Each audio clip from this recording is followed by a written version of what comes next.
Let me introduce you to a world where power and money can get you anything. But then, out of nowhere, a guy with absolutely nothing shows up. And what does he do? He starts handing out lessons to everyone, dudes, ladies, and especially the jerks who mess with ladies. Let's get into it. The Valhalla Academy is one of the top 3 hunter institutes on the entire planet. Every single year, tons of aspiring hunters try to get in, but with a success rate of only 1 in 500, not many make the cut, and even then, only 150 students manage to graduate. You can tell the level of difficulty is basically life on hard mode. On the very first day of class, there's already a whole crowd of students training, and, believe me, anything goes. We're talking people with bare fists going up against opponents with swords.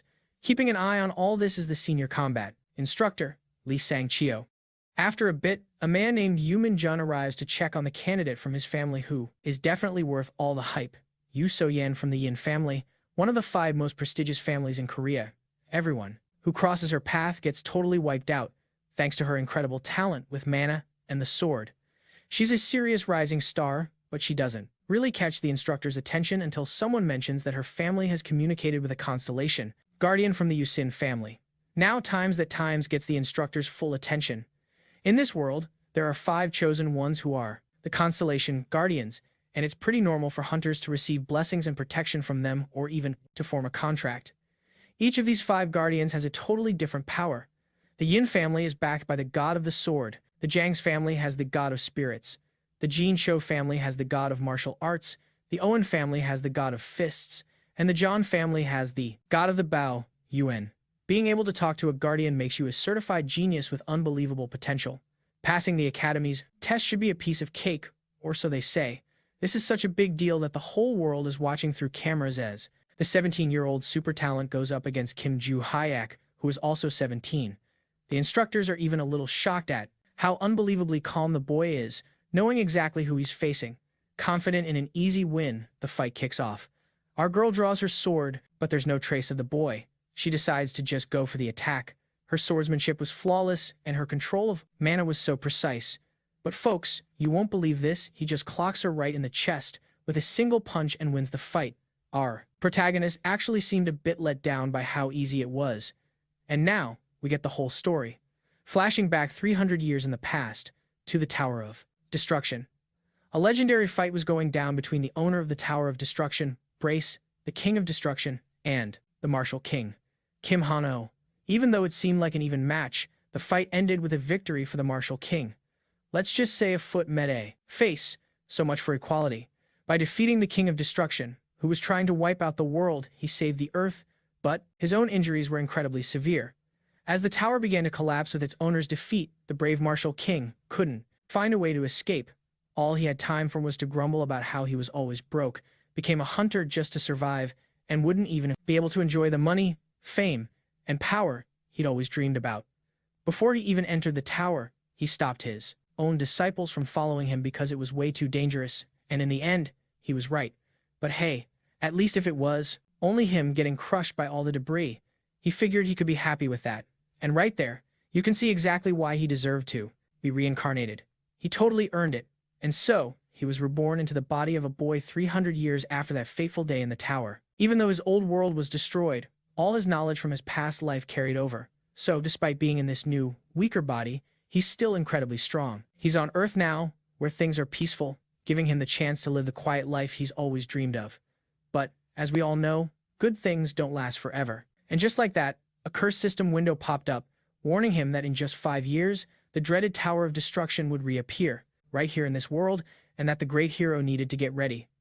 In other words, the peaceful life our hero was hoping for was pretty much over. He even thinks to himself that he should have just burned Brace's body to a crisp or something. But hey, no use crying over spilled milk. He figures that in this era, the tower's challenges should be way easier. So he decides he's going to have his peaceful life and enjoy it anyway, even with this new warning. The system also gives him a quest: find his lost weapons and memories. To do that, he has to head to a place called Valhalla. And get this, the system gives him the exact address, even though he has no clue what these supposed weapons or memories even are. Not even knowing what kind of place Valhalla was, he heads off to the academy there. On his very first day, he takes down the most promising female student with a single punch. So much for trying to fly under the radar, right? On the final day, his opponent is a 17-year-old who looks like the Hulk, from the Owen family, better known as the Kings of the Fist. The instructor is watching our guy like a hawk this time, and his opponent knows exactly what went down on that first day but is still brimming with confidence. That's probably because our protagonist doesn't look like much of a threat. He even starts talking trash, saying he's going to end him in this fight, but this Hulk-like dude was using some weird slang that our hero just couldn't understand. When the big guy finally clarified that he meant he was going to send him to the great beyond, our protagonist just casually told him to take a seat and chill out. Well, his opponent was absolutely livid. The guy's whole talent, the reason he's even here, is his incredible physique. His body is basically perfect, and with hardly any training, he gets the same results as a certified genius. And now, here he is, this supposed prodigy, getting completely clowned on by our hero. Furious, he charges at our protagonist, just radiating pure rage. Now, our guy knows his current body isn't nearly as strong as his opponent's, and he recognizes this punch could actually send him packing. So, naturally, he dodges, and in the next moment, he sweeps the muscle-bound guy right off his feet. Just look at that form. Our hero then unleashes a famous move we all know, the mighty chest slap. And just like before, with a single hit, his opponent was totally defeated. You see, he's got tons of experience and he was banking on his opponent being a bit of a meathead.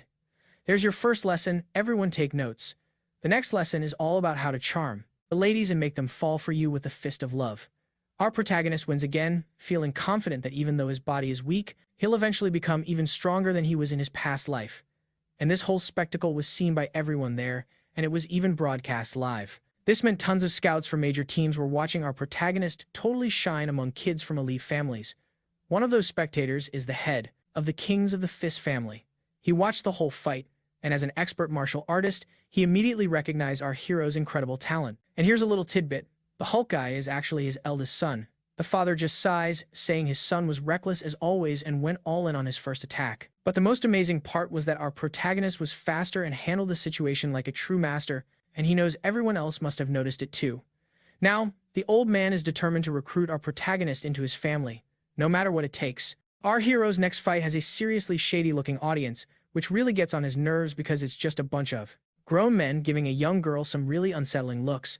This also happens to be the final fight to decide the rankings for everyone accepted into Valhalla. So, his next challenger is the second daughter of the Choy family, a 17-year-old named Choy Arin. Well, she's definitely easier on the eyes than the last one. Let's see if her skills are just as impressive. Her opening move is to analyze her opponent's reaction. This creates a pretty awkward standoff where they're both just standing still. Our protagonist picks up on it right away. Hey, this one's actually using her brain. She's waiting for him to make the first move, which already puts her way ahead of the others. So, he decides to play along and calmly moves his massive hand. As he approaches her, she suddenly unleashes her lightning sword, wowing everyone with her incredible talent for using an elemental skill at her age. All the while, our protagonist just watches this, totally cool and collected. The moment she sees an opening, she goes for it, with everything she's got. A powerful slash that cuts through absolutely nothing but air. He dodged so fast that he reappeared right beside her in an instant. I gotta admit, even I was startled by that. Imagine how she felt. Then, he goes for his famous chest slap. She was caught completely off guard, but she wasn't totally unprepared, managing to block the strike with her sword. Our guy is starting to see that this girl has some real potential.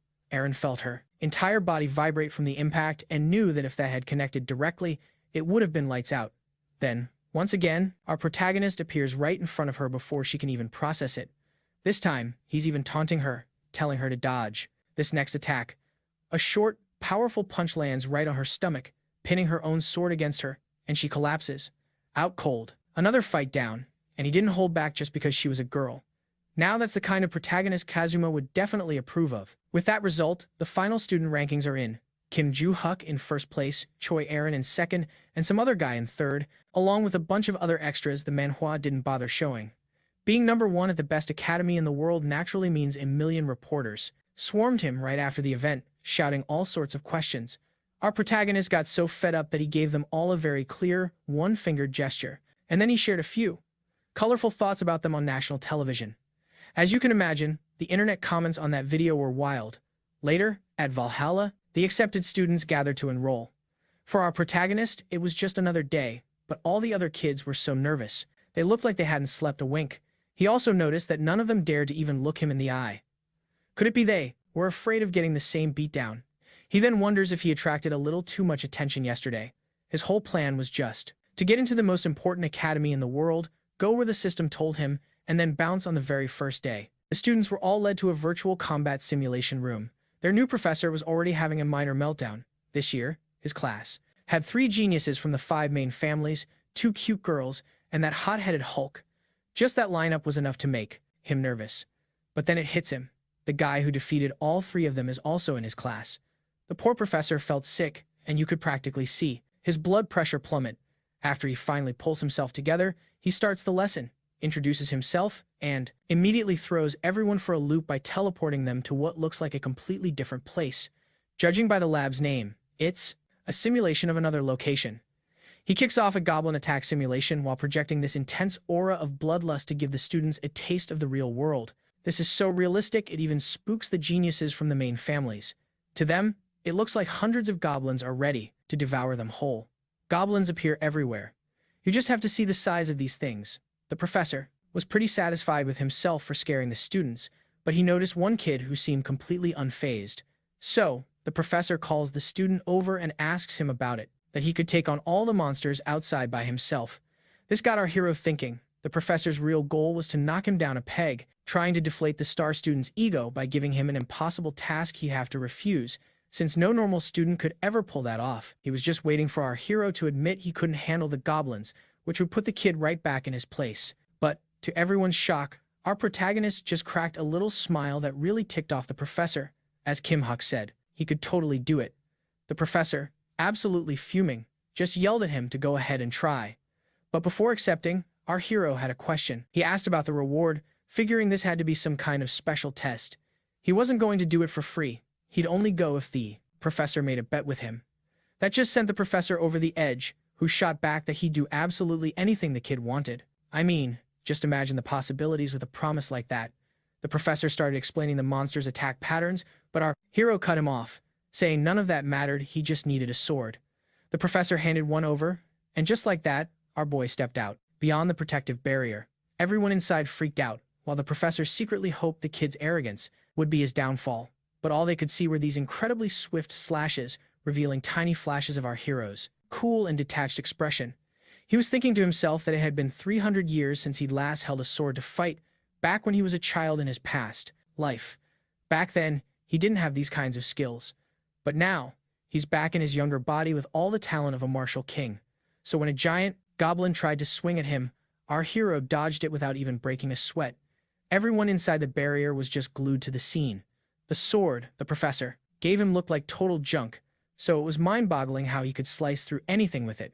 Of course, the high and mighty geniuses from the noble families were seething with jealousy, but one of them was actually moved by the display, even blushing a little. Our hero effortlessly defeated every single goblin and then told the professor that for his reward, he wanted to go to the Hall of Constellations. He made sure to remind him not to back out of a promise. So, in the practical lesson, our hero was basically a god, but when it came to the theory class, well, that was a different story. Our hero was totally wiped out. This, he thought, was the hardest battle he'd fought in 300 years. The protagonist suddenly remembered he'd never actually been to school before, and this thing they called math was absolutely terrifying. At the end of the day, everyone started heading back to the dorms. Our hero was thinking about the constellations, since he didn't know the first thing about them. 300 years ago, that stuff didn't even exist. From what he gathered, Constellation was a title for people who gained immense fame and power, basically treated like gods. They were usually hunters who reached the absolute peak of their strength. Valhalla Academy is located in South Korea, and it's the 3rd largest academy in the world, holding a ton of Constellation relics. He was mulling over all sorts of things about this new world, but the really interesting part is that someone was tailing him. Then we cut to the teacher's lounge, where that same humiliated professor is telling the story of what happened in his class. During the scene, a senior instructor mentions how some new student defeated 120 monsters in the simulation, and that's when we find out that our hero, or at least the body he's in, is an orphan who doesn't come from any big-shot family. If he'd been hiding his power all along, it wouldn't make sense for him to draw so much attention to himself during the academy's entrance exam. The professor then asks for permission to take our protagonist to the place he requested, doing so while still feeling pretty down about his troublemaking class, just to make himself feel a little better. While a professor was complaining about having 3 students from noble families in his class, a senior instructor told him he was lucky he didn't get the exchange student from England, since foreign nobles are even more of a handful. Realizing his friend had it even worse, the professor suddenly felt a lot better about his own job. Hey, nothing cheers you up like seeing someone else's lawn looking worse than yours. Anyway, back to our hero. Arum had followed him and was now just staring. She stood there for a good while, making him wonder what she wanted. Was she looking for another beatdown? Nah, just kidding. She was there to ask him to teach her swordsmanship. Our protagonist, ever the straight shooter, flat out said no without a second thought. She pushed back, asking why not. Getting annoyed, he told her he just plain didn't want to. After that, he said he was leaving, but the persistent girl just replied, "Teach me swordsmanship." But I said no, for crying out loud. He even asked if she was deaf, repeating that he'd said no and telling her to move it before walking off. And can you guess what happened next? She just stood there, thinking, "Teach me swordsmanship." The very next day, our protagonist, Kim Hyak, was peacefully sitting in class, mulling over just how weak his body was, with its terrible mana control and absolutely zero magical power. The only way to fix this was to find times that one thing asterisk. All of a sudden, someone walked up to him. It was the troublesome exchange student from England, Rocco Ventry, of the Ventry family, tailed by his assistant, Uriah Felix. Since our hero knew next to nothing about this world, he had no clue who this kid was or why his fancy family name was supposed to matter. The arrogant student got ticked off, assuming the protagonist was just some ignorant commoner, but he calmly explained his family's importance and asked if he wanted to get stronger. The boy went on about the main families and their subordinate lineages, and how a branch member could never truly reach the top. He boasted that the Ventry family was special because they had a Constellation guardian in their lineage, which gave them massive global influence thanks to the Raven Mask. The snooty kid was really starting to ramble, so our protagonist just told him to shut it, saying he had no interest in hearing this garbage. Ventry had to double-check, asking if he'd really heard what the protagonist just said to him. Our hero shot back even harder, calling him a bonehead and saying he wasn't interested in him or in talking to people who just kiss up to get ahead. The guy looked like he was about to blow a gasket, but just then, someone ordered all the students to take their seats for class. The arrogant noble whipped his head around angrily to see who would dare speak to him that way. It was the senior instructor. The instructor added that it didn't matter what family he was from in this academy, he would either listen to the instructors or get out. Completely humiliated, he stormed out of the room, promising they would meet again. As our protagonist was leaving after class, thinking over what he'd learned, someone snuck up behind him and said, "Teach me swordsmanship." She was back to ask again, and once again, he said no.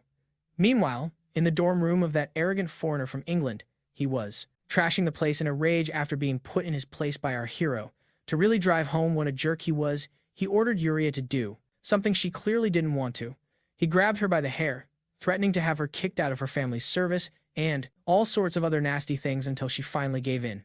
His order was to call someone named Darara and tell them to take care of Ju Hayek. While some people were plotting against him, our protagonist was back in his room trying to train his magic, but it wasn't working with such a weak and unrefined body. Right in the middle of his training, his mind drifted to that crazy stalker girl who seemed to be following him absolutely everywhere, begging him to teach her fencing. Every time he ran into her, he couldn't figure he'd be willing to give her a lesson for a cool 10 million. He threw that out there as he was walking away, but then the girl actually asked for his phone. A little bewildered, he handed it over, and Aram quickly punched in her number before giving it back. Now, I was totally thinking she was about to ask him for a date, but this wild girl went and transferred a whopping 100 million straight to his account, saying, "That's for 10 fencing lessons." Our hero immediately sent the money back, insisting it was just a joke, and then bounced. A little later, he started thinking that maybe having some cash wouldn't be so terrible, but he quickly snapped out of it, remembering that money would be the least of his worries once he got his hands on that thing. So, dressed up like he was about to do some serious construction work, our guy headed out to find it, hunting for a secret 300-year-old vault hidden somewhere in the Academy's mountains. He figured there had to be at least 3 or 4 of them tucked away. Using the tiny bit of magic he had, he sent out a mana wave to try and pinpoint the vault's locations. Once he got to the spot, he whipped out a shovel and started digging. But his body was so pathetically weak that not even a minute in, he was totally gassed. He took a breather, thinking to himself that he really should have buried the vault a little closer to the surface back in the day, and then got back to digging. It took him the entire night, but he finally hit the jackpot. He felt around for the lock, and then crafted a magical key that only someone who knew the specific shape could create.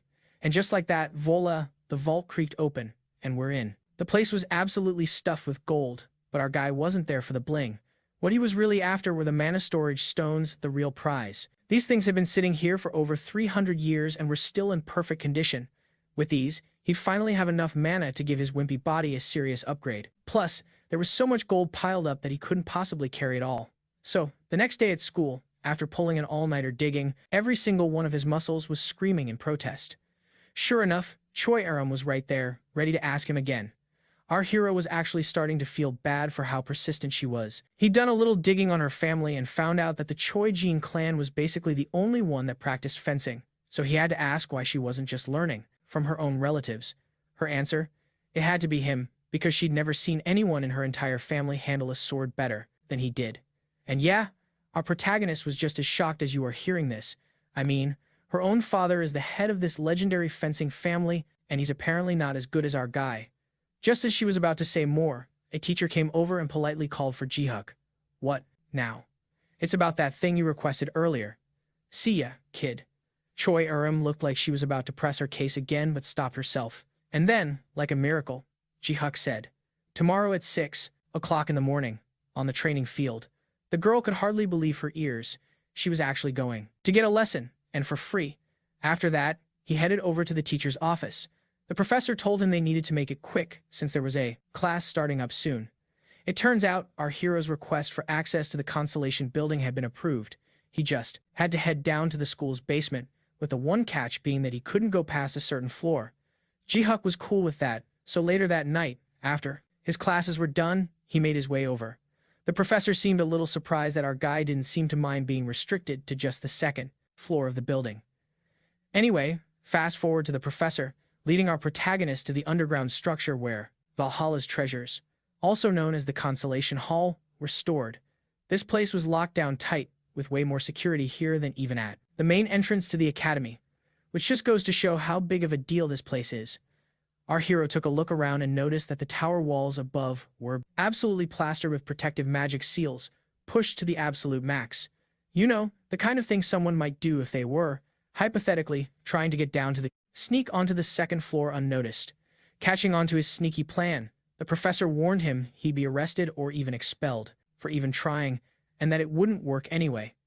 On top of that, the professor explained that on the second floor, the power of the constellations flowed completely unchecked, and anyone who went in would have their mind shattered by that power, go totally bonkers. Our hero asked a few more questions like this before going in, making the professor wonder if he was about to get into some serious trouble because of this kid.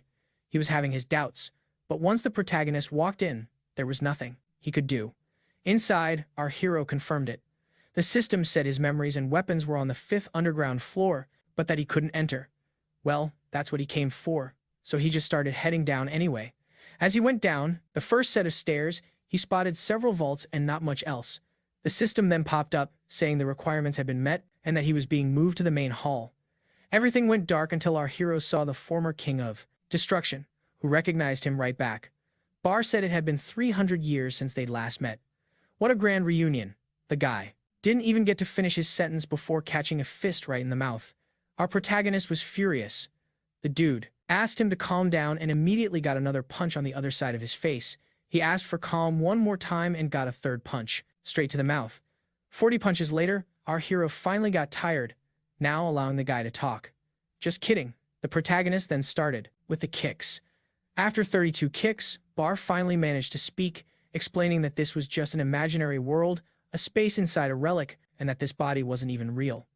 The big explanation was that the King of Destruction had become a constellation, but our protagonist didn't care one bit and socked him in the mouth again. After waiting outside for a solid 30 minutes, Professor saw Ju-Hu walk out without any issues. The relieved professor asked if he did anything he shouldn't have inside. Our hero replied that he didn't do a thing. If he had gone down from the first floor, his mind would have broken, right? The professor agreed and left, thinking what a sly kid this protagonist was. On his way out, our hero thought about the conversation he just had. 99% of it was punches, and the other 1% was him asking if the King of Destruction made that system window. The one informing him that in 5 years, the Tower of Destruction would reappear. Bar said it wasn't him. In fact, Bar revealed that he also received a system window message telling him to recover his memories by meeting the reincarnated Kim Ju-Huk. He explained that in the past, some mysterious person made him the owner of the Tower of Destruction, but he couldn't remember the rest of his past life. Unlike our protagonist, who remembered every last detail from the past, they compared what their system messages said. And finally, Bar revealed that the protagonist's weapon was actually one of the 4 sacred relics, and Bar himself became a constellation simply because he used that sword as a relic.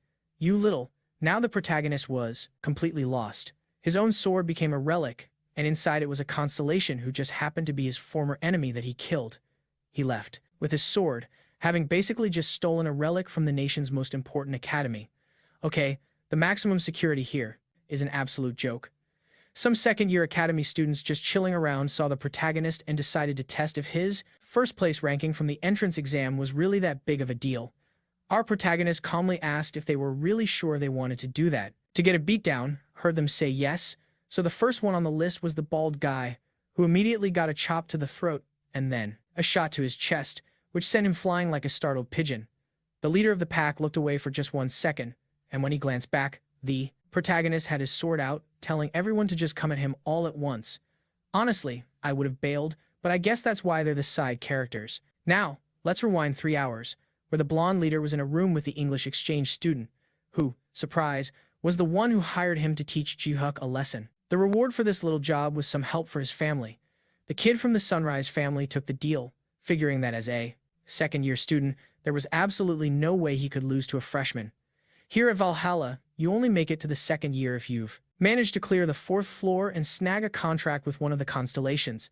So a guy like him, an official contractor, was totally confident he could crush our hero.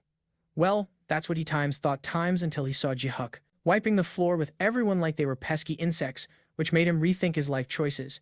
It barely looked like a fight. In fact, the guys who took too long to attack got roughed up even worse than the others, which left them wondering if they should just run or accept their fate. In the end, everyone was squashed flat, with not a single one conscious. Our hero then woke the leader up with a gentle slap and asked who he was and who sent him. He gave up his name but refused to snitch on his employer. And you know what? The protagonist wasn't even mad about it. He respected the loyalty, even from a guy who just tried to jump him. The goon then had the nerve to threaten that our protagonist would be expelled once the academy found out he was fighting. But our boy just said, that's totally fine. Go ahead and spread the word that one first-year student mopped the floor with 10 second-year students. Cause if they believe you, all 10 of you are getting expelled, too, which would absolutely destroy any chance of joining a guild later on. So yeah, our protagonist won the fight times and times the argument. A little later, that jerk from England was just waiting for the call to hear that our hero had been turned into pulp. When his phone finally rang, he heard just one little phrase, I'm dropping the job. You better stay out of that guy's way. Goodbye. Ventry asked if they'd at least report Ji-Hook to the academy, promising that the Ventry family would support them even if they got expelled. But the kid just said nope and hung up. It turns out being terrified is a better motivator than money. After that, Ventry ordered a rogue member of his family who's currently in Mexico to deal with our protagonist for good. But the next morning, our hero was already up and ready to train. He'd set up a meeting with the fencing girl, and just as he was stretching, she appeared for her private lesson, announcing, "Teach me fencing." But our protagonist's response was a simple no. Before they could even think about fencing, they needed to work on her physical conditioning. The girl, who seemed to have a one-track mind, didn't really process anything beyond her request. She just kept thinking, teach me fencing. So, our protagonist had her start stretching, warning her the training was going to be intense. He noted that people these days only focus on training their mana and totally neglect their physical fitness, which is a huge rookie mistake. Even Aram, who has a ton of mana, would probably collapse if she ran 20 meters, which is honestly super relatable. They started off with 200 push-ups, then 1, 2, and 3 squats for the glutes, and a bunch of other gym exercises. After almost a whole hour, our hero cheerfully told her that this was just the beginning, and when he mentioned that they were about to go on a 20-kilometer run, the girl immediately regretted her life choices. Later on in the classroom, our protagonist was feeling that nice, satisfying burn from a good workout, while Aram looked like she was about to enter a pain-induced coma. Her arm was shaking so badly, so much it was like the thing had a mind of its own.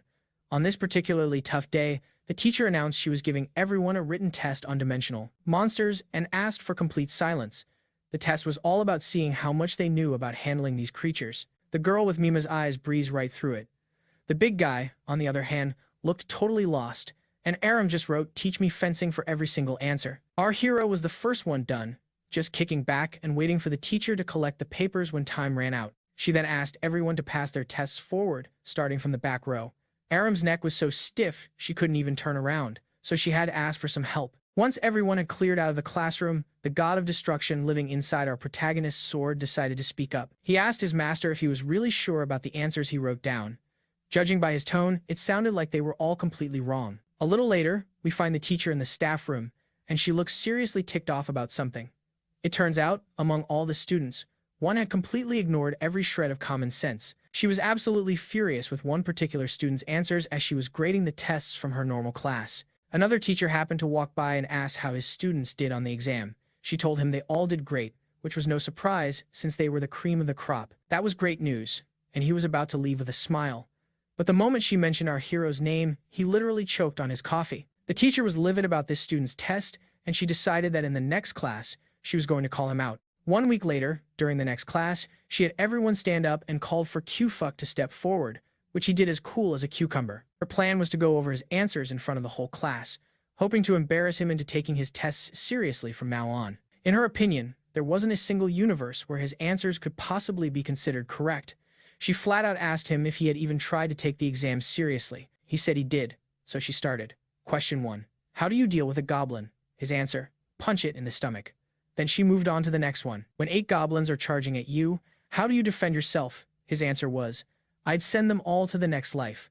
The teacher was starting to get really annoyed. Totally fed up with these kinds of answers, she read the next question.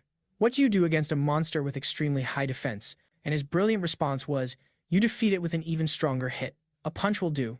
The teacher was about to go ballistic over this kid's nerve, but he stood there and confirmed every single one of his ridiculous answers in front of the whole class.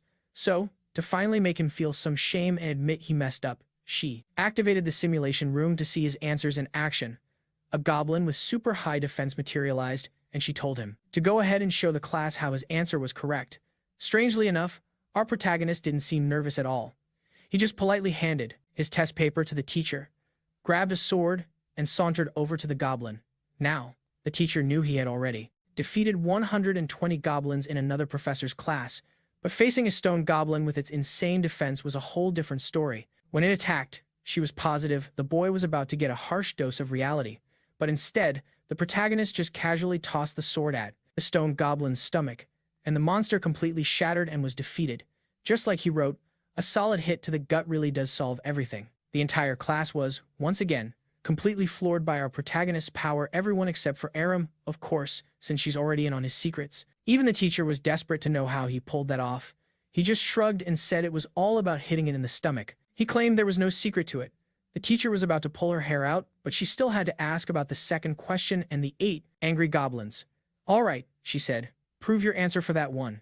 He actually looked bored and asked if this was really supposed to be a challenge. He kicks off the simulation, which pops up a cave full of goblins ready for a fight. 3 goblins immediately spot him, and the goal of the test was to strategically take them out before they could call their buddies. But before she could even finish that thought, our hero decked the first one, hopped on another, and gave the last one a pointy surprise right in its big mouth. He didn't give the goblins even a split second to call for backup. And that's how the teacher knew our guy's theories were 100% correct. In the days that followed, Aram basically just tried to survive the intense physical training before they could even get to the sword fighting part. In the end, the poor girl could hardly even stand up. Our protagonist was feeling the burn from the same training, but it was obvious that Aram's conditioning wasn't anywhere near his. When he asked how Aram planned to handle the class monsters, her answer was pretty straightforward. She'd just borrow power from the constellations. Just as our guy suspected, they were all skipping the hard work and just depending on these constellations for every single battle. It's not that he's totally against using them, but he wondered what would happen if they entered a dungeon that restricted magic or got stuck in a really long fight and ran out of mana. How exactly would they handle an emergency like that? He's a firm believer that true strength comes from within, and that you should only rely on outside help for a little convenience. So, he asked her if she thought all this stamina training was a big waste of time. Aram said no, she actually agreed with his lessons, but she only put herself through this because he promised he'd teach her fencing afterward. That answer told him she hadn't truly accepted his philosophy yet. While she might be done training for the day, his session was just getting started. In fact, he even offered to let her continue, but Aram was so wiped out she had to leave, worried she might actually kick the bucket. Imagine passing on before even learning to fence. For our protagonist, the absolute foundation of everything is having a powerful body, and only then focusing on mana control. That's why he takes this first step so seriously. Right beside him, the student he defeated earlier was still training, and he hadn't even noticed. This big dude never stopped working on his physique, even though he's considered the top dog in that area. He mentioned he trains there every single morning. After the big guy left, our protagonist realized that the kid's greatest strength was his determination. Aram, on the other hand, had incredible perception and a sharp eye for combat. After plenty of training, the protagonist checked in with the system about his next mission. He snuck down to the basement to grab his weapon, and left a perfect copy in its place. Now, the next step was a trip to a house in the Valhalla forest to get another valuable item. If it weren't for the system, he wouldn't be cooped up in his school, he'd be out there enjoying the normal, luxurious life that he never had a chance to experience before. But on the bright side, these system missions at least give him an excuse to let loose whenever he wants. Besides, he was really curious to learn more about reincarnation. Meanwhile, across the world in England, at the Ventry mansion, the family, with a strange fondness for suspicious masks, Adelia Ventry was getting reports from her butler about various missions and about Rokdo Ventry, over in Korea, specifically about his recent contact with a banished member of the family, Desira Ventry. Desir was the black sheep of the Ventry clan because he'd used the family name to commit several crimes, which included going after 5 students at the school. He was booted from the clan at age 20 and now wanders the world, constantly bringing shame to the family name. Adelia, hearing that Rokdo was in touch with this character, ordered her people to keep a very close eye on him and to let Rokdo know that if he pulls anything funny, there will be serious consequences. If he slipped up again, he'd be expelled. Speaking of Adelia, besides being beautiful, she seems to have strong principles and is totally against those who abuse their family's power for personal gain. She believes the Ventric family's Constellation power should only be used for the greater good. These principles are her way of setting an example. Anyway, the story cuts to a class on how to not use Constellation powers for evil deeds. The teacher explains that anyone who misuses these abilities is basically a criminal, and the same goes for contractors who use constellations to commit crimes. As the lecture went on, our protagonist was just thinking about his current body. In his past life as a hero, at this same age, his physique was way worse than this kid's. And while it feels strange being in a weaker body compared to his prime, this one is developing incredibly fast with his knowledge, and he's sure it can become even stronger than his original self. He just doesn't understand why the previous owner was so out of shape with such awful mana circulation at this age.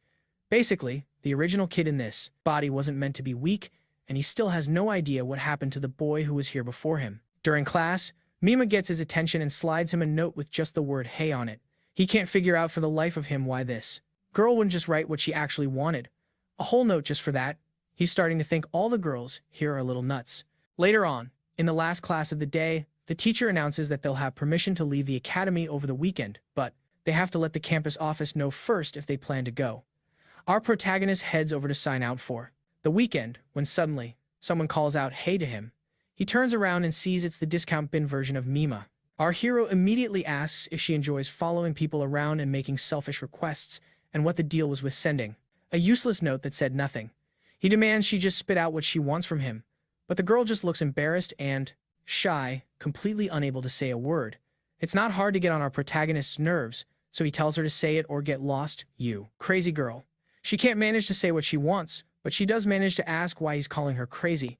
In reality, Mimo wanted to ask the protagonist how he managed to obliterate a goblin with a dinky sword and no magic. It shouldn't have been possible, he was so incredibly strong, especially for someone who didn't come from a rich family. She wanted to talk with him more, but her pride just wouldn't let her speak. After all, for a noble, asking a commoner for help is a huge deal. Just when it looked like she was finally going to ask, the teacher shows up and interrupts them. The protagonist was just trying to focus on his life goal, and girls just kept popping up everywhere. He even asked the teacher if she hates him after he embarrassed her in class. The teacher says she's not worried about that at all. She used to believe there was only one way to handle those situations, but he opened her eyes to other possibilities. She even says she's grateful to him.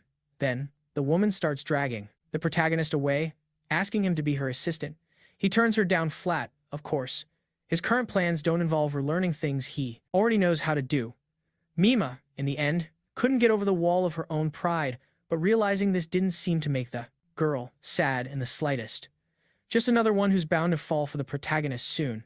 Back in his room that night, our protagonist has a computer, but he's on his phone looking up places where he can sell the treasures he swiped from the safe. This place is called the Secret Market, a special space where folks from all over the world can come to trade. It's better known as the Black Market, thanks to all the shady characters who use it, leading our hero to believe the whole thing is illegal. But surprisingly, the government stays out of it, and that's because it was created by a very important Constellation guardian. Just as he's looking up how to get to the market, he gets a message from Arin, who has a very unique way of texting. She loves sending tons of emojis and makes everything sound like a huge tragedy, when really, she just wanted to say that she's going to miss training because she has to go on a trip.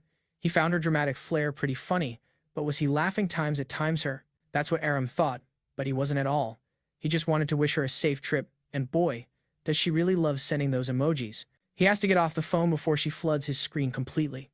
So, the next day, he heads to an abandoned cafe in search of this so-called market. He walks inside and simply turns right, going through what looks like a perfectly normal door, only to step out into a totally different place, where it's already nighttime. The scene feels strangely familiar to him, like a memory from his past life.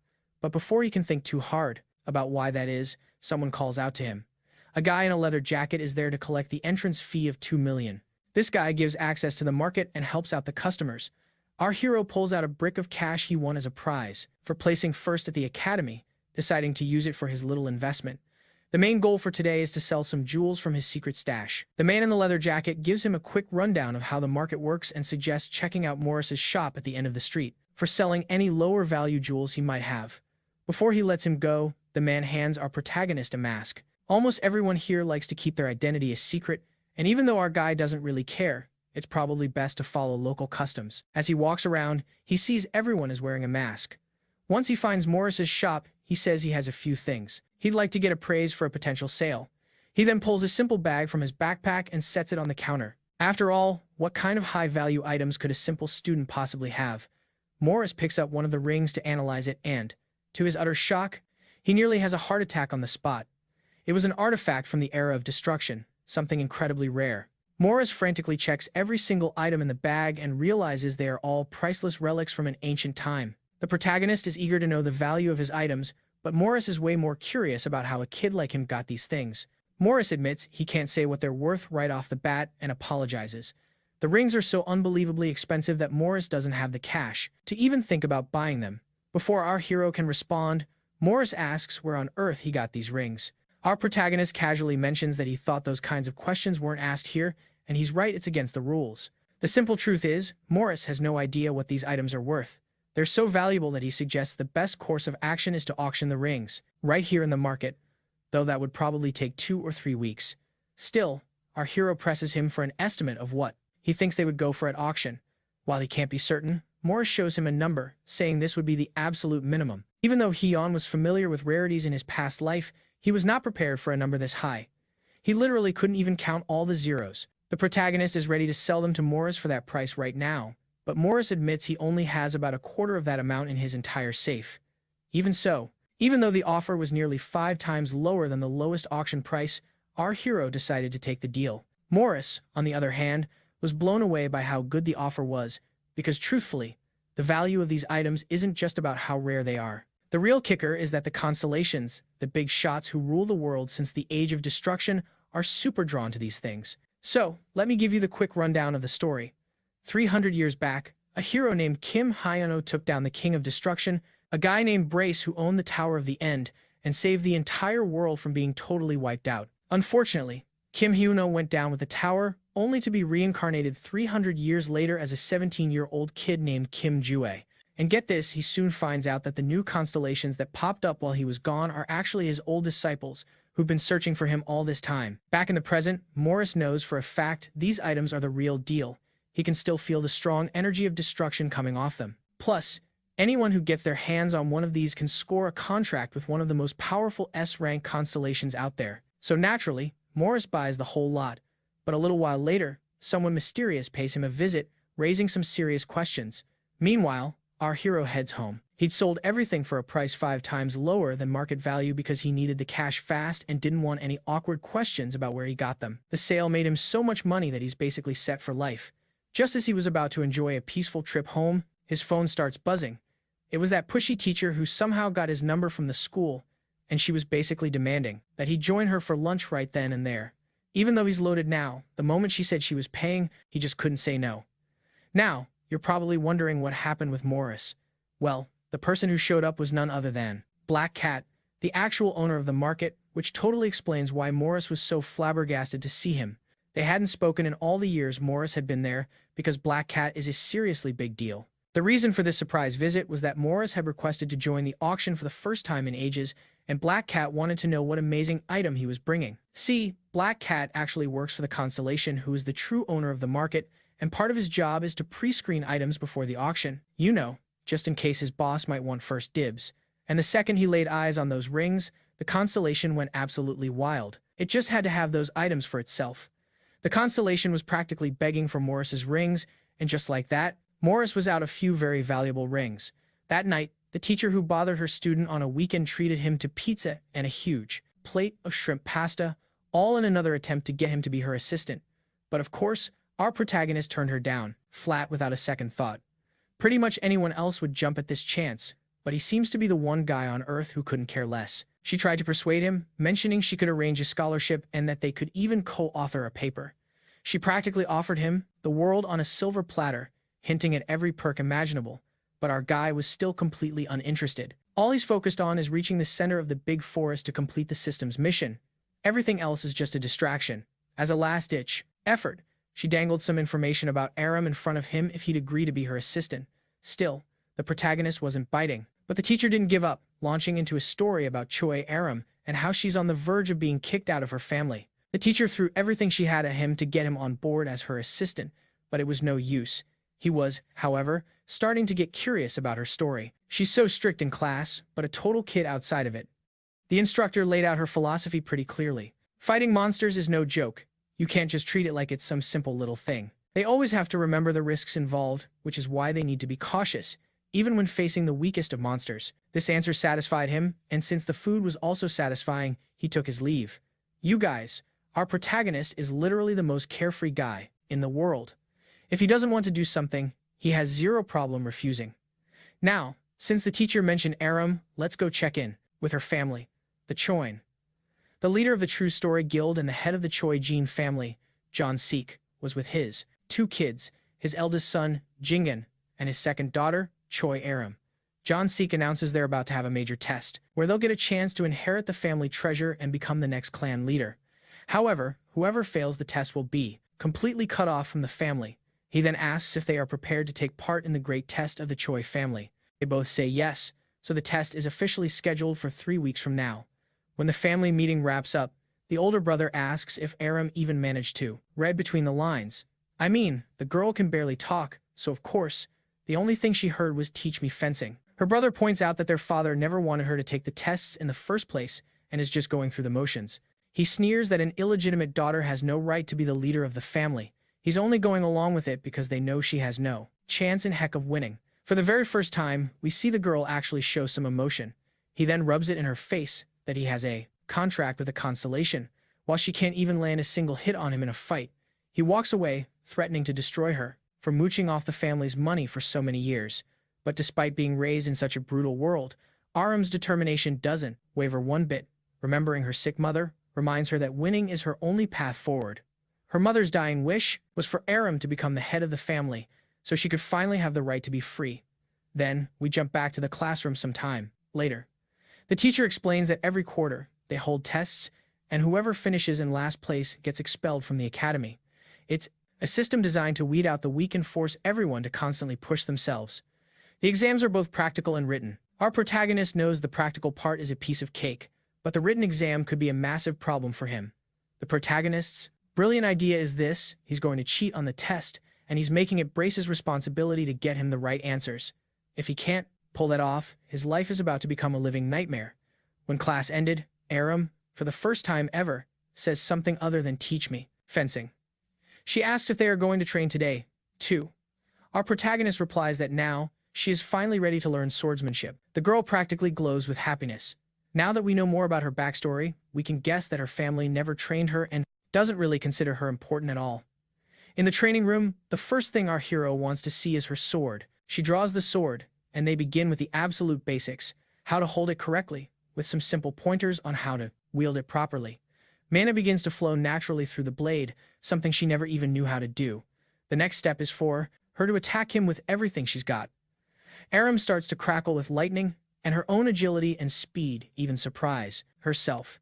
Even though our protagonist defends with ease, he confirms that she is much faster now. The next lesson is all about how to for. He tells her to focus magic into her limbs for extra speed. Her attacks are solid, but she really needs to work on her defense too. Hyen is super agile, and they spar for a whole hour, with Arin giving it her all while Hyen casually teaches and gives her pointers. By the time they're done, she's so wiped she can't even stand up. As usual, her body is at its absolute limit, but she can already see the results.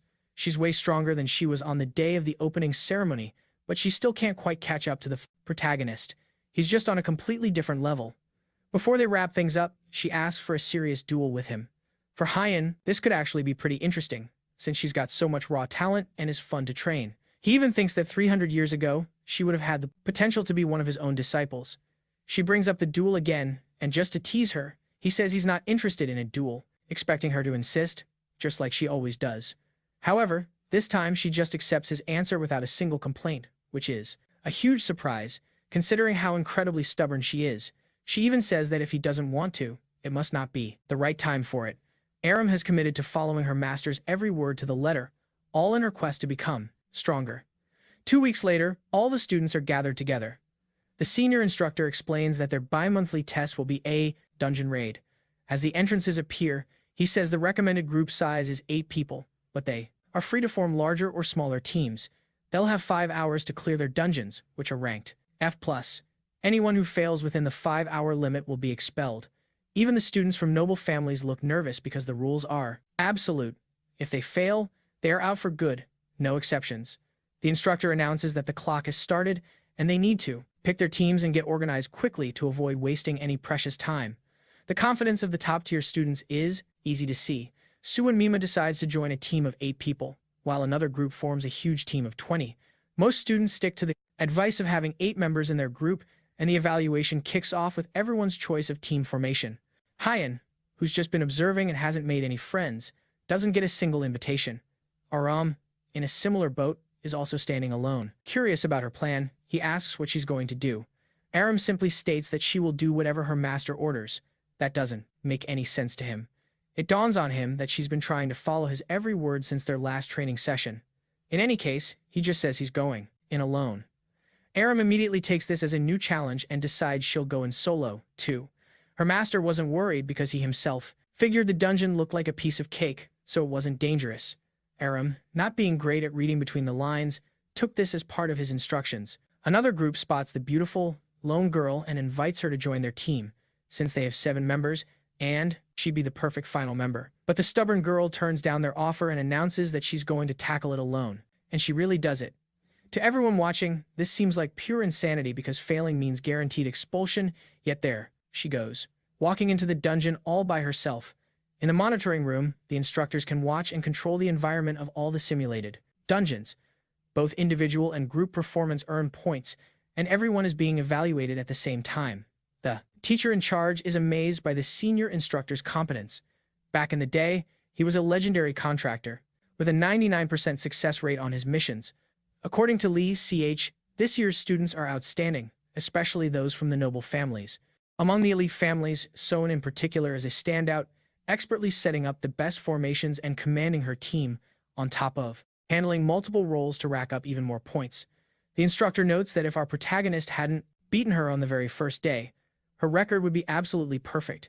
In any case, as the tests go on, she's expected to climb back to the top spot, since she's such a model student.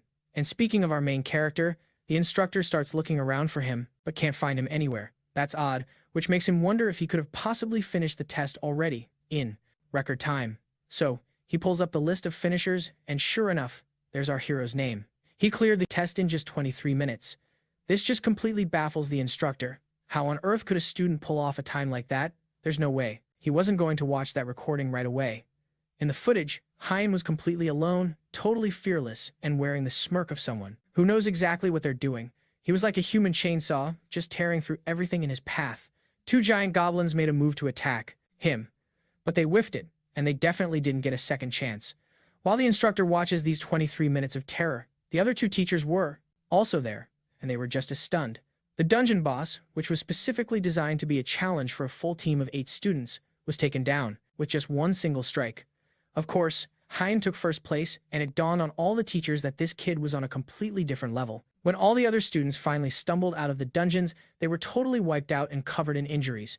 Even the top-tier students had battle scars to show for it. Arin was among them, with some torn clothes after finishing the test, but Hein was the only one who looked as pristine as when he first walked in. The final rankings put our protagonist in first, Arin in second, Son in third, and that big guy in fourth place, and, well, the rest don't really matter. The senior instructor totally expected our hero to get first place, but not without so much as a scratch on him. His potential is on par with the best in the world, which is amazing, but the real shocker was seeing Arin in second place. They can't figure out why she went in solo, just like our protagonist did. Her clear time was longer, and she definitely took some damage during the fights, but she still managed to beat the entire challenge all by herself. Her supervising teacher, who used to be an executive at the Choy Guild, knows her quite well. Even for a model student like her, this kind of behavior just doesn't add up. He starts to suspect that our protagonist might be influencing her, though it's just a hunch for now. Meanwhile, Rockdale, from a different class, came over to check the neighboring class's rankings, only to get ticked off seeing our hero at the very top. Later that day, he goes to meet Desire, who has just arrived in Korea. Naturally, their secret meeting had to be somewhere super fancy. Desire, who flew all the way from Mexico just to take out our protagonist, is chowing down like an absolute animal, and Rockdale looks genuinely scared of him. Desire asks if he has the green light to eliminate the protagonist. Rockdale says the choice is his, but all that's really necessary is to teach a lesson to the arrogant guy who disrespected his name. After they negotiate the plan, Rockdale is tasked with setting the stage in Valhalla for Desire to make his move, and even his poor assistant gets dragged into it against her will. 1 week later, our protagonist puts in another request for authorization to leave the Valhalla campus. He's only allowed to do this because he aced the bi-monthly exam. Apparently, there's a limit to how many times a student can leave the academy each semester. This time, he's heading to Suwon. He was completely focused on getting to his destination and had no idea someone was about to get in his way, all because of the petty whims of some arrogant rich kid, rocking a totally unhinged expression, stood right in front of our hero and greeted him like they were long-lost buddies. Our protagonist, ever so politely, asked who he was, but the crazy guy just hinted that names weren't important. Now, our protagonist is no fool. He knew he was here because he'd been invited by some mysterious person. He already figured out the whole goal was to set him up, and the guy actually praised him for his sharp intuition, but according to our protagonist, it wasn't intuition at all. He'd seen this coming for days. He pretty much threw it right back in the lunatic's face, saying that it was completely predictable and nothing special. Annoyed by that, the lunatic's first attack was fueled by pure rage, and naturally, he missed. Even though the attack packed a serious punch, our protagonist stayed perfectly calm. This guy was super confident in his own strength, and even though our hero wasn't scared, he had to admit the dude was strong. His own body was still pretty fragile, and any hit with that much power could have easily taken him out, so he decided to use a little strategy. Our hero took off running, and the lunatic followed, not looking worried at all. The guy started to prepare another attack, but in a flash, he was totally surprised by a counterattack, with our protagonist basically asking if he had any brains in the head of his. A solid blow to the forehead nearly cracked his skull wide open. Hein tried for another hit to the noggin but missed. Actually, our protagonist let him dodge on purpose, just so he could say the exact same thing back to him. Hein told Desire he was lucky to have dodged it. It didn't take long for the arrogant guy to start feeling a healthy dose of fear for the monster standing before him. You see, in the past, Desire used all kinds of elixirs to strengthen himself, and that was his one real talent, a super high resistance to elixirs. His parents spent an absolute fortune on this, and by the age of 16, he already had the body and power of a full-grown adult. His parents' grand plan was to use their son to bring recognition to the family, but he totally rejected that plan. The first people he took out of the picture were his own parents. After getting kicked out of the clan, his life was a lot freer, and money was no object. His real reason for coming to Korea was to find a worthy opponent his own age to have some fun with. But now he just couldn't understand how a monster like this was even possible. It just couldn't be natural. Desire asked what kind of elixir the protagonist used to get so ridiculously strong. Hein just laughed right in his enemy's face, wondering what in the world this guy was going on about. Seriously, Who does something so cheap like that? He basically called him a cheater for using it to cover up his own weakness. Desire swallowed his anger but shot back, asking if our protagonist didn't also use the same methods to get that strong. Of course, he didn't. Hyen even said that, at first, he thought he could compare Desire to a powerful genius at his school, but now he realized that would be a complete insult to Seiya, who trains incredibly hard every single day. After getting roasted like never before in his life, Desire decided that even if he wasn't as strong as this guy yet, he could still use his incredible collection of items to take him down. Our protagonist realized that the dagger was a magical item with some major destructive capabilities. Desire asked Kim Joo-haek if he had any last words, but what actually happened was, those ended up being the last words Desire said before losing a whole bunch of his teeth. Seriously, who just stands there waiting for the enemy to attack, while holding such a powerful item? He was flung right into a tree, and much to Mother Nature's dismay, this loser was responsible for taking out an innocent tree. But that wasn't the end of it. Our protagonist declared that before Desire passed out, he was going to answer a few questions. Desire was suddenly ready to spill everything, but Joo-haek shouted that he would only start asking questions after he was satisfied. Meanwhile, Rockdale was just hanging out in his room, waiting for good news and thinking about how he was going to cover up the accident that was supposed to take care of Hyen. He mutters that they're going to celebrate big time today, and right when he gets a call from Des, but all he hears on the other end is a pained groan. Yep, our protagonist is the one who made that poor guy whimper. He put Des on the phone just to show Rocco what happened to him, and if that wasn't enough, our protagonist even added that Rocco should probably burn some incense for Des's memory, before saying that Rocco himself would be next. As you can imagine, Rocco was so terrified that he just slammed the phone down, leaving our hero talking to himself. So rude, right? Anyway, now that the message was delivered, Hyen started wondering what to do with the body. Don't worry, Des didn't actually kick the bucket, but he's probably so traumatized he'll never want to see even a picture of our protagonist again, let alone face him in person. Meanwhile, poor Yuria, who had gone to get some tea for her and Rocco to celebrate, was all smiles when she left. But when she came back, she found her master completely freaking out. That's when Rocco started to realize that if word got back to his family that he tried to have a student at the academy taken out, it would be an absolute disaster. But what could he possibly do against the guy who just wiped the floor with the toughest mercenary he knew?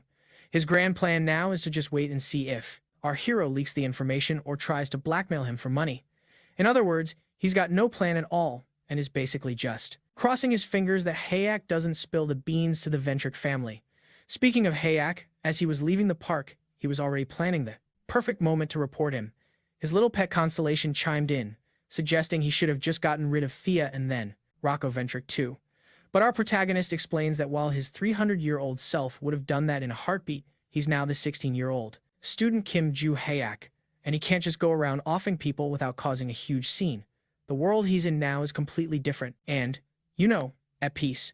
Bar also mentions that the skill Hayak used earlier seems awfully familiar.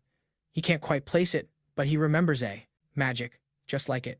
He then asks if Hayak noticed the mercenary's magic, but our hero couldn't care less and just told him to zip it.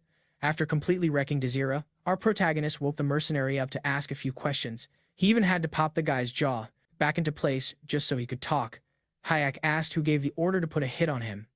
At first, the mercenary didn't want to talk, but our hero used his amazing persuasion skills to convince the guy to spill everything.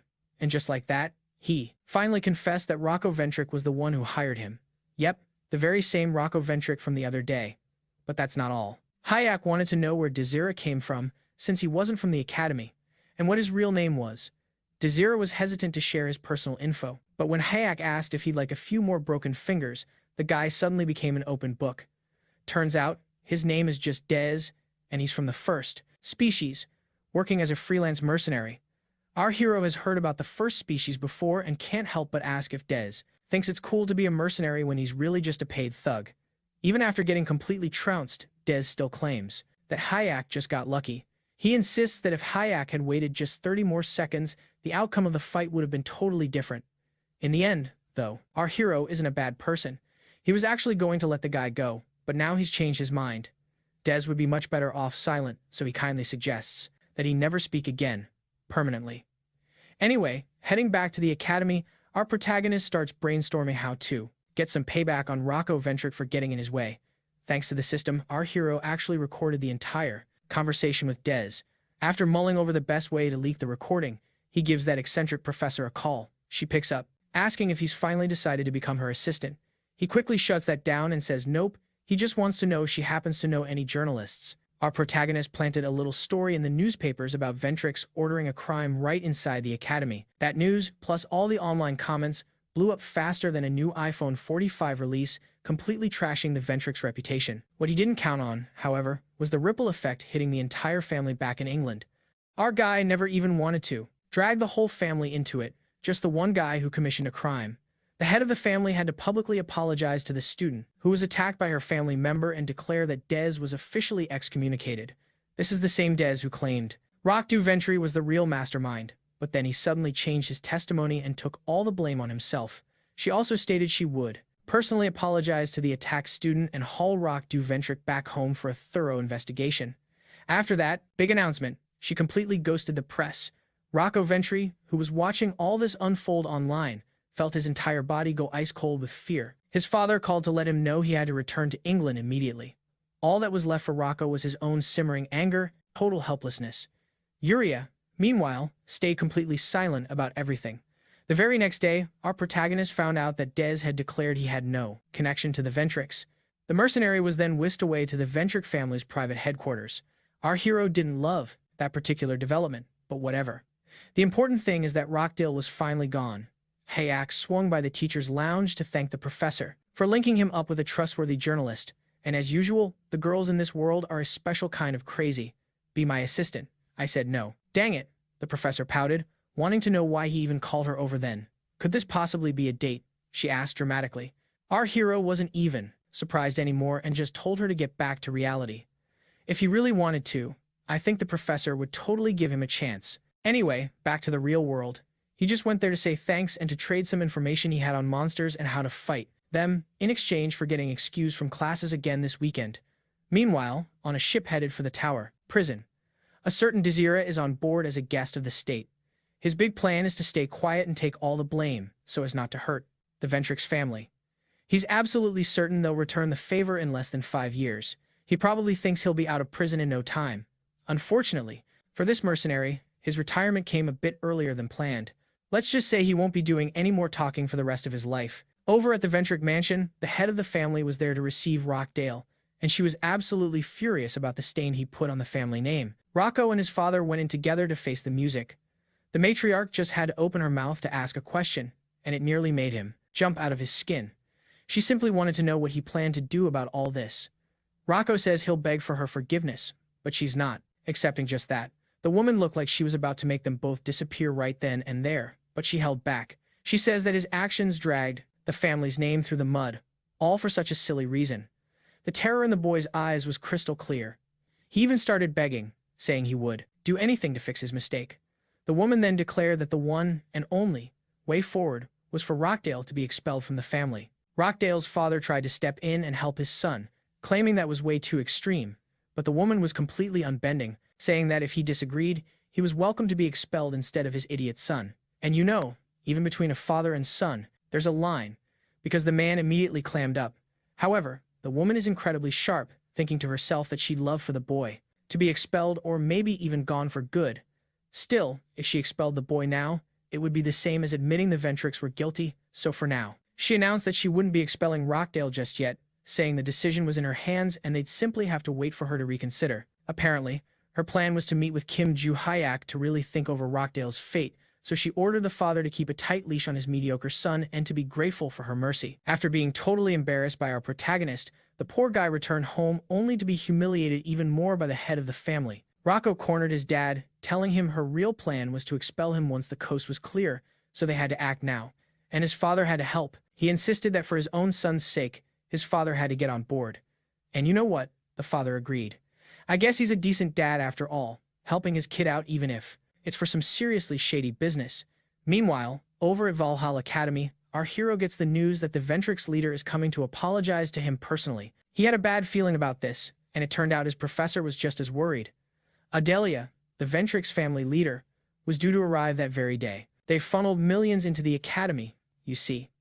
As the biggest donors, the school would cover up pretty much anything for them. The professor wanted to make sure our protagonist understood what that really meant, and despite looking like a regular teenager, he's sharp enough to get the picture and agrees. Before long, the woman herself showed up. The professor respectfully greeted the powerful guest and then promptly excused himself, leaving our hero alone in the room with the Ventrix leader. She introduced herself with all the refinement and politeness of a true noble.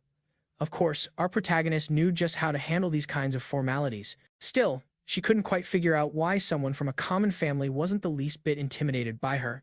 Kicking off her peace mission, she apologized for the recent incident, to which our hero just shrugged and said it was fine. Then she moved on to the topic of Rockdale, but our protagonist cut her right off, saying it didn't matter anymore. He reminded her that in all the media interviews, she'd already cleared Rockdale's name, so there was no need to act all guilty now. And that's when the polite facade started to crumble. She finally admitted that the media and the public weren't buying her family's story. What Adelia really wanted was for him to help turn public opinion back in their favor. In return, she offered him the world, money, political connections to get into the best guilds in Korea. All he had to do was lend a hand this one time. Just to be crystal clear, our protagonist asked if all he had to do was make a statement and this would all be over, really just probing to see what her true intentions were. As soon as she confirmed it, he called her out, saying they must be pretty desperate to offer so much just to buy his silence. After all, they crossed an entire continent just for this meeting. Hayak didn't mince words, and told her he was annoyed that they were trying to pretend it was no big deal. He had zero interest in helping them. He made it clear he didn't need anything she offered. The best reward, he said, would be watching her family live with the dishonor Rocco had brought upon them for the rest of history. Well, the woman completely lost her cool and looked ready to strike him down. But our hero doesn't back down from anyone. This kid from a no-name family just stared her down and said she didn't have the nerve to try anything in here. That's when her true colors really showed. She called him arrogant trash, sneering that he'd made her waste her valuable time. Adelia then threatened to annihilate him with her full power. But our protagonist showed absolutely no fear, confidently telling her to give it her best shot. He's a smart one, though, and immediately threw it in her face that they were trying to act as if nothing happened, and he simply wasn't going to help with that. The ultimate reward for him was seeing this family live with the disgrace Rocco brought upon them, forever marked in history. The woman went absolutely ballistic and looked like she wanted to end the protagonist right there, but he refused to bow to anyone. A boy with no noble background called her bluff, saying she didn't have the courage to do what she really wanted to right here. She finally dropped the act, calling him arrogant trash without a purpose who made her waste her time. Adelia threatened that she was going to finish him right now with everything she had. Showing zero signs of fear, our protagonist confidently told her to go ahead and try her luck. He's incredibly sharp, and threw it right back at her that if the ammo lasts. Ventrix had already declared Rockdale innocent, throwing a ton of money and offers around to bury the trial, so taking him out here would be the absolute last thing she would ever have the guts to do. And the woman, absolutely fuming, knew he had a point. In the end, he was right, so Adelia backs down, but not without a threat, promising he'll regret this day. Our hero then decides to poke the bear even more, taking a jab at her dignity by saying all the Ventrix folks talk a big game and it must just run in the family. Even Bar, the spirit in his sword, had to ask if it was really necessary to make an enemy like that. But for our protagonist, these people who think they deserve to be worshipped are the ones he just can't stand. It's actually the same reason he couldn't stand Bar 300 years ago. Fired up by her threat, our protagonist vows to go after anyone who tries to put a leash on him in this era, too. After that little declaration of war, he heads over to the Academy's training stadium. And who do we see right at the entrance? None other than Choy Arin, facing off with her older brother, who our main character hasn't even met yet. This guy, who isn't even a student, showed up just to pressure her and bully her into not challenging him for the family leadership. His whole argument is that he doesn't want to completely crush her in front of everybody, claiming she has zero chance of surviving a real fight against him. Aram refuses to give up, but she's struggling to find the courage to truly stand up to him. But then, a voice from out of nowhere calls her brother a talentless nobody, insulting him, just like that. He figures it must be some powerful noble to have that kind of nerve. The big brother, who has no clue who our protagonist is, demands to know why he's being insulted all of a sudden. For our hero, the reason is simple. He saw another arrogant noble throwing their family's weight around. And that's all it takes for our protagonist to kick the guy out of the academy, pointing out that it's totally wrong for an outsider to just barge in and start making demands of a student.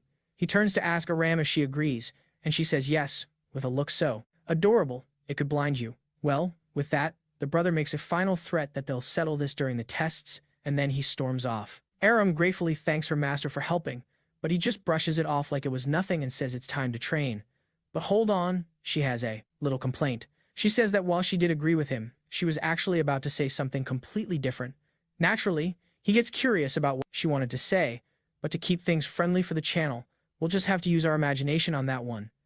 Anyway, a few days later, our protagonist went out looking for his old notes, which hold the secrets to overcoming his body's current weaknesses, all so he can completely dismantle a certain arrogant noble family. Meanwhile, the big day for choosing the new leader of the Choy family finally arrives. Since they're such an important family, a bunch of reporters are there, all eager to see who the next leader will be. Inside, our fencing-obsessed girl and her not-so-charming brother were all set for the test. Their father was just about to kick things off, but first, he had to go through all the official rituals and procedures, asking if they both understood what was on the line and the huge importance of their family. The rules were simple. The loser gets exiled from the family, and the winner becomes the next in line to lead. They both confirmed they were aware and totally prepared for the consequences, so their father finally revealed the challenge. Their test was to find the legendary dual blade hidden somewhere up in the mountains. Whoever could find the sword and bring it back to him would be recognized as the winner of the selection test. He made it clear that it didn't matter how they got the sword, as long as they didn't, knock each other out permanently. And with that, the test began. Arin immediately took off, eager to be the first one to find the sword, while her brother just stood there, not even bothering to run, thinking he could just let her. All he had to do was find the sword, snatch it from her, and claim victory.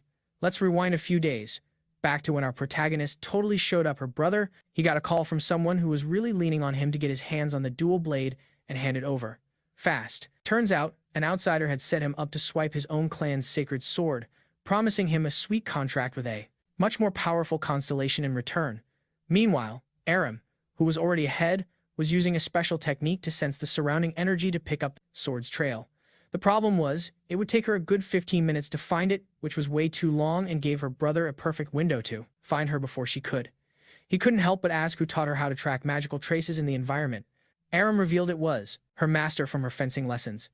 This guy taught her magical control that went way beyond the basics she already knew, and during these lessons, our hero started to wonder why her own family never taught her this stuff, but one look at her face told him everything he needed to know. So, putting that aside, he showed her a better way to control the magical energy flowing through her, helping her master her entire energy pool, so she could feel the magic in the area around her too. And what do you know? On her very first try, she actually managed to sense the mana in her surroundings and pinpoint the object with the biggest magical signature nearby. With this new skill, she could pick up on even the faintest magical energy in the area and avoid wasting her own mana in the process. He explained that as her control gets better, she'll notice that magical objects give off their own energy. The more control you have, the easier it becomes to track people and things around you. With every single lesson, she got more and more impressed, and maybe even started feeling something a little more than just gratitude. Her brother, on the other hand, remembered this so-called master just some academy student who had the nerve to badmouth him the other day. He had insulted our protagonist, calling him a nameless and pathetic piece of trash. There was no way she was going to let him talk smack about the first person who ever took the time to seriously train her. Arin shot back, saying that guy was way stronger than both of them and didn't deserve that kind of disrespect.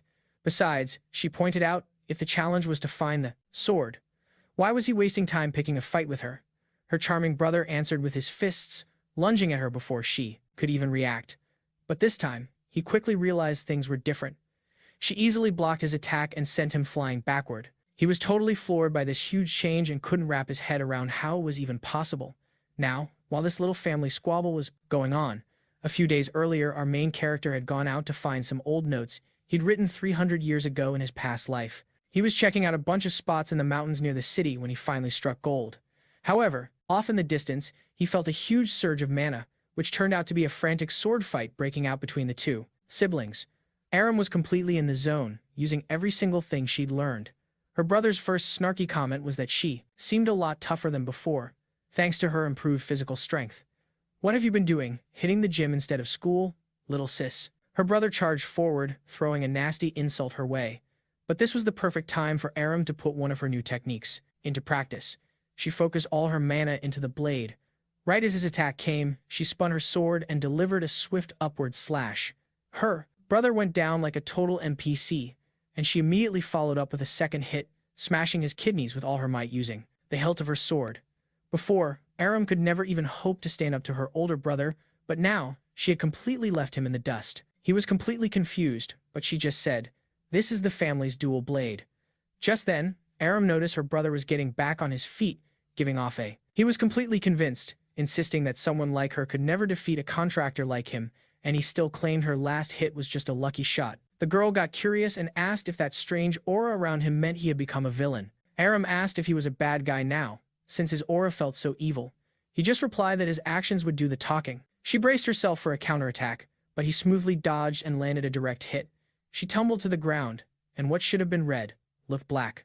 His confidence returned in a flash, and he taunted her, asking if she could even get up. But she didn't have any strength left. That's when her older brother admitted that he was now a member of the Devotees, which, according to Aram, was the third most powerful evil group in the entire world. Her brother was actually using the power of one of the Devotees' constellations. Things just got way more complicated, and Aram had to ask why in the world he would join a criminal organization and what they could possibly offer that their super wealthy family couldn't. Her brother simply replied that one of the constellation's powers was the ability to no longer feel any emotions.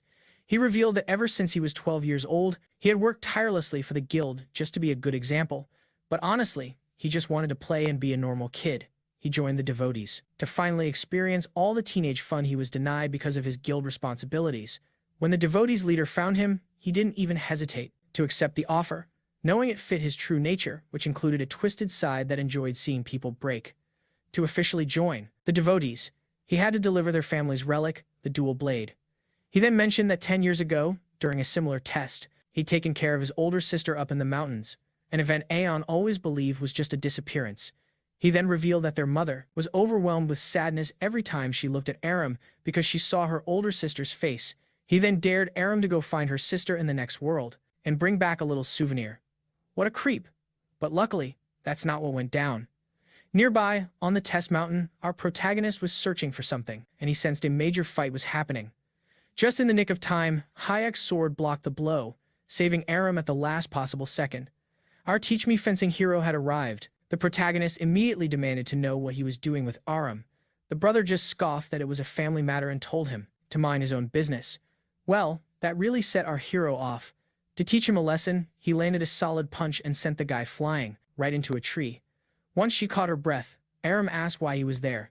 The protagonist, mysterious as ever, didn't reveal his true reason. He just said he had some business to take care of in the forest.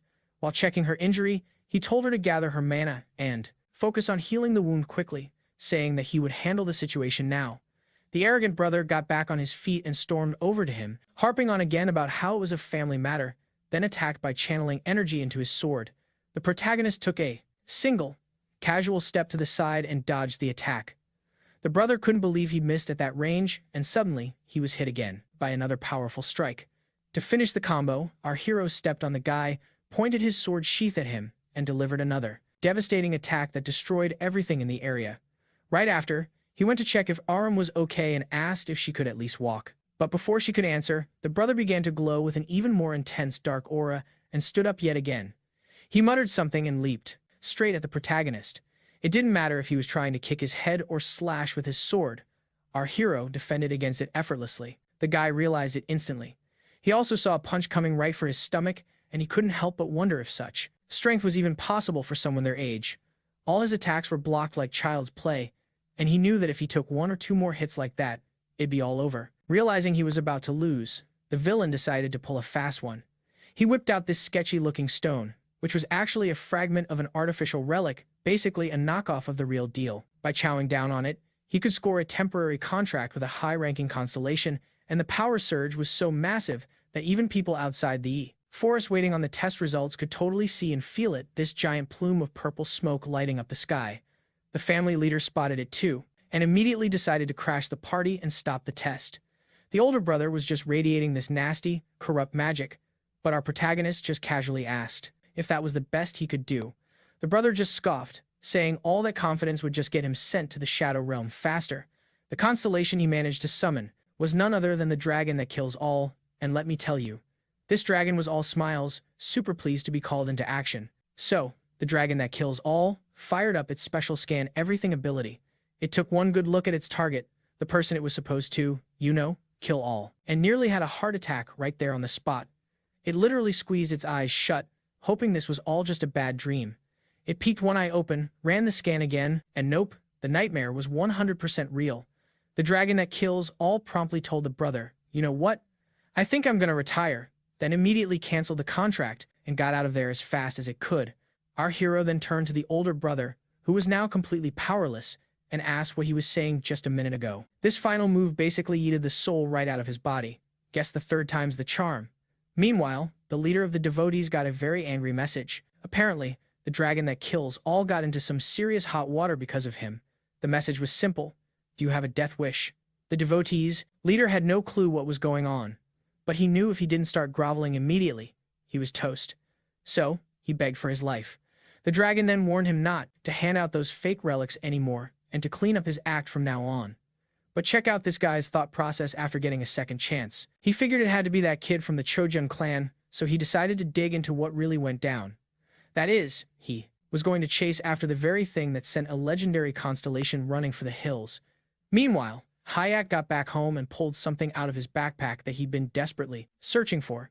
He had finally gotten his hands on his old notes about the divine arts, a special breathing technique that can crank your magical power up to some seriously impressive levels. While chatting with Bar, Hayak mentioned that the technique he used in his past life was basically child's play compared to this. Back when he first found this manuscript, he couldn't learn it because his old body was just too set in its ways with the technique he'd used for his entire life. He even said that if he'd had this technique back then, he never would have been taken out in the first place or even gotten hurt in that fight. But now, with his new body at a complete factory reset, Hayak was about to become unbelievably powerful. He decided to put his physical training on pause and go all in on this new technique. Thinking back to the incident where he almost sent Aram's brother to the next dimension, he remembered pulling his punches at the last second to avoid causing a bigger scene. He made sure Aram was alright and left it up to her to decide her brother's fate. During that time, he sensed someone was on their way, most likely their dad. Hayak gave Aram a heads up that her family was coming and suggested that she should take all the credit for defeating her brother, who was juiced up on an evil relic. Before the family showed up, Hayak bounced and took the notes with him. This whole incident really tanked the Chojun family's reputation, especially since all the journalists waiting at the foot of the mountain reported on the family's ties to the devotees. This was a huge scandal that could seriously mess things up for the family, especially with Aram about to be named the next head of the family. Aram ended up in the hospital, but luckily, it wasn't anything life-threatening. The media painted her as a total hero for taking down a member of the devotees, even though she was still just a teenager. She stuck to the plan Hayak gave her and told her family she was the one who defeated her brother. After her father found out she was associated with the devotees, he asked how she got so powerful, and she gave all the credit to Ha, who had been training her.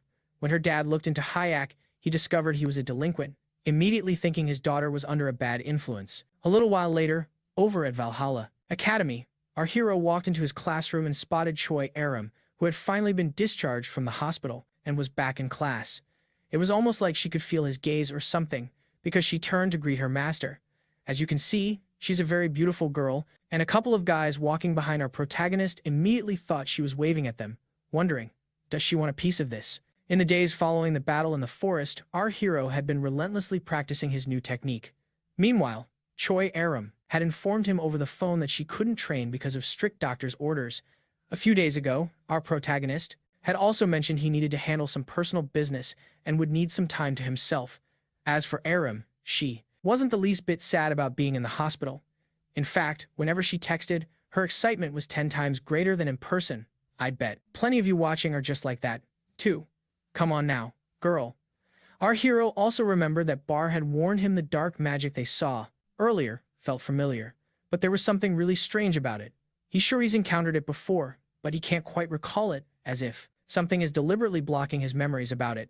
They aren't positive, but they have a strong feeling that the reason for this is that mysterious person who gave Barch possession of the Tower of the End in the past. If the protagonist can just fulfill the system's second condition, things might start making a lot more sense. The system had warned that he must retrieve the sword in which B is sealed. In short, he's got to get to this one specific place in the academy, and the only way to sneak in is during the academy's final exams at the end of the year. If he skips school or causes any trouble, he'll be expelled, which is why our hero suddenly has to work so hard to be a model student. And just like that, class begins. The teacher walks into the classroom and declares that he has a very big announcement. He reminds them that they should all be aware of the inter-school competition that's set to take place next month. Just the thought of having to participate in a competition is already irritating Jayak. Before the teacher even said that the school would pick its best students to participate, he already knew he was a shoo-in because of his grades. Then, strangely, the teacher called him into a private room, right before making the big announcement to everyone. The teacher commented that they've been having these little private talks quite a lot lately. Jae-yak sarcastically shot back, "Well, that's obviously because you keep calling me in here." The teacher knew it was true but felt it was important to speak with him first. But before he could even continue, our hero said he refused. The teacher hadn't even said what it was about yet, but Jae-yak, as sharp as ever, already knew it concerned the inter-school competition. He is a smart one, but the teacher insisted on explaining one thing to him specifically. There are 3 major hunter training institutions in the entire world: Valhalla in Korea, White Lotus in China, and Heroes in the USA. Each of these 3 schools selects their top first-year students to participate in the competition, representing their institution. The competition itself involves fights, escaping from labyrinths, and a bunch of other challenges. Naturally, they plan to send the first-year students with the very best grades. This whole thing was just ridiculous. Our hero found it so boring he was practically dozing off, which the teacher just couldn't wrap his head around. How could a student not be interested in something so crucial, no matter what the teacher said to persuade him? Our main character just flat out said he didn't care about any rewards. The teacher was baffled, wondering what on earth was wrong with this kid. But then, he played his trump card, arguing that it was super important for our hero to get to the center of the Great Forest. The teacher knew this was the key because our guy had asked for permission to go there before and was told no. But now, he reveals that the inter-school competition is going to be held in Valhalla, with the final test taking place right in the Great Forest. So, anyone who joins and gets a free pass to the Great Forest and gets to skip the Academy's final exams, because their scores from the competition will count as their final grades. This clever teacher pulled him aside because he knew our guy would probably say no in front of everyone, so he needed to sweet-talk him first. Now that he has a shortcut to his goal, our hero is all in and agrees to join the competition. We don't really need to go back to the classroom to see who else is participating, cause let's be real, we already know who it's gonna be. Now, let's zip over to the Ventric estate where Adelia, the head of the family, is still fuming that she couldn't force a commoner like our hero back to England and is now cooking up some kind of secret plan. It's a pretty big deal that could take up to a whole month, so she's telling her guy to wrap it up and report back to her as soon as possible. On top of that, she's really curious about what's been going on in Valhalla. Her subordinate reports that something pretty strange is happening over in Valhalla. Apparently, the market is constructing a massive building made entirely out of paper money. Hey, if even she can't figure out what that's all about, then I'm definitely not going to worry about it. All they know for sure is that the person behind it is the Black Cat. The woman has no clue about the Black Cat's reasons, but suddenly, the constellation she serves wants to have a little chat. It seems this constellation is demanding more details on the situation. This sudden interest from her constellation totally surprises Adelia. This kind of thing doesn't happen often. We then cut to the market inn, the 7 territories. Turns out, the Black Cat is just as clueless about why his constellation wants these buildings made, and for the very first time, we get to see what a constellation actually looks like. She simply says it's a gift for him. You know, something tells me this lady might want to give a whole lot more than just buildings to the guy who's caught her eye.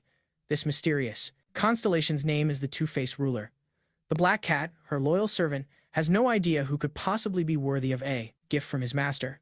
Could the powerful being he serves actually owe someone a favor? The ruler then asks if the cat has managed to track down the person who sold that ring. Unfortunately, the cat hasn't found him yet. The only clue they have is that the seller sounded young. Well, the constellation is getting impatient. Excuses aren't cutting it anymore. She needs this done, and she needs it done fast. The cat has never seen his master act like this before. Then, we pop back over to Valhalla. The teacher is having a rough day.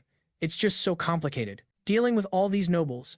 The chief instructor strolls up and asks if he's picked out the students who will be representing the academy in the competition. The teacher hands over the list, and to the chief instructor's complete surprise, the very first name on the list doesn't belong to some big-shot family. This Kim Ji-ak kid is quite the wild card. The teacher explains that at first, the student didn't even want to join, but the second he mentioned the competition was happening in the center of the Great Forest, his whole attitude shifted. The chief instructor found this super weird. Most people would get hesitant, not suddenly excited. Did this kid have any clue what the center of the Great Forest actually was? He's been snoozing through all his classes, so that could explain his ignorance, but it wouldn't explain why he's so interested. With that in mind, the chief instructor figured the kid must have trained them. So, A couple of days later, the 5 chosen first-year students were all brought together. You had Seek, Mecha, the Teach Me Fencing guy, some random extra, and Gak Kim. Once they were all there, the instructor came to see the students. And even though everyone probably knew who he was, he introduced himself again, saying it was a real pleasure to meet them all. He explained they were all gathered because of the upcoming competition, and he was about to lay out how the special training was going to work. He told them there would be a grand total of 3 tests to pass. The first one, a good old-fashioned fight between the students. Just like the academy entrance exam, they wanted to see what these kids were made of. The second test was a group battle. The 5 students from their academy would go up against 5 from a rival academy. The really important part of this test, he stressed, was that it wouldn't be a series of one-on-one duels. All 5 would be fighting at the same time. And finally, the third test involved the center of the Great Forest. The second, he mentioned that, our protagonist's ears perked right up. Thanks to this competition replacing their final exams, they'd have plenty of time to get ready, so there was no need to rush things. The instructor then explained that the center of the Great Forest is a massive labyrinth. It's completely different from a normal forest, which is why it's sealed off by a gate and has guards on duty around the clock. Because of this, what's actually inside is a total secret, so they can't know a single thing about it, except that their specific task would only be revealed on the day of the test. From that point on, they would be trained specifically to handle the first and second tests. But while the instructor was going over all this super important info, our protagonist was completely zoned out. The only thing on his mind was the center of the Great Forest, because, as he'd seen before, there's a massive security barrier stopping him from just waltzing in. Unfortunately, he wasn't quite strong enough yet to break through it, and he'd have to play by the rules to get access. Seriously, guys, you think this place was Fort Knox with all this security? This author's gotta be messing with us. Anyway, while the teacher was still explaining some other stuff, our protagonist spoke up, saying he had a question. He wanted to know if it was okay for him to train by himself. The instructor surprisingly agreed to his request to prepare for the competition alone. But then, something totally unexpected happened. Choy Arin asked to train alone too. This just raised even more questions for the instructor. He started wondering, are these two secretly dating or something? But since he'd already said yes to the protagonist, he had to do the same for Arin. The instructor then asked if anyone else wanted to follow suit. The other 3 just stayed quiet, so he told them he'd see them during the group training sessions. After the meeting wrapped up, everyone filed out of the room except for 2 people. Ju was busy wondering if he'd be able to master his new technique in time for the competition. Even though he's this legendary hero from the past, his current body belonged to a total slacker. Arin, on the other hand, had stayed behind just to ask her master if she should also participate in the training. He thought it was a bit odd for her to be asking him about it, but he answered anyway, telling her not to push herself too hard because of her injuries. And that advice seemed to really worry the girl. You see, before the teacher even chose her for the competition, he'd asked if she was in good enough shape. Getting in shape for the competition is a big deal for any student, but really, there was only one thing on her mind, and that was whether or not Jiak would be joining. Even her teacher couldn't quite figure her out, but he went ahead and told her that our main character was indeed participating, which was all she needed to hear to sign up to. The teacher was pretty surprised. He totally thought she'd say no, seeing as she hadn't fully recovered from her injuries yet, but she was super insistent, promising she was fine and would be back to 100% in no time. Seeing how determined she was, he caved and let her join. Now, Aram was already on track to become the head of her family, but she was starting to realize she wanted something more. The biggest desire in her heart now was to become just as strong as he is, so she could stand by his side and help him reach his goals. And get this, you guys, she basically just admitted to herself that she's totally crushing on this guy. As all these thoughts were swirling in her head, she just kept staring at him with a little smile on her face, not saying a word. Naturally, our boy found this a little weird and suggested that since she couldn't do any physical training, she should work on her mana control instead. He promised that once he was done with his own stuff, he'd come back and help her out personally. Then, later that night, the scene shifts to an old, abandoned building. We hear someone screaming for their life, yelling, "Stop pulling my teeth. I'll give you anything. Just tell me what you want." Too bad for him, they weren't after information. They were just there to do a simple job, taking care of a target. The woman in the group wanted to get it over with, but the bald guy thought it was way more fun to take his time. See, these 2 are professional assassins. Now that they've wrapped up this mission, it's time to move on to the next one. And their new assignment is a little different from their usual gigs, because the target is just a student from Valhalla. The intel says that the client is paying big bucks for this, and they have a deadline of 1 month to take the target out specifically during the inter-school competition. The bald guy grumbles, wondering why they can't just do it now. His partner explains that the security around the school is just too tight. Trying to invade the academy and get through its barrier would be way too risky. They have to make their move when the academy is open to the public for the competition, so they can easily blend in with the crowd. She mentions that the third test is set to take place right in the middle of the deer Great Forest, inside a mysterious labyrinth that's literally made from the forest itself. Apparently, the info they got is that the final test is just to escape the labyrinth, and there won't be any instructors watching over them. That's going to be their golden opportunity to strike. So, without further ado, we jump forward 1 month to the very first day of the inter-school competition. All the students are gathered around, cheering on their classmates. Rock is back at the academy now that Dez confessed and took all the blame for the attack. All Rockle has to do now is sit back and wait for those assassins to do their thing. He gives his dad a call and confirms that he hired that professional duo, the best and most expensive assassins money can buy, and they're all set to do the dirty work. What's more, Rock set this whole thing up without his father's direct involvement. That way, if anything goes south, the kid will take the full fall for it. But Rockle assures his dad that there won't be any mistakes this time around. He's confident because the Samo group is on the job. Even his father has heard of them. They're the group that those two infamous widows belong to. His dad figures if this is what it takes to fix his son's reputation, then fine, but he warns Rockle not to do anything else that's too risky. The assassins have already confirmed they've accepted the contract, so now Rockle is just itching to finally get his revenge. Against that commoner, the Valhalla Council's president officially kicks off the competition. He begins by introducing the students from China, the White Lotus, followed by the heroes from the United States, and finally, the representatives of South Korea, Bala. The competition is set to run for 3 whole days, and for today's event, it's all about individual duels between the students. After wrapping up the opening ceremony and giving everyone the details, he asks all the participants to head back to their waiting rooms. The chief instructor is super excited to see what this new generation of students can do. On top of that, he was especially looking forward to seeing one guy in particular, the senior instructor for the heroes, Jack Rover. It turns out these two are old acquaintances, and our senior instructor can't help but poke fun at his friend, calling him Mr. Third Place. Jack shoots back that Valhalla didn't get first place that year either. But this time, things are going to be different. He's totally convinced the heroes will lock in the #1 spot this year. The Americans' confidence is sky high, and the reason for it is the pinnacle of all contractors, the one and only. Senna points out that he's talking about the legendary Logan the Destroyer.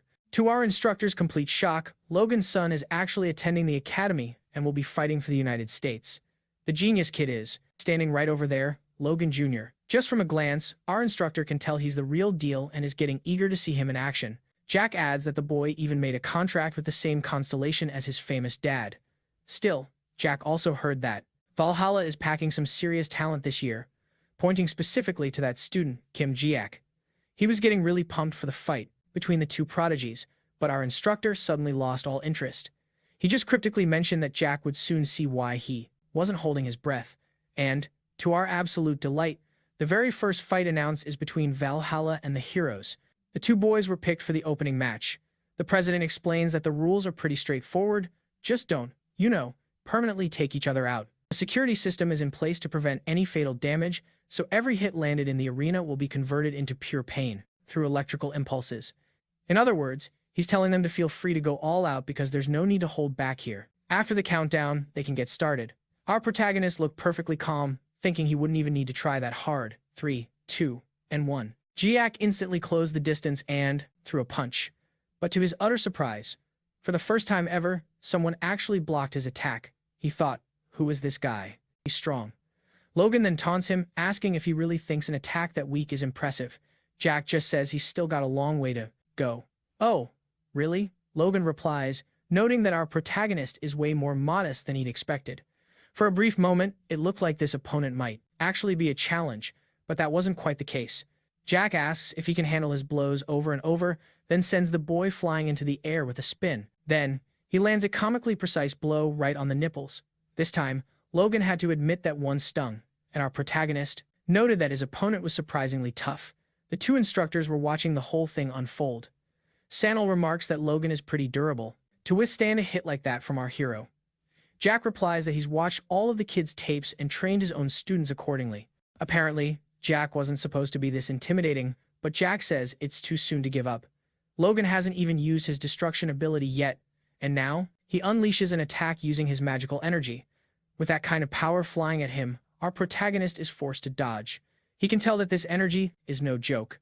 But even with all that destructive power, Logan's actual fighting skills are pretty sloppy, and a blast just nicks our hero's hair. Jack jokes that with that kind of aim, Logan would make a fantastic hairdresser. Logan, however, was starting to realize that if he can't land his shots, all that power is pointless. A reason to use destruction, but he didn't have to use it in the usual way. Instead, he placed his hands on the ground, channeled his energy throughout the entire stadium. With this power, he could totally distract his opponent by raising pieces of the arena. The idea was that if his opponent couldn't find him among all the debris, they wouldn't be able to dodge his attacks. This was the kind of thinking you'd expect from an inexperienced kid. However, Jack spotted his movements with no trouble at all, dodged, and even threw a piece of rock right at his opponent's face. Our protagonist took this opportunity to tell the kid that if you're going to hide, it's super easy to find you if you're using magic, since you can just sense the energy. He suggested, why not try throwing a punch like this, without magic, and hitting your opponent's nose? With just one more precise hit, the victory belonged to the Korean team. Sinyo had been confident about this outcome, but Jack was absolutely stunned. That kid is a monster. The following duels happened one after another, and all their opponents were defeated with ease. When there were no more opponents left to face, Valhalla had to compete against their own team in the final round, and to make our protagonist swell with pride, Choy Arin was the other finalist. The girl brought this up herself, saying that Valhalla's victory was already guaranteed, so there was no reason for them to fight with their full strength. However, the winner is the one who will receive a scholarship, and she didn't need the money. So, she offered to forfeit if Jiak wanted to win. Jiak replied that he also didn't care about the cost, money, but insisted that Aram couldn't forfeit. He also wanted her to show him just how much she had improved, so he asked her to give it her best shot in the fight. Without hesitating, the girl readied an attack with her thunderous sword. Her skill was already something incredible, but now her control was on a whole other level. The fight between these two monsters left the entire arena in shock. Even the senior instructors couldn't believe what they were seeing. This was a truly high-level battle. The victory went to our protagonist, and Bar spoke in his mind, saying that he was very cruel and asking if he had hurt her. Jiak insisted he held back. He says he didn't aim for her stomach. The girl had changed the trajectory of her attack at the last moment, and he had adjusted his own to hit her sword. However, his power is so immense that the result of simply hitting the sword was something like this. Despite his monstrous growth and strength, Choy Arin is also incredible and surpasses all the other students. The first day of the competition ended, and that night, Senio congratulated the team. He told them they were incredible and had won the first day. No one was hurt thanks to the defense system, but he said they should still rest up and visit the infirmary just in case. He was also about to mention something about the formation for tomorrow. However, Jiak began to wonder if he really needed to wait any longer to go to the center of the great forest. Perhaps his strength was already enough that he didn't have to follow the rules anymore. The meeting ended and Sinio left the students alone, but Jiak wanted to speak with the instructor first. He had a question for him. If he managed to defeat everyone and finish the test in record time tomorrow, could they move on to the third test on the same day? At this point, Senio didn't even question if that was possible and just said he would look in the rulebook. He investigated and discovered that there are exceptions that allow this to happen if the test is completed very quickly. If the preparations for the next test were already in place, they could proceed immediately. In other words, our protagonist says he's going to finish quickly, so he asks the instructor to have everything prepared for him to take the next test. The final test on the very same day.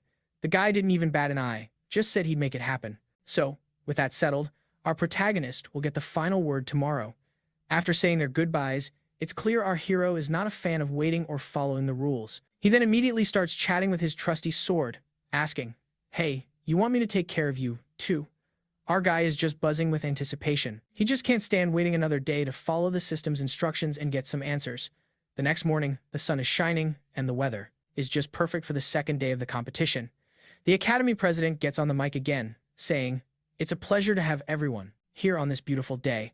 The group battle is set to go down in the forest, and everyone will be watching the action through some state-of-the-art drone cameras. Now, here's the new fan-favorite team to win it all.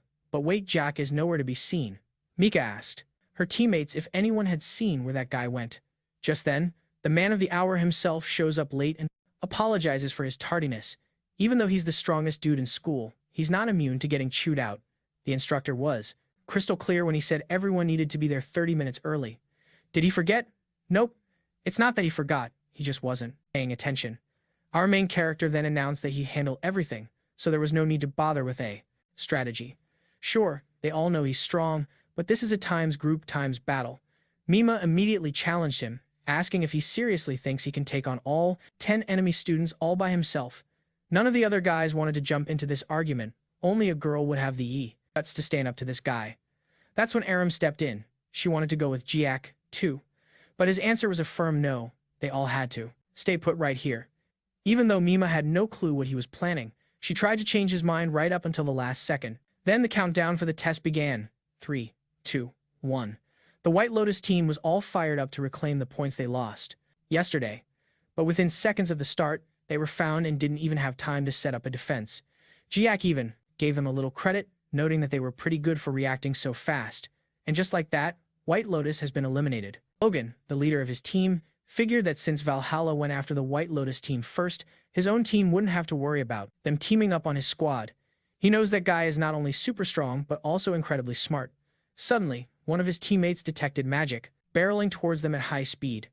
Wait, no, that's not magic, it's a person moving crazy fast. They know it's the boogeyman himself coming for them, so they scrambled to put up a reinforced magic shield. Melissa was tasked with casting the most powerful reinforcement magic she could muster. Bella is on defense duty, supporting the barrier. With everyone else focused on defense, Logan would be ready for the counterattack. It's a full-on defensive formation, which made Melissa wonder why they were going to all this trouble for just one person. Logan reminded her that this one person is Jiak. He pointed out that she must have seen during the first test that he's on a completely different level. Bella chimed in, saying that since Melissa didn't face him yesterday, she has no idea how powerful his attacks are. Melissa was still convinced that no one was stronger than Logan, but Logan himself admitted that he's not even in the same league as that guy. They waited for a little while, and suddenly, the enemy's mana just vanished.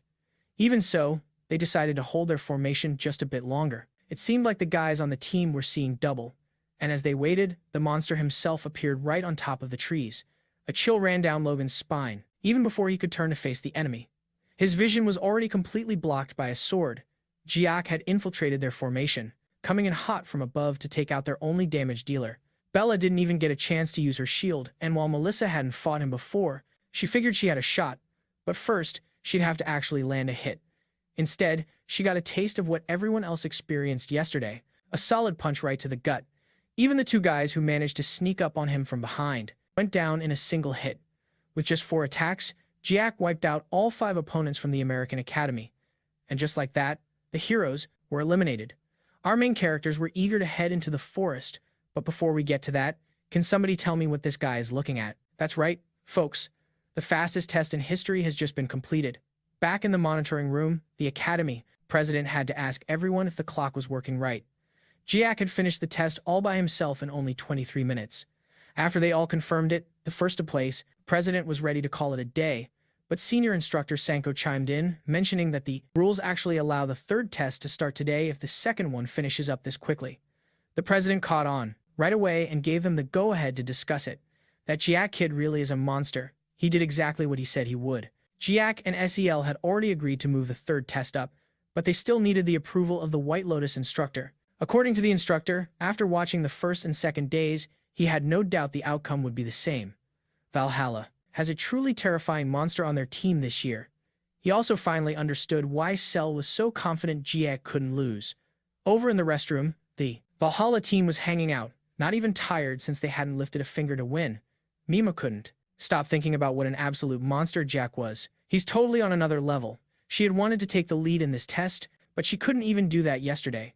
She got completely owned by Choy Arin in combat, who, rumor has it, is being trained by Jack himself. The poor girl felt like she was falling way behind, and it was seriously stressing her out. She started to wonder if maybe, just maybe, she could swallow her pride for a moment. Would he agree to teach her, too? That tense atmosphere was suddenly broken by an announcement over the school's PA system. Tomorrow's test, Survival in the Labyrinth, was being moved up to today. Right before everyone headed into the forest, our hero said he had a quick announcement for the team. He was going to head to the center of the forest, all by himself, so everyone else was on their own. He added that if they ran into trouble, they could just call for him and he'd come help. Mima was instantly annoyed. Another solo mission. They'd already won the first two tests, so they were going to pass this one anyway, but why does this? I always insist on doing everything alone. She wanted to say something, but she just couldn't get the words out. That's when Jiak asked if the little bird had something she wanted to say. Why do you keep giving me nicknames?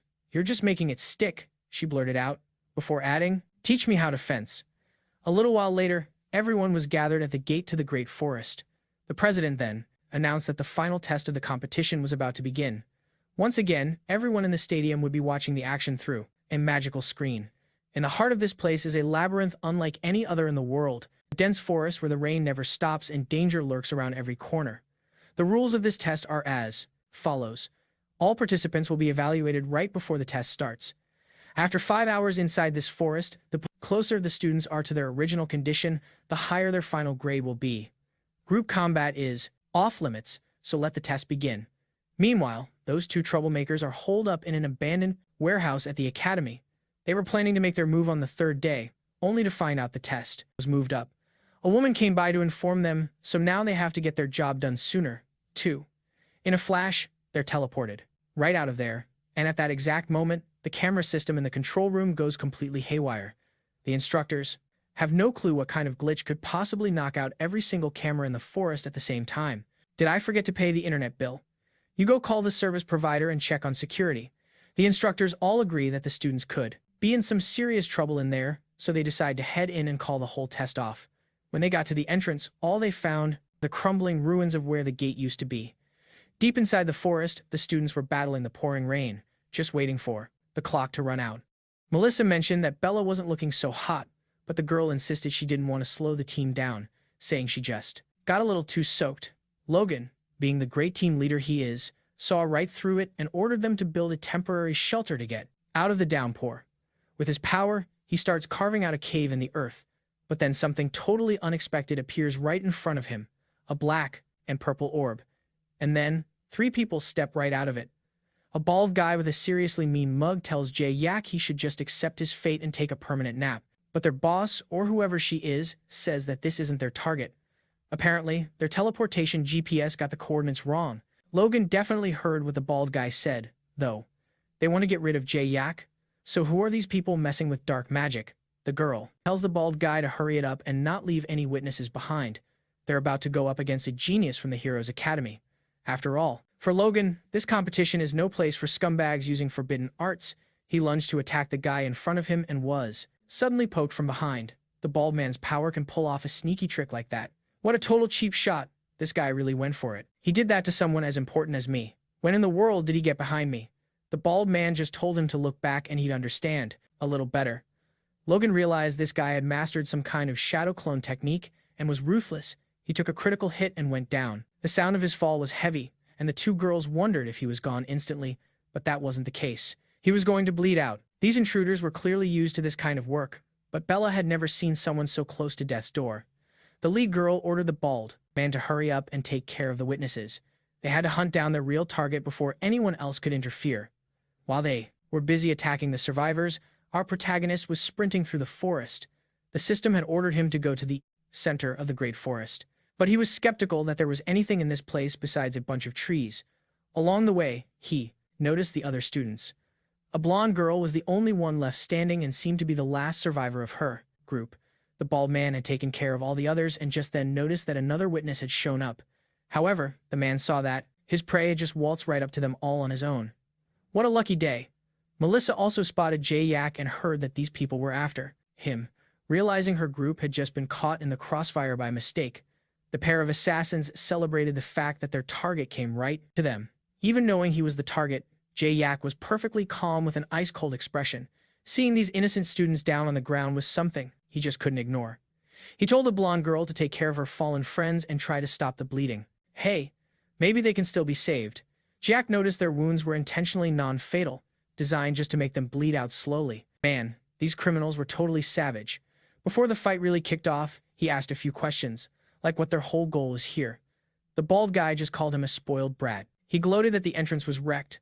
All the observation drones were smashed, and no teacher would make it in time to rescue them. The bald man estimated it would take at least a full hour for anyone to get through the busted gate. This was all meant to scare the kid, but Jake was just thinking about how huge the forest was with the non-stop rain. What if he couldn't find his objective? After he dealt with this mess, what would that bald guy think about a kid who said he'd solve this and then just move on to something else? The bald man launched an attack from two directions to take out his target. It should have been impossible for anyone to dodge. Then, the impossible happened. He struck nothing but the ground. Where did that boy go? Jack's voice then called out, "I'm over here." And then he added, "Looks like you guys are in big trouble now." The blow was so powerful that the bald man went flying several yards before smashing into a tree. The other two criminals didn't even have time to process what was happening. They were hit from behind and instantly lost consciousness. They dropped like sacks of potatoes right on the ground next to the bald guy. Jack then told the blonde girl to use her healing mana on her friend's wounds. He told her if she couldn't manage it on her own, she should run west until she found the Valhalla students, who would be able to help. Rain masked her tears, but she was completely determined to heal her friends as quickly as she possibly could. The bald man woke up surprisingly fast and saw his partners lying unconscious beside him. When he looked forward, his target was just staring him down. He probably thought he had another shot to complete the mission and drag his potato sack buddies out of there. Jack, on the other hand, had different ideas. He said that before they got to the taking him out part, he needed the bald man to clear up one little thing, who ordered the hit on him. Despite being a criminal, the bald man had some professional pride, asking what kind of assassin he'd be if he just gave up his client's name. Jack was getting impatient. Usually, guys like him spill the beans once they realize there's zero chance they're walking away from this. The bald man, having blacked out for a few seconds, was now fully alert. He decided it was time to get serious and finish off this kid for good. His clone appeared right behind Jack, ready to land the killing blow. But even without looking, Jack dodged the attack perfectly. How on earth did he do that? Jack called the guy a coward for attacking from behind. He then destroyed the clone and asked if he wanted to see a surprise attack that wasn't so cheap. Here, have a broken nose. The man got decked, and it became painfully obvious that the roles of hunter and prey had been completely reversed. Jack asked one last time for the client's name. The man just couldn't believe it, insisting it was impossible for him to lose to a kid. So, Jack just started wailing on him until he caved. The assault was so intense that nearby trees were being torn apart like they were made of paper. After some time had passed, the instructors finally managed to reach the group of students. They followed all the noise and found the American group with the Korean students. The Americans were in pretty rough shape. Jack was extremely worried and wanted to know what on earth had happened. Logan and his friends couldn't even stand up, but they were going to be fine. They still hadn't explained what went down. Logan finally said they were ambushed by villains, 2 women, and a weird bald dude. Judging by that description, Sankel figured it had to be the Sam Sal group. But where are the attackers now? We have to hunt them down. Logan just pointed to the side and said they really didn't need to. Lying there were the bodies of the 3 criminals. The whole scene was terrifying. It looked like a meteor had crash-landed. It had come crashing down on them. The dun girl and the bald guy were totally taken out by Gak, showing more skill than a professional assassin. The fact they were even here proved Gak had defeated them. It was seriously impossible to gauge how strong that kid really is. Logan said that, right before he passed out, he saw Jack fight for just a few seconds. It was absolutely incredible. The criminals couldn't even lay a finger on him. Melissa apparently saw the entire fight, too. They all used to think Logan was the strongest high schooler around, but now his confidence was completely shattered. Jack told his student to keep his head up. Jack is just a total anomaly, but Logan is still an amazing fighter. More importantly, they mentioned there were 3 people. So where was the other woman? Just as they were asking, they heard a thud on the ground. Our hero had brought the 3rd woman, trying to find out who was pulling the strings behind these criminals. Instructor Sanol didn't even have to ask if he was hurt. They figured they'd get the full story when they got back to the academy. The teachers would help the injured students and get them to the hospital. And just like that, the student competition was officially over. Later that night in the academy dorm, our main character had just stepped out of the shower. It had been a really long day, and why wouldn't it be? Barr suggested it was because he used a ton of magic and took down 3 villains. But despite everything that had happened, he was feeling pretty good looking at the system window. He could see that he'd met the conditions and completed the goal of retrieving the pearl from Made Alona's house. He was still wondering how something so massive could fit in his pocket. He was thrilled because he'd been racing against time, and it wasn't easy to pull that off, which made the success feel even sweeter. The woman woke up after being knocked out, and as she opened her eyes, our protagonist told her to get up. He wanted to know what her ability was. He'd heard before that they were after a target and were part of a group called Samel. Judging by their 3-person formation, the girls were probably the support for the group, so what was her power? The woman was furious and refused to say a word. She thought that even if they failed, she could still escape. Unfortunately for her, Jiak interrupted her teleportation magic. The girl couldn't believe it was even possible to stop her magic mid-cast. It turns out, just seeing her magic in action one time was all our protagonist needed to figure it out. She was basically moving herself around using a black orb. Our hero remarked that this was super useful and that he needed her help. He had something he needed to find, and if she helped him out, she might get to keep all of her teeth. And that's pretty much how our hero managed to find the great center of the forest. Bar pointed out. Jack didn't exactly keep his promise about leaving her alone once he found what he was looking for. In response, he said it was her own fault. He asked who their clients were, and when she wouldn't talk, he had to get a little persuasive to get the answer. He already knew about the Samuel group, and as for who hired them, he deduced it had to be the darn Rockel family. That was his theory, and if he was right, the Ventrix family would just keep trying until they succeeded. In that case, the only choice he had was to take the entire family off the board to end their threat for good. Anyway, the next step after getting the pearl was to face his lost memories through his dreams. But now, did he actually need to sleep to do that? Bar seemed to think so. He also figured he would get his own memories back if Jiak recovered his. So, Jiak flicked off the lights and prepared to call it a night. You know how it is? The harder you try to fall asleep, the more awake you feel. Well, after a little while, he finally managed to drift off. Our hero found himself reliving the very night he died, right after the epic battle that decided Earth's fate. The tower was destroyed, and the falling debris tragically took him out. It's not clear what he actually remembers, since this is just the official story everyone knows. But it turns out, something else happened that night that nobody's aware of. Just moments before his death, time itself came to a screeching halt. A mysterious figure, appearing only as a shadow, froze that single instant. This figure approached Jiak and said, "I will take good care of your name, and the names of everyone you protected in this world." And with that, their business was done. Then, the creature vanished and time resumed its flow, marking the end of the great legendary hero. After a wild dream like that, he woke up completely bewildered, wondering if it was a dream or a memory. Could those have been his real lost memories? Was that truly how it all went down? The protagonist was eager to find out if Bar remembered anything similar, and judging by his reaction, it sure looked like he did. Bar mentioned that he used to be a tiger. Jiak, trying to process this, asked if that was for real. Was he actually an animal in his past life? According to Bar, he wasn't a particularly cute one either. Jiak then asked if Bar also saw that shadowy figure and what his name used to be. Bar couldn't remember his old name. His only memories now were of being a tiger. Jiak wasn't sure if he was just going crazy from all the blows to the head or if this was all actually happening. In any case, he checked the system again, hoping for answers. And sure enough, there was new information. It was about a secret room located somewhere in Valhalla. The system prompted him to go to this place and witness the truth. Jiak had no idea if this was the final mission or something else entirely, so he decided he would ask his teacher about the location after he finished training for the day. Later on, during physical training, Choy was right there by his side, just like always. The super muscular guy was also busy lifting weights. The big surprise, however, was a new person in the gym, Mima. It was her first time, and she had the guts to walk up and ask the big guy why he was even there. Jiak thought, is this girl for real? Where else would a mountain of muscle be? He then turned the question back on her, asking Mima why she was there. That question definitely hit a sore spot. She confessed that she was there out of envy for Jiak, just like she assumed Choy was, and that she wanted to train like him. The big guy quickly corrected her, explaining that he wasn't there because of Jiak. He had been a regular at that place, long before Jiak ever showed up, but he totally understood how she felt. She was really there because she'd also lost to Choy Arin, not just because Jiak had surpassed her. In the showdown between the two girls, Mima had been the favorite to win and truly believed she was the second strongest fighter around. But Arin proved to be far more resilient and packed an even stronger punch. She managed to shut down Mima's attacks without a second thought. Mima even unleashed her most powerful attack, but Arin's superior technique completely overwhelmed her. Right before Arin delivered the final blow, she had already proven she was stronger in every single way. It was an absolute victory. Mima then realized that Arin got so much stronger by training with Jiak. Seeing Arin push herself so hard with the weights, she knew Jiak's influence was undeniable. Mima wanted to learn how to train properly, and even though Choy was an expert, he suggested it would be best for her to ask Jiak for advice herself. Asking another noble for help would normally be simple, but Mima's pride made it hard to ask Jiak for anything. After all, he was just a poor commoner. Despite her pride, she knew it was the right thing to do.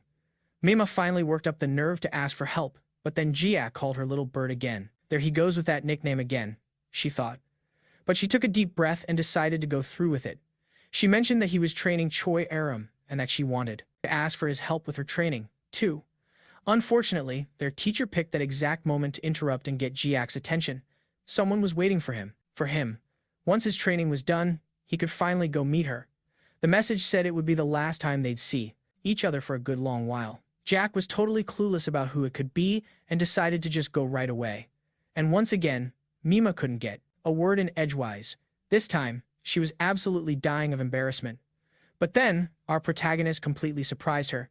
He told the chatty girl that if she really wanted to train, she should ask Choy Arin for her routine and stick to it if she was willing to work hard. He even hinted he might train her himself later. Choy Arin was more than happy to help the talkative girl out. Meanwhile, the senior instructor wasn't telling who the mystery person was, trying to build the suspense. Jiak was eager to find out who it was. Right before they got to the room, the instructor just said that if Jiak really thought about it, it could only be one person. Jack had a hunch. When they arrived, his guess was confirmed. It was Rocco Ventric, and he looked like an absolute wreck. Jack wasn't the least bit excited to see or even talk to Rocco. Rocco, on the other hand, looked like he couldn't wait another second. Forgetting all his pride, he dropped to his knees and begged for forgiveness. Rocco just threw himself on the ground, pleading, and that girl he keeps around was right beside him, as always. He just kept repeating, "Please forgive me." Jack had no idea what was going on, so he asked, instructor, if he knew why Rocco was there. Senel figured Jiak would have already known that Rocco was the one who hired those 3 assassins from before. The second he heard that, Rocco's entire body froze. The instructor also reminded him that the first time someone tried to ambush Jiak, Rocco was the mastermind who pulled the strings and got away clean. And now, he had committed the very same crime all over again. The story was all over the news, but Jack wondered if it would even make a difference. He assumed the Ventric family would just sweep everything under the rug and protect Rocco. Senel then shocked everyone by announcing that the Ventric family had actually kicked Rocco out. That was why he was here looking so miserable. Senel explained that not only the Ventrics but also Rocco's own father had disowned him. Unlike last time, the Ventrics did absolutely nothing to cover up the news. Rocco's reputation was worse than something you'd find at the bottom of a dumpster. So, Jiak asked the criminal directly, now that he was without any protection and had nothing to look forward to but jail time. How could he possibly save Rocco? The boy saw a tiny glimmer of hope and shouted that there was a way. He claimed the most important thing was Jiak's testimony. Our protagonist heard this and showed absolutely no reaction at all. Rocco begged him to say something, anything to just claim that he was innocent and that nothing ever happened. This request was just insane, but Jiak simply replied that he wasn't in the mood. Rocco started begging and apologizing again, even offering his own life, but our hero wasn't having any of it. When the instructor heard Rocco trying to offer money for forgiveness, he started to get really angry, but Jiak, even though he wasn't rich, didn't even entertain the offer. With no clue what else could convince Jiak, Rocco had a wild idea. He grabbed the girl with him by the arm and offered her up. He said if Jiak wanted to own the girl, he could just take her. She was apparently from the royal family of England. Possessing her would supposedly bring status to Jiak and help him rise through the ranks. Of all the ridiculous offers, this was the one that finally got a reaction from our protagonist. Was this guy seriously offering a person as if she were an object? Rocco made his usual smug face and stated that the girl was his property. He said it was totally normal for him to sell, use, or trade her. He then showed her neck where there was a mark proving she was his property and asked what he thought of that. If Jiak wanted, he could transfer ownership right then and there. Sel, seeing this, remembered that this was a major taboo. Using magic to seal a person was forbidden. It was a spell that completely robbed, that keeps a person from acting against their owner, but there's no way a normal person could cast a spell like that. So help Rocco do this. Our hero couldn't just stand by and listen anymore, so he said grimly that people like Rocco have been around for a very long time, people who use forbidden spells on others for their own twisted purposes. Jurak then placed a hand on her and began using his mana. The girl could tell he was doing something but wasn't sure what, but when Jurak used his power to remove the seal from her body, she finally understood the spell was being broken.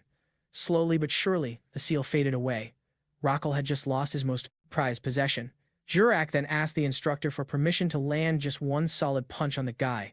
Senel doesn't allow anyone to break the rules. Violence among students is absolutely not tolerated, but it's a completely different story when the other person is a criminal. Besides, the instructor himself isn't a fan of the Ventric family, so he gave the green light. This whole negotiation happened while Rocco just stood there, unable to react. Now that it was authorized, it was time to unleash some righteous fury. Our protagonist was even considerate enough to tell him to clench his teeth so he wouldn't hurt himself. But, despite the friendly warning, the punch was so powerful it sent him flying several meters and knocked a few of his teeth loose. After that, everything was taken care of. Bar, who can speak, inside Jurak's head, commented that he really thought Jurak was going to finish Rockle off for good this time. If this were 300 years ago, he definitely would have crushed that guy. The truth is, Jurak got so angry because, in the past, one of his own disciples had used the same kind of spell. And on top of that, he had been in that exact situation himself, since Bar had no idea that the legendary hero was once a slave. But their mental conversation was cut short by the girl, Yuria. She ran up to him to thank him for setting her free. The girl explained she couldn't speak to him earlier, but she was eternally grateful. From the information she had gathered, she felt like there was no one else in the world who could understand her better. Jurak told her she didn't need to worry about it and that she shouldn't try to find him to repay the favor. She should just go back to living her own life exactly how she wanted to. Those words went straight to the girl's heart. After suffering for so long, she never imagined she could feel this happy again.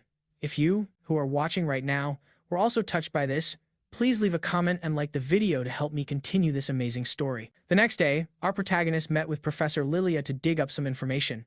She told him that the Great Palace of Allah is located in China, and more specifically, it's a labyrinth owned by the White Lotus Association. He then asked if this was the same White Lotus that had participated in the competition. When she confirmed it was, he became pretty thoughtful about the situation. Invading a labyrinth that doesn't belong to him is a crime, and that would make things much more difficult. And anyway, why do labyrinths even need to have owners these days? He also remembered that back in the day, monsters would just mysteriously invade dungeons. Maybe he could do something like that, or he could just smash his way through, although it would be a lot faster to do it that way. He'd rather not cause a big scene and stir up trouble for everyone. So, he tried to get a little more info from the professor. He asked if there was any way to access this dungeon. She explained that the dungeon is open to students of the White Lotus Academy. As soon as the words left her mouth, she clapped a hand over it, as if she instantly regretted what she just said. Then she got on her student's case, saying he can't just hang around digging for information without getting anything in return. So in exchange for more information, she lays out her 3 conditions. After hearing her demands, our protagonist doesn't miss a beat. He stands right up and tells the professor to enjoy her coffee alone. Of course, that gets her to start begging, promising she'll spill everything he wants to know, which gets him to sit right back down. You can bet her real goal is still to make him her assistant, but I highly doubt she's going to pull that off. They sit down, and he just says, "Keep talking." Eager to earn his trust, she gets a little flustered and insists that what she's about to share is top secret, so she lowers her voice. The big secret is that the Great Palace of Allah is going to be one of the venues for the World Championship during the 2nd semester.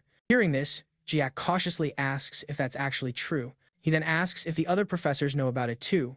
She explains that no, she's the only one, which makes him wonder how she got this info. He suspects she might be bragging about intel she shouldn't have, but Lilia simply states that she has an informant. So, he clarifies, are we talking about a world championship with competitions between all the schools on the planet? She confirms that's right, but explains that unlike the Academy's tournament between the top 3 schools, the world championship is more like the Olympics. And while that might sound incredibly impressive to most people, to our protagonist, it's just another hassle. Besides, he's not even sure he can participate in it, and on top of that, it's a long way off. So he asks if there's a faster way to get there. Seeing just how determined Jack is to reach this place leaves Lilia a little surprised. She admits that unfortunately, she doesn't have any direct information or contacts within the White Lotus itself. The professor isn't certain about the method, but she says she will try to get Jiak access. In return, he just has to do one little thing for her. Lilia asks him to go with her to the International Society of Monster Research, promising it's just a one-day event so he won't waste much time. And so, a little while later, they find themselves in Tottenham, North London, at the location of the International Society for Monster Research. The moment he gets to the front door, he's already fuming about having spent so many hours traveling just for this. And it turns out that whole, just one-day pitch, that was a complete lie. She totally ignores his complaining and points out that they're here for the weekend, even offering to maybe extend his day off from the academy to Monday. But most importantly, Jack demands to know why their time's really times here. To answer his question, she basically shoves him into a test room to fight a monster, where it looks like a bunch of people are gathered to evaluate his performance. He's here to provide data for an article she's writing. In exchange for her intel, he has to take down some monsters for her. A boar charged in, but he took it out with a single hit before it vanished. And it wasn't just a few monsters. He spent an hour and a half fighting all sorts of beasts until he was exhausted. After it was all over, Jiak confronts Lilia again, pointing out that she lied when she promised there would only be 3 monsters. Professor Lilia just plays dumb, pretending she has no idea what he's talking about. Anyway, Jiak changes the subject and asks what the deal is with the atmosphere, having noticed people giving them strange looks the moment they walked in. He jokingly asks if she got into a fight with these people or maybe tried to recruit them as her assistants, too. That's when the professor finally starts to reveal her true intentions, explaining that for decades, researchers have believed in certain techniques and their established theories, when suddenly, an article just popped up out of nowhere, contradicting everything they thought they knew. Our hero realizes that these folks just want to hang on to their old, less effective knowledge, unlike what the professor taught on the very first day. But he wonders, if their sword test proves something different, why don't they just go out and slay the monsters themselves to prove their articles? The professor, with a grim look, says it's because they simply don't want to. Basically, there's an elite group that controls all the accepted hunting strategies, and they impose them on society and the entire world. They even conduct their own bias tests to prove the methods they prefer. It turns out the current, high-ranking members of the society that evaluates all this are a bunch of incompetents who only got their positions through nepotism. After hearing the whole explanation, let's just say the old-timers were not thrilled to have their theories debunked. Our protagonist agrees that those guys are the worst, and he was actually glad he could help her out. He figures he's already helped the professor with what she needed, so now it's her turn to repay him by helping him get into the White Lotus. Lilia then surprises him by saying he made a great choice coming here. After all, the director of the White Lotus is at this very event. Jiek, being super sharp, immediately puts it all together. He knows who she is. He's seen her today, and he's about to go talk to her right now. Before he can even get up, someone knocks on the door and asks if student Jiak is here and if they could speak with him for a moment. Our hero recognizes the familiar voice and says yes, they can come in. The room is then immediately filled with an incredible, radiant beauty. The person before them is the director of the White Lotus Academy and without a doubt one of the most stunning women in the story. On top of that, she politely says it's a pleasure to meet him and introduces herself as Sen. Our protagonist returns the courtesy, gives his name, and asks what he can do for her. The woman explains that, in fact, she's come to ask for a favor. She needs him to handle a certain person for her. Hearing this, Professor Lilia says that since the conversation seems to be getting serious, she'll give them some privacy. And with that, she slips out of the room. Jiak asks her what, exactly, he needs to do. She explains that her family, the Seal family, was the very first to be founded after the era of chaos, and because of that, they were able to build the White Lotus Academy and train countless strong warriors. However, there was a genius in the family who, at just 13, could already defeat grown adults. This person walked all over his brothers and other members of the Seal clan. Even the store head of the family was thoroughly outmatched by him. In the end, this genius concluded there was nothing left to learn in the outside world and locked himself away in the Seal family's training room at the White Lotus Palace. Jack asks if she wants him to go and knock this arrogant person down a peg. Selen confirms that's exactly it. However, Jack questions why her, since there must be plenty of strong people she could ask for this task. He even points out that her own magical power is clearly far from weak. The director acknowledges that our protagonist has a sharp eye. She says she even used magic to hide her power, but there are 2 reasons that make this whole situation complicated. The first is that this person fights using only his raw physical strength. The second is that this person is the exact same age as Jiak. After watching the competition, she knows he's physically powerful, so if her problem child lost to someone his own age, it would be a major blow to his pride, and that's why she came to ask for the favor in person. She accepts, though she assumes it won't be for free. Selen agrees, adding that since he's a VIP, she's a pretty big deal herself. In fact, she can call in favors anywhere on the globe without paying a cent. But our hero cuts her off, making it crystal clear that he isn't interested in money. There's just a place he needs to get into, and he asks if she can arrange it. This completely throws her for a loop. A little while later, they're in China, standing in front of the White Lotus Group's main building. Jiak remarks that he really didn't expect to be doing this on the very same day he made the deal. Selen reminds him that he did say he was free until Monday, so the sooner, the better. He concedes the point, and she then asks if the place he needs to access is the Grand Palace. Jack confirms that's the one. She assures him it won't be a difficult request, but suggests they head inside first. As they walk in, a few of the students look completely shocked to see her there. Once they're in a private room, he mentions that he's curious about something. Selen asks what that might be, and he points out that she barely paid any attention to the competition, yet she's desperate for him to handle this particular person. Selen acknowledges his point, explaining that for her, it's much more important to completely shatter this person's arrogance and then lead the White Lotus back to the top. Jiak says he gets it, but he's not entirely convinced that one person could really be that big of a deal. She then tells him everything is ready and that as soon as he steps on the magic seal, he'll be teleported straight to the training room. He just says, all right, then steps on and asks Selen what this person's name is. She replies that her name is Yan Lang. When he arrives, we finally get a look at this oh-so-special individual. And it turns out to be one seriously arrogant girl. She scoffs that if the family sent him to make her leave, it's a waste of time, so he should just get lost. Jiak asks if she's always this charming to people she's just met. He throws a picture-perfect punch, but she catches his fist with ease. He's visibly stunned. She then counters with an aura-infused palm strike, calling him an idiot and asking if he makes a habit of underestimating his opponents, all while mocking his punch. He coolly suggests they should probably introduce themselves. It's her turn to be shocked, though, when she sees he's completely unharmed. He caught her wrist to block the blow. Jiak then goes on the offensive again. She raises an arm to defend, but this hit definitely stings, forcing Yan Lang to back away. Well, how the tables have turned. Now the arrogant girl is eager to know this handsome guy's name. He cheekily introduces himself as a 17-year-old high school student who underestimated his opponent.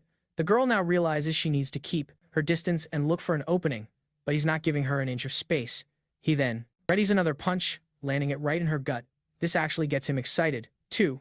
For the first time ever, someone has managed to exceed his expectations. She stumbles back from the force of the blow, trying to lessen the impact.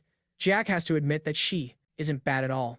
Even his students from 300 years ago weren't this quick on their feet. Yan Lang starts thinking seriously about this. There's no way someone her age should be on her level. A grin spreads across her face as she gets excited. Since he is this strong, it means she can finally stop holding back. Meanwhile, we see that their fight is being watched on a monitor by Selen and her secretary. The secretary turns to her, saying he knows it's not his place, but asks if Jiak is really going to be okay. He adds that he can't believe a student from another school could ever do against someone from White Lotus, claiming he's feeling the pressure from her. Is he just wasting his breath?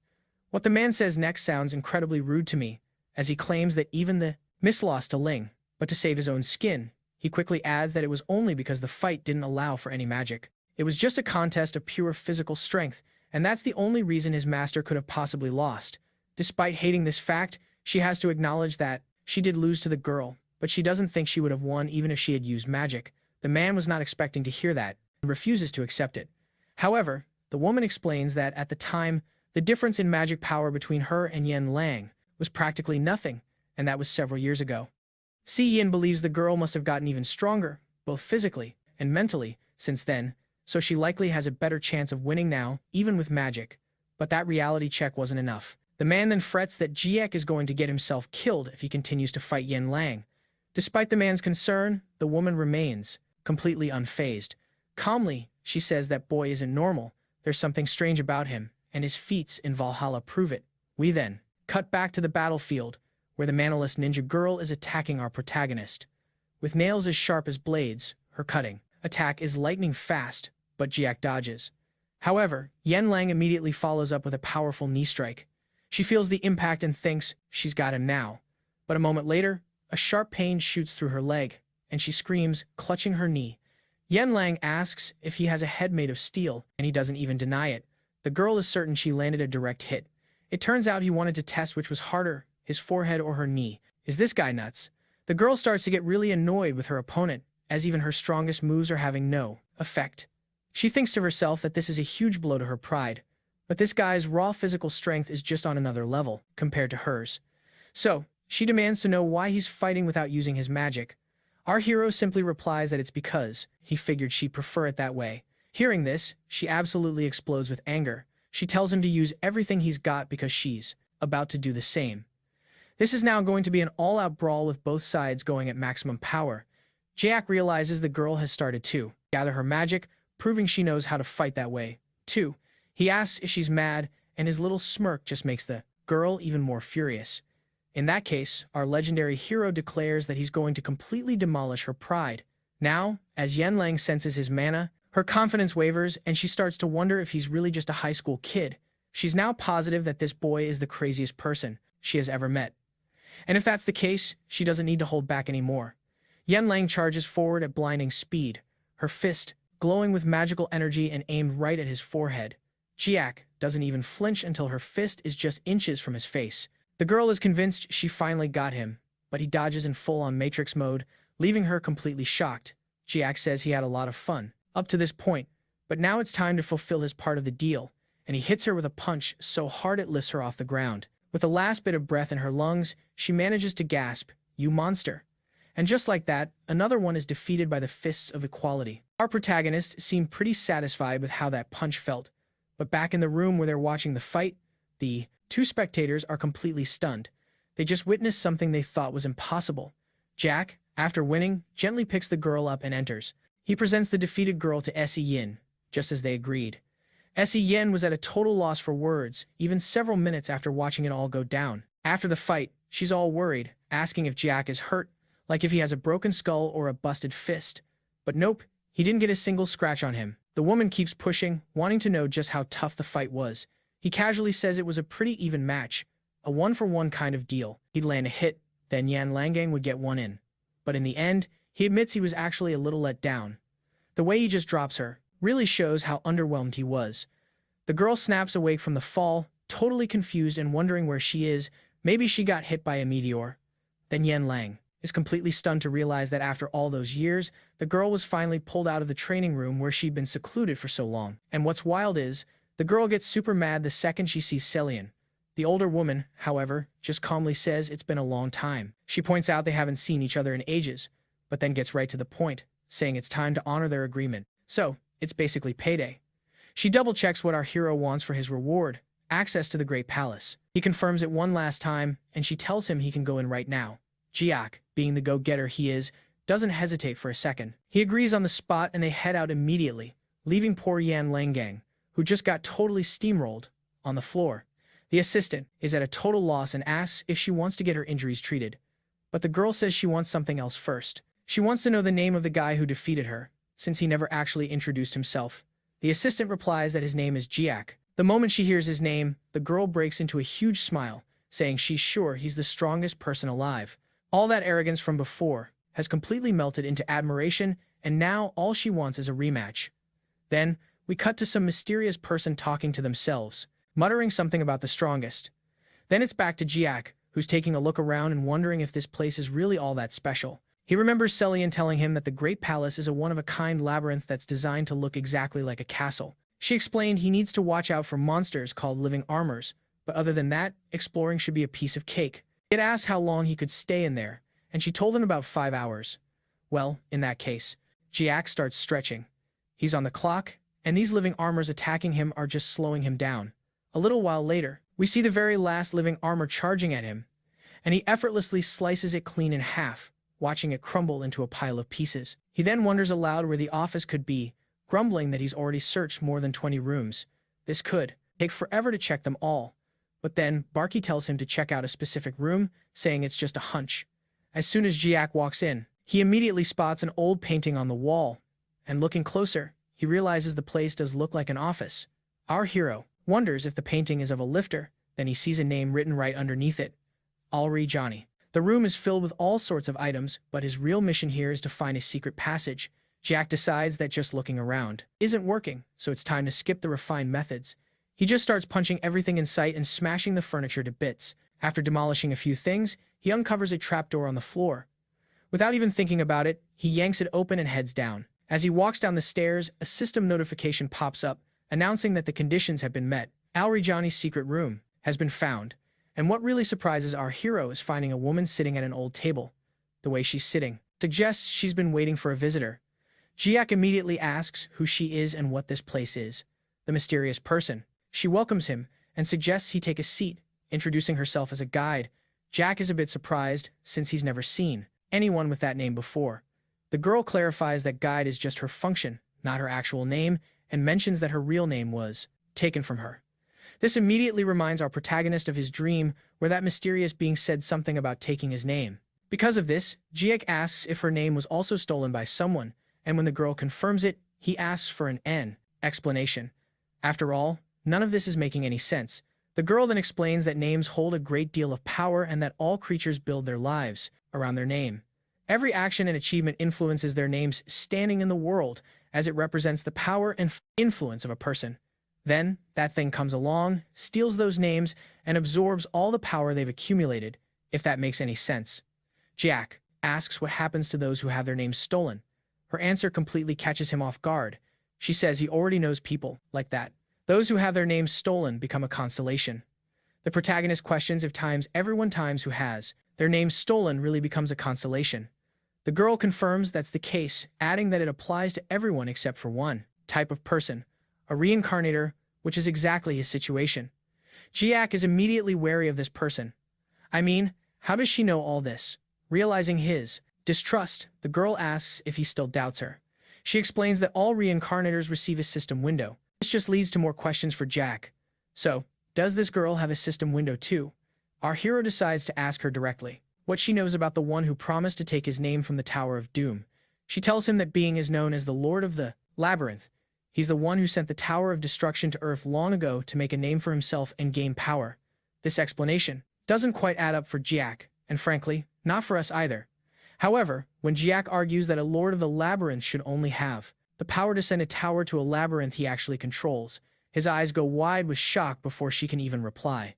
The mysterious girl says he must have just realized that the world they live in, planet Earth, is times a labyrinth. Of course, Jack refuses to believe this, and the girl simply replies that it's his choice, but he can't just ignore the facts.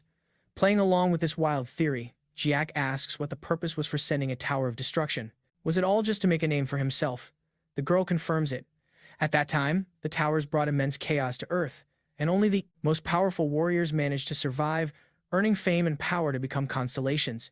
Jack himself died right after defeating the final boss and causing the tower's destruction, but he's certain his disciples became constellations, as they all made a name for themselves as well. Jack came here for answers, but now everything has just become a huge pain. In the end, it was all just a power-up for some omnipotent labyrinth lord. The girl then says it's not quite that simple. The fact that he reincarnated is a variable the Lord of the Labyrinth didn't account for. Contrary to what Jack believed, the one who reincarnated him and gave him the system window is not the Lord of the Labyrinth. Hearing about another all-powerful being just makes Jack more annoyed. So, who is this person? She says she doesn't know either, but she believes this individual must have a purpose that's directly related to Jack. She decides not to waste any more time and, with a quick spell, she makes a shimmering ring appear and immediately hands it to our protagonist. Despite wanting to talk more after finally finding someone with answers, she tells him she doesn't have much time left. What he needs to I know is that this will be the perfect chance for a counterattack. Jack then asks the same question you're probably wondering. Why is she so short on time if they're both right here, right now? The girl explains that the Lord of the Labyrinth is hunting her down. It's too dangerous to stick around any longer, or he'll find them both. She then promises they'll meet again in the future, snaps her fingers, and in the blink of an eye, Jack is zapped right back to the entrance of the labyrinth of the Great Palace. After all that frustrating information, our reincarnated hero is in a pretty foul mood. That darn tower was sent by someone who steals the names of heroes, which means the culprit who ruined his chance at a good life is still alive and out there somewhere. This darn Lord of the Labyrinth has got to pay. He examines the ring and confirms that it's not giving away his location. As he thinks about everything he recovered from his past life, he recalls that those storage stones are packed with magical energy from back then. He hasn't absorbed them all yet, so that's his next goal. Because even though people in this era are way weaker than they were 300 years ago, he needs to become even more powerful than before. Meanwhile, we cut to an island in the North Pacific. A certain man is watching the news about that famous group of assassins getting arrested after being taken down by a Valhalla student. Absolutely furious with the failure of the crew he hired, he shatters his iPad screen just by squeezing it and then slams it on the ground in a fit of rage. This person is the leader of the Believers of the Dragon King, a man named Hannibal. He's been keeping tabs on Kim Jiak ever since he heard the words of the Constellation. It seemed like a great opportunity when the Ventrix family asked to have him eliminated, but even those guys failed. Hannibal throws this entire tantrum right in front of another person. This is George, a major player in the underworld. He says he totally understands his friend's anger, since he also lost one of his best men to this kid. You see, George was in charge of Desira, the first assassin who tried to take out Jiak and ended up dead for his troubles. George claims that Desira was just an amateur and blabbed to the target out of fear that Jiak would reveal more. In fact, George personally made sure Desire wouldn't be talking anymore. His suggestion is that his friend should do the exact same thing. Those three are heading to prison and are a liability to him, so if he wants, George can silence them. 2. This takes care of the risk of information getting leaked. But what about Jiak? What can they possibly do to eliminate him? George says that, when it comes to this kid, his friend should just forget about him for now. The reason is that the ILO is watching him, so it's better not to interfere. This piece of information leaves Hannibal completely stunned. It just goes to show, even bad guys are afraid of the really bad guys. George agrees, saying that while people like the two of them are bad, some folks are on a whole other level of crazy, even for them. In the end, the two agree that messing with one of the ILO's targets would be a terrible idea. So for now, all they can do is watch Jack from a distance. Then we see that these folks are already on the move to meet their early demise. I mean, to meet their target. Jack, our protagonist, finds himself surrounded by them, so he asks who they are and what they want, pointing out that they're in Valhalla. Jack then questions if it's really a smart move for them to be tangling with a student right inside the academy. Despite the situation, it's the criminals who start feeling like they're the ones being cornered. Then, we cut to another scene where Adelia Ventrix's men report that they are all good to go. The woman comments that it sure took them a while to finish the preparations. Despite this, she was keeping his cool. The butler breaks down all the preparations they needed to make. All she wants to know, though, is if they're actually ready for him. After a slight pause, the man confirms that they are, and he also fills her in on a certain transformation of the sanctuary. Finally, Adelia instructs the butler to join the contact group, and after that, he's to lead the elimination team. The man accepts his orders, but for just a second, he seems to wonder why his boss is being so extra cautious with a single student. Despite her perfectly calm appearance, she makes it crystal clear that she doesn't put up with insubordination, but her anger is just for show. It's just so they get the picture. Once they've caught on, the woman cools down. Now, the most mysterious part of all this is, Adelia is just carrying out the wishes of her Constellation, so what they really want is to summon the Ventrix family's own Constellation. I know, things still seem a bit jumbled, folks, so hang in there while we try to figure out her true intentions. The soldiers, having completely surrounded Jiak, start to create a spatial distortion to make sure he can't escape and nobody can interfere. Our protagonist quickly realizes a subspace has been formed around him, but he's not the least bit worried. He actually gives the guys props for their strategy, since getting the Academy's attention would have been a total disaster for them. On top of that, he was curious about who the mastermind was. Jiak even casually mentions he has a hunch and his money is on the Ventrix family. Even though he's a seasoned pro, the man's jaw practically hits the floor as he asks how on earth Jiak knew that. Our protagonist simply lays out how he deduced it from the two enemies he's made so far. Only the Ventrix don't mess with dark magic. Now that they've been found out, the butler declares they don't need to hide anymore and that it's time to call in the elimination team. The moment the subspace magic dissolves, hundreds of armed individuals pop up all around Gia.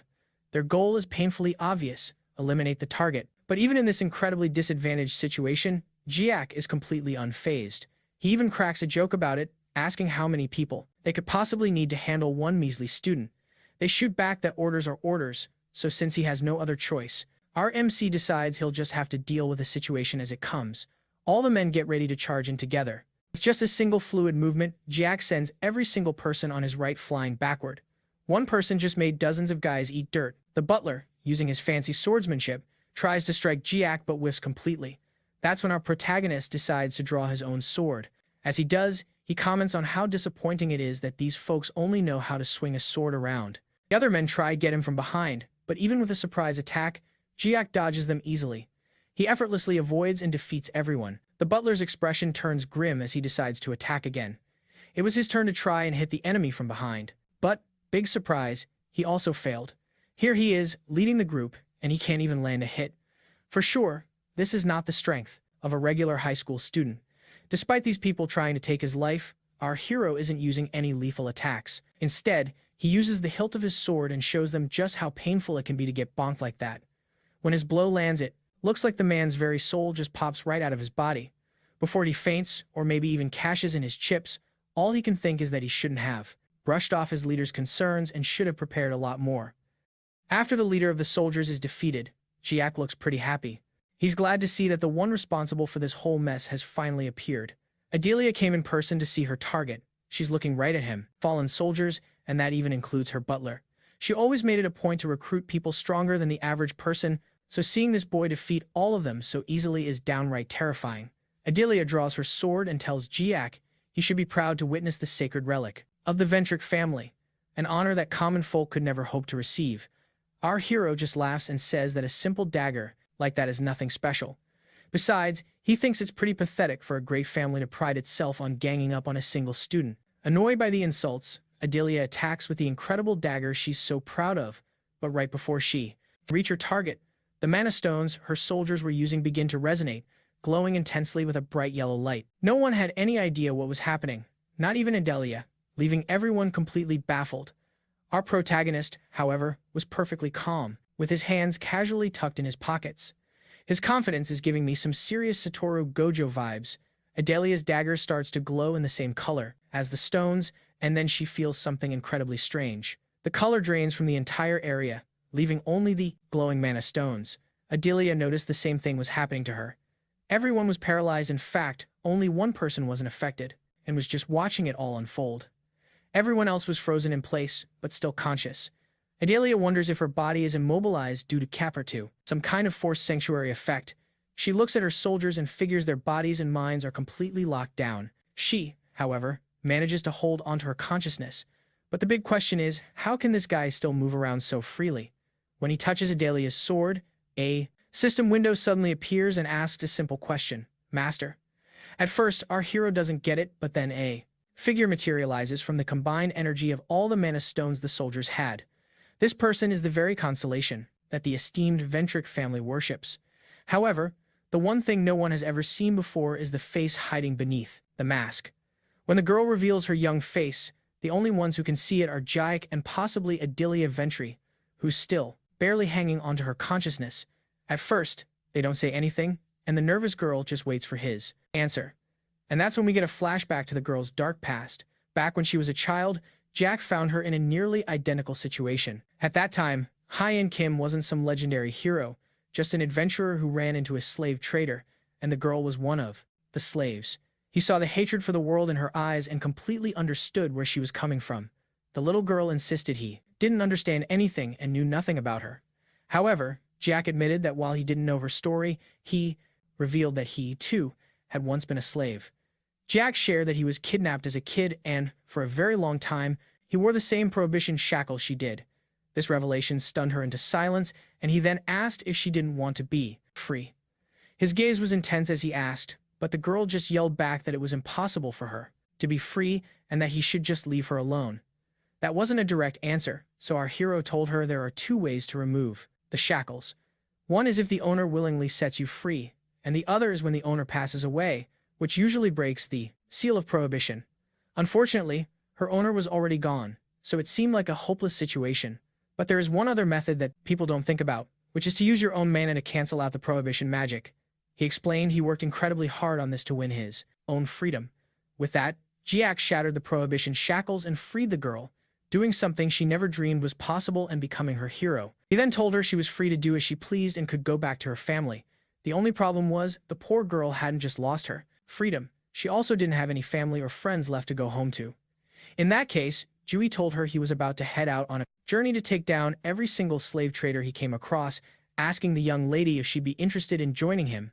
And well, that's how they ended up meeting, and she became his very first disciple.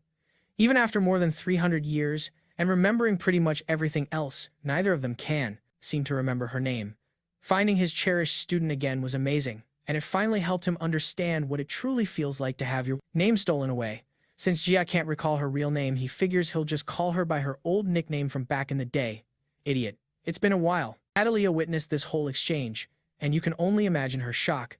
Seeing the constellation she practically worships, a being of immense power, get called an idiot by the very guy they were trying to take out. The girl then walks over to Adelia, refers to Jia as master, and casually asks him what she should do with these people. The girl in the crow mask then reclaims her relic, undoes her spell, and brings everyone back to normal. Except, now nobody's conscious anymore, not even Adelia. She tells Jia that if he wishes, she can take care of all of them right now as a fitting punishment. But our hero says no, explaining that he's got a much better idea. He really wanted to see more of Adelia's reaction when she finally realizes the constellation she follows is calling the guy she wanted to eliminate master. We don't know exactly how long they stayed there, but the very next day, the professor in charge at the academy sees that the Ventry family has made a donation of 5 billion won to Valhalla, all to sponsor a student named Kim Jia. It's worth pointing out that this ocean of zeros comes out to about $3.7 million, which is still an absolute fortune. It's so much money that the professor starts to lose his mind a little bit. Meanwhile, Instructor Sanyo went to check out his colleague's reaction to the big news. He remembers that the first time Rockdale was accused of ordering Dace to take out the Pogue, the Ventry family offered a ton of money to make the whole thing go away, and Jia turned it down flat. That's why Sanyo is convinced our protagonist is going to refuse this time, too. To test their theory, they call student Jia in for a meeting, and to the professor's total shock, our protagonist says he'll accept the money. Still reeling from the surprise, the professor asks Jia why on earth he would refuse a gift of $3 million. The professor then explains that Jia is now a VIP student and will have to move into the premium dormitory. Our protagonist admits he doesn't have any complaints about his regular dorm, so he says they can talk about all that later. In the end, the professor is left wondering what's so different this time compared to when they tried to donate money to squash the rumors about Rockdale before. Our legendary hero, while taking a walk through the school, starts to remember his conversation with his idiot disciple in the crow mask. The girl had suggested just getting rid of everyone who tried to harm Jia. However, he wanted to play the situation a little more cleverly. So, Jai woke Adelia up and explained to her that her precious Constellation had given him full authority to do whatever he pleased with the Ventry family. He then asked, "What do you think about that?" Before Adelia could even get a word out, the Constellation herself declared that she originally created the Ventry family for the sole purpose of serving the master. So, Adelia has to ask if the family motto, passed down for generations, all for one, was really about times this asterisk. The absolutely furious Constellation yells, "Yes, you idiot, you finally figured it out." Adelia has just discovered that this man isn't just anybody. He's the master of her own master. Now that everything's crystal clear, our protagonist walks right up to Adelia and asks what he should do with him now. Now, even though Jiak can't stand this family's arrogant attitude, he's smart enough to admit that their power and prestige are the real deal in this society. And because of that, he's got a few assignments for Adelia to take care of. After all, it's a fact that ever since Adelia took over as the head of the Ventric family, they went from being on a downward spiral to climbing right back to the top. So, Jack orders her to keep leading the Ventric family, and, more importantly, to start supporting his own goals. From now on, she has to follow his orders without asking any questions. To give her a little reminder of the stakes, Jack points over to the Lady Constellation and says that if she ever steps out of line, her entire family will be taking a little trip to the great beyond. Our hero's disciple chimes in, saying she'd much rather just get rid of them all right now. She even adds that if he changes his mind, she can handle it in a heartbeat. With that said, she mentions she'd love to stay longer, but her time is running out. Manifesting her physical body in this world apparently burns through a ton of energy, and the dozens of mana stones they brought along are almost completely drained. Jiak asks if this is a restriction that all constellations have to deal with, but the girl just brushes it off. She simply can't stay any longer. She then removes her mask, saying that getting to see her master's reincarnation with her own eyes is a priceless gift. Jiak understands her sentiment and tells his beloved disciple to go get some rest. She puts her mask back on and says that before she vanishes, there's one more thing he needs to know. Apparently, besides her, another one of their old comrades has also become a constellation. She tells him he'll be meeting this person soon. After that last little bombshell, the quirky girl in the chrome mask phases back to her own dimension. That was all the new information he got for the day, but it definitely didn't make things any clearer. Jiak still has no clue who this other constellation is that he's supposed to meet. He even starts to wonder if every single one of his students ended up becoming a constellation. With his head spinning, our protagonist heads back to the classroom for the first time since returning from China. As soon as he sat down, he noticed Makima staring at him with an incredibly intense gaze. At the same time, Jack was having an internal chat with Bar, the constellation. Bar explained that he remembered that it was the Lord of the Labyrinth who gave him the name Bar and the power to control the Tower of the End. He explains that the name and the power he received had a huge influence on his actions, and the current Bar fully admits that he wasn't really acting of his own free will back then. Their long conversation continued all day, even as Jiak was walking back to his dorm. Jiak's mind just wouldn't stop trying to unravel the mysteries surrounding the Lord of the Labyrinth.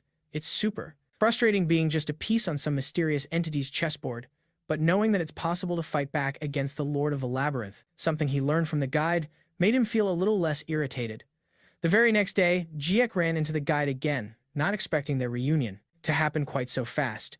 Given how urgently the woman had to leave last time, this was a surprise. On top of that, he was 100% sure he was in the Academy's cafeteria. Seriously, how does this woman pull this off? She then asked him what the shiny little thing in his hand was. Jack was instantly furious and had the sudden urge to chuck it at her head, because thanks to her sudden appearance, his entire lunch had just vanished. She apologized for interrupting him during the most important part of his day, but more importantly, she wanted to confirm if the ring was still safe with him. Jack showed her that it was, and the woman said that was excellent because they were going to start putting it to use right away, even though she admitted that, to our hero, it probably didn't look like it would be very useful in a fight. The woman just told him to use it and go try to clear some labyrinth. Jack then pointed out that natural labyrinths don't even pop up in this era anymore. The woman clarified that those weren't the labyrinths they were after, since the existing ones already had owners. The Labyrinth Lord was going to create brand new ones right here on Earth, and those were their real targets. She said it would be a lot like the calamity that happened before. Just hearing that word brought back some nasty memories for Jack. After all, he became a legendary hero while fighting against that very calamity. Back then, several of them broke open and caused the biggest catastrophe in Earth's history. So, our hero asked the obvious questions. When and where are these dungeon breaks going to happen? The woman told him it would all kick off in about 3 months, and apparently, there was a specific spot in mind, a country called Korea. She said it so casually, as if she didn't have a clue where that was. But our protagonist said that was perfect because he lived there. She agreed that it was definitely convenient, but she reminded him that this world is, above all else, the Labyrinth Lord's personal domain. So why was he creating new labyrinths here? Jack figured the reason was that the Labyrinth Lord must be trying to prepare other names to pick from. She confirmed he was spot on. Just like last time, he would create towers for new heroes to rise up, just so he could turn around and steal their names. The woman explained that people believe a labyrinth is created with a name, and the power of that name gets funneled into the labyrinth's final boss. Our hero's mission is to absorb the names given out by the Labyrinth Lord in all the dungeons that pop up. This would be the very first step of their big counterattack. However, Jack had to wonder about something. Stealing just 1 or 2 names wouldn't really make a dent against the Labyrinth Lord. The woman admitted that he had a point. Their grand plan was that once the Labyrinth Lord realized his strategy wasn't working because the labyrinths were disappearing before a name could get famous, she was certain that the Labyrinth Lord would flood the world with countless names all at once, and that would be their golden opportunity. Jack would have to absorb several names and boost his own strength. But if the plan was to just absorb names and turn that into power, Jack had another question. What makes us any different from the Labyrinth Lord? The girl seemed surprised by that. She hadn't imagined he would even care about a detail like that. Jack just replied that if that's the case, she really didn't know him very well. The red-haired woman explained that, first off, they haven't hurt anyone to get the names. Besides, if the Labyrinth Lord steals a person's name, they either become a Constellation or they get reincarnated. It doesn't really matter which one happens, because the person's body gets trapped in a void of non-existence. Now, if our protagonist uses the ring and steals the names instead, he'll only absorb the power, and the people themselves will stay alive and well. On top of that, over time, the contract will get weaker, and those people will be set free from it. She then said the final decision was up to him, and in any case, he'd get to know each person and could choose for himself whether to go through with it or not. GX simply replied that when the calamity arrives, she'll get his answer.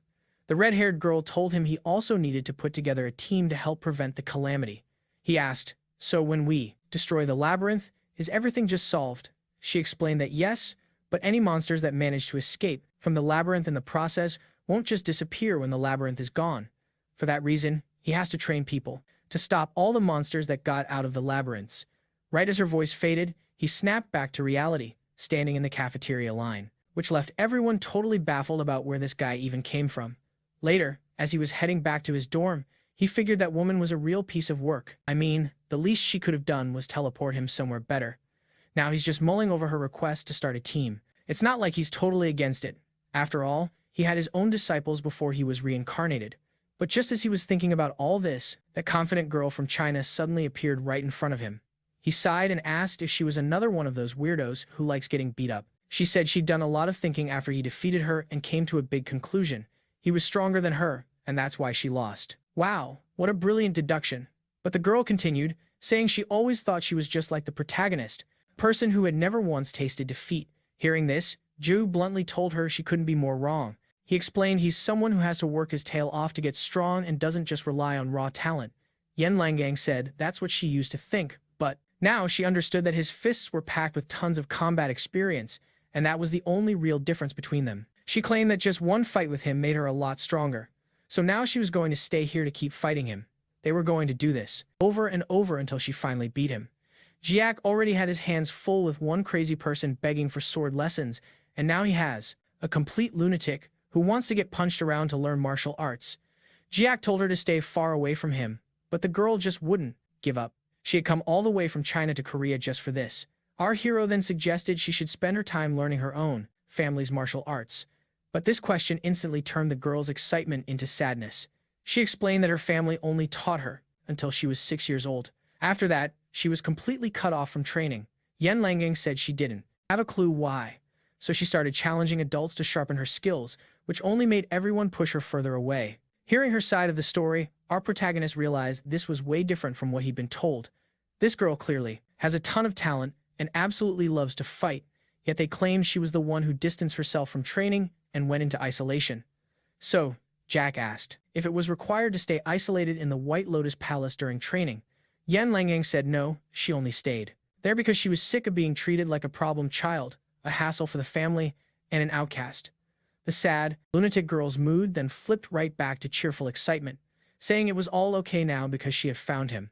If she just kept fighting Judek, she could get stronger without any of her family's lessons. Of course, he flat out refused to waste his time doing that, so Yan Lang started begging, "Please, teach me martial arts." Our protagonist, meanwhile, was still thinking it was strange that if she was kicked out of the family and stuck in the White Lotus, why was Selin trying so hard to bring her back? If things were really as the girl said, it would have made more sense for the family to just keep her locked up in the palace. Finally, the protagonist said that was fine, but then he pulled her hands off him. He agreed they'd fight, but they needed to go to the academy, because brawling in the middle of the street is just insane.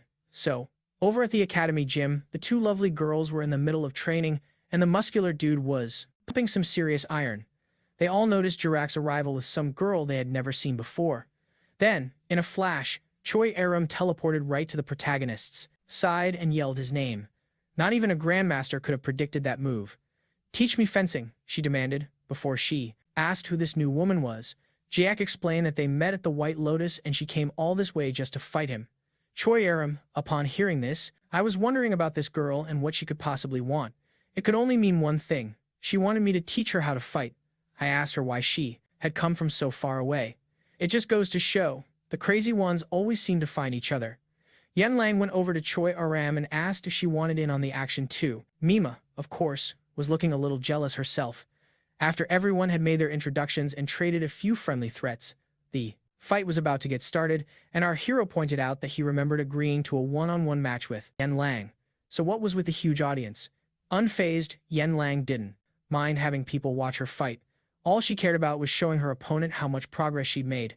In that case, Juke said he was eager to see just how much she'd improved in such a short time. At that very moment, our protagonist remembered the words of that annoying woman. He needed to form a team. So, he told Yen Lang that if she really wanted to be strong, she had to accept his challenge. If he won this fight, she would have to become his disciple. Although she was itching for a brawl, she found that request pretty strange and refused. So, our protagonist just said they'd let their fists do the talking. At that, the muscle-headed lunatic said she couldn't agree more. She charged forward and unleashed an attack with her elbow. Our hero had to acknowledge that she was definitely stronger than before. Having her strength recognized just made the girl even more excited, and she declared that this time, he wouldn't be able to block her attack. Her mana aura was so powerful that the other girls watching could barely even stay close to the arena. The muscular guy commented that her mana concentration was even higher than Jiuk's was during the competition. Yen Lang then poured her mana into her most powerful strike. She told herself that, since he had already proven he was the strongest, it should be fine to use her full strength in this attack. To the girl's complete surprise, Jiuk mirrored her exact combat pose. He suggested they face off using the very same attack technique. The two of them, with gleeful smiles on their faces, slammed their fists together, and the energy from the impact created an incredible gust of wind. Yen Lang, using all her strength, realized she was being pushed back by him, but that shouldn't be possible, considering she had more mana than he did. In that instant, he was even stronger than before. the protagonist, said that it was his turn to attack, and he would only use this next move on her one time. If she could block it, the victory would be hers. He prepared a kick and aimed it directly at the girl's defense, and although she defended against the kick, it wasn't enough to lessen the impact. Yan Lang was defeated in just a single blow. With that, our hero announced he had gained another disciple. After being knocked out for a bit, she woke up and asked what had happened. Then, she felt the pain in her stomach and groaned that she must have lost. Our protagonist remarked that he figured she'd be asleep until tomorrow, so she woke up rather quickly.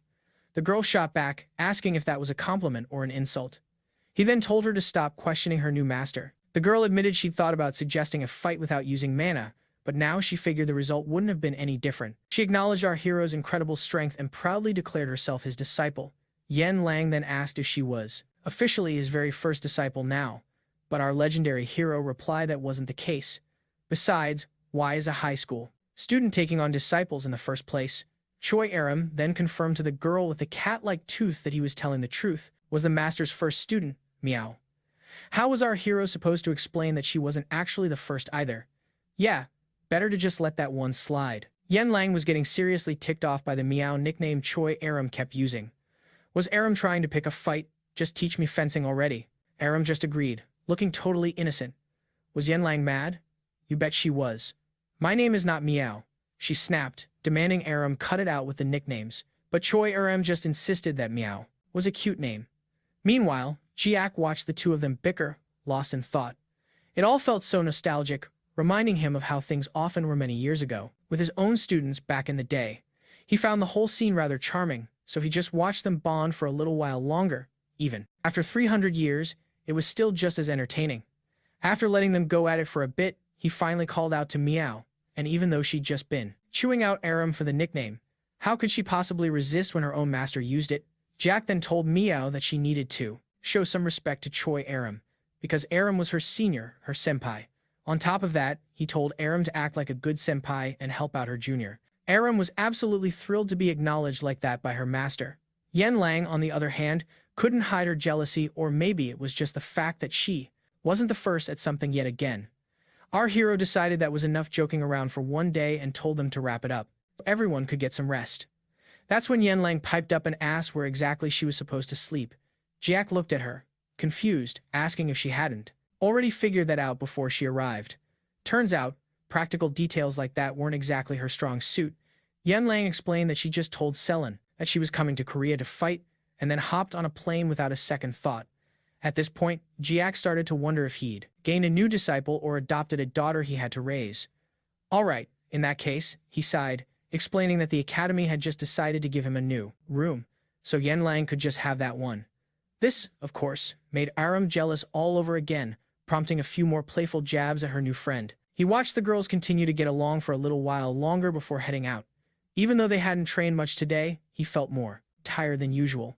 Musing about his disciples, he was certain that Choy, Arin, and Meow were his for keeps. As for the others, Son Mako was still focused on her physical conditioning and was a long way from getting sword lessons. Seek, meanwhile, showed no interest and was just doing his own thing, own training. He couldn't help but wonder if these two new students would be enough to help deal with the disaster looming in just 3 months. As he was lost in thought, his phone suddenly rang. It was a call from Adelia. He answered, asking what she needed to talk to him about. The woman on the other end sounded completely different from before. You could practically hear the fear she had for her new master. Even over the phone, Adelia was calling to confirm that she completed all his instructions, and she also wanted to give him an update. Our hero then advised to start recruiting contractors for a fight, explaining that a huge disaster was going to happen in 3 months. Now, even though this was incredibly important information, Jock just casually said his sources were top secret. After he laid out what she needed to do next, Adelia asked for a favor. She asked if Jiak could put in a good word for her with Lady Constellation. Apparently, the lady was ignoring Adelia and wasn't responding to her at all. The real reason was that the lady had said she needed to rest after using up so much energy earlier, but of course, Adelia didn't need to know that. So, Jiak just told her he'd explain everything another time. Later, during a training session, Yan Lang begged for a break to catch her breath, gasping that she was going to die. Despite her dramatic display, Jiak praised her, saying she was actually progressing much faster than he'd expected. And, as if to keep up the time-honored tradition of his training sessions getting interrupted, a woman suddenly walked into the gym looking for Yen Lang. She looked a lot like Si Yin from the White Lotus Academy, but it wasn't her. The visitor then announced that Yen Lang's her mother had shown up in person to get her, but instead of being happy to see her, Miao was absolutely furious. Our protagonist thought this was pretty strange. He was sure that a woman named Si Yen was her mom, but then this lady introduced herself as Si Yano, the new head of the Seal family, which apparently made her Yen Lang's new mother. That's when our hero realized that Si Ryan, the leader of the White Lotus, was this woman's younger sister. Guessing the names in the previous translation must have been mixed up. The mother explained that her sister was supposed to get in touch after Yen Lang left the palace, but never did. She said they could figure out why later, but right now, the most important thing was taking her daughter back home to the palace. Yen Lang was practically shaking with emotion and asked her mom why she'd come for her now after kicking her out. Even though she couldn't understand her mom's reasoning, Yen Lang yelled that she didn't even want to hear it anymore and that she wasn't going back. Her mother then claimed that disowning Yen Lang back then was a direct order from their Constellation, and that her daughter should have known that. But despite this excuse, Yen Lang fired back that she'd never heard that from her mom personally, saying it was just some rumor the maids were spreading. The two argued, with the mother insisting that the Constellation calls all the shots, and that a new order had come down to bring Yen Lang home, saying the Constellation was finally ready to acknowledge her. This didn't sit right with Miao at all. So, her mom was only here because she was ordered to be. Her mother confirmed it with an ice-cold tone. Yen Lang was trembling, trying her best to keep it together, before finally giving a firm no, although it seemed her mother wasn't about to take no for an answer. The daughter stood her ground, reminding her that this was Valhalla Academy and outsiders weren't allowed to just waltz in and interrupt training. It looked like Seyeno was expecting this and knew she'd have to get physical. The woman gathered mana into her hand and launched an attack at her own daughter, but despite how powerful it was, the girl defended against it perfectly. Not even Yen Lang expected her arrogant mother to go this far if she was really willing to break the rules. Yen Lang declared she wouldn't hold back either and would throw her mother out of there by force, even if it meant using her most powerful attacks that even the strongest adults were afraid of.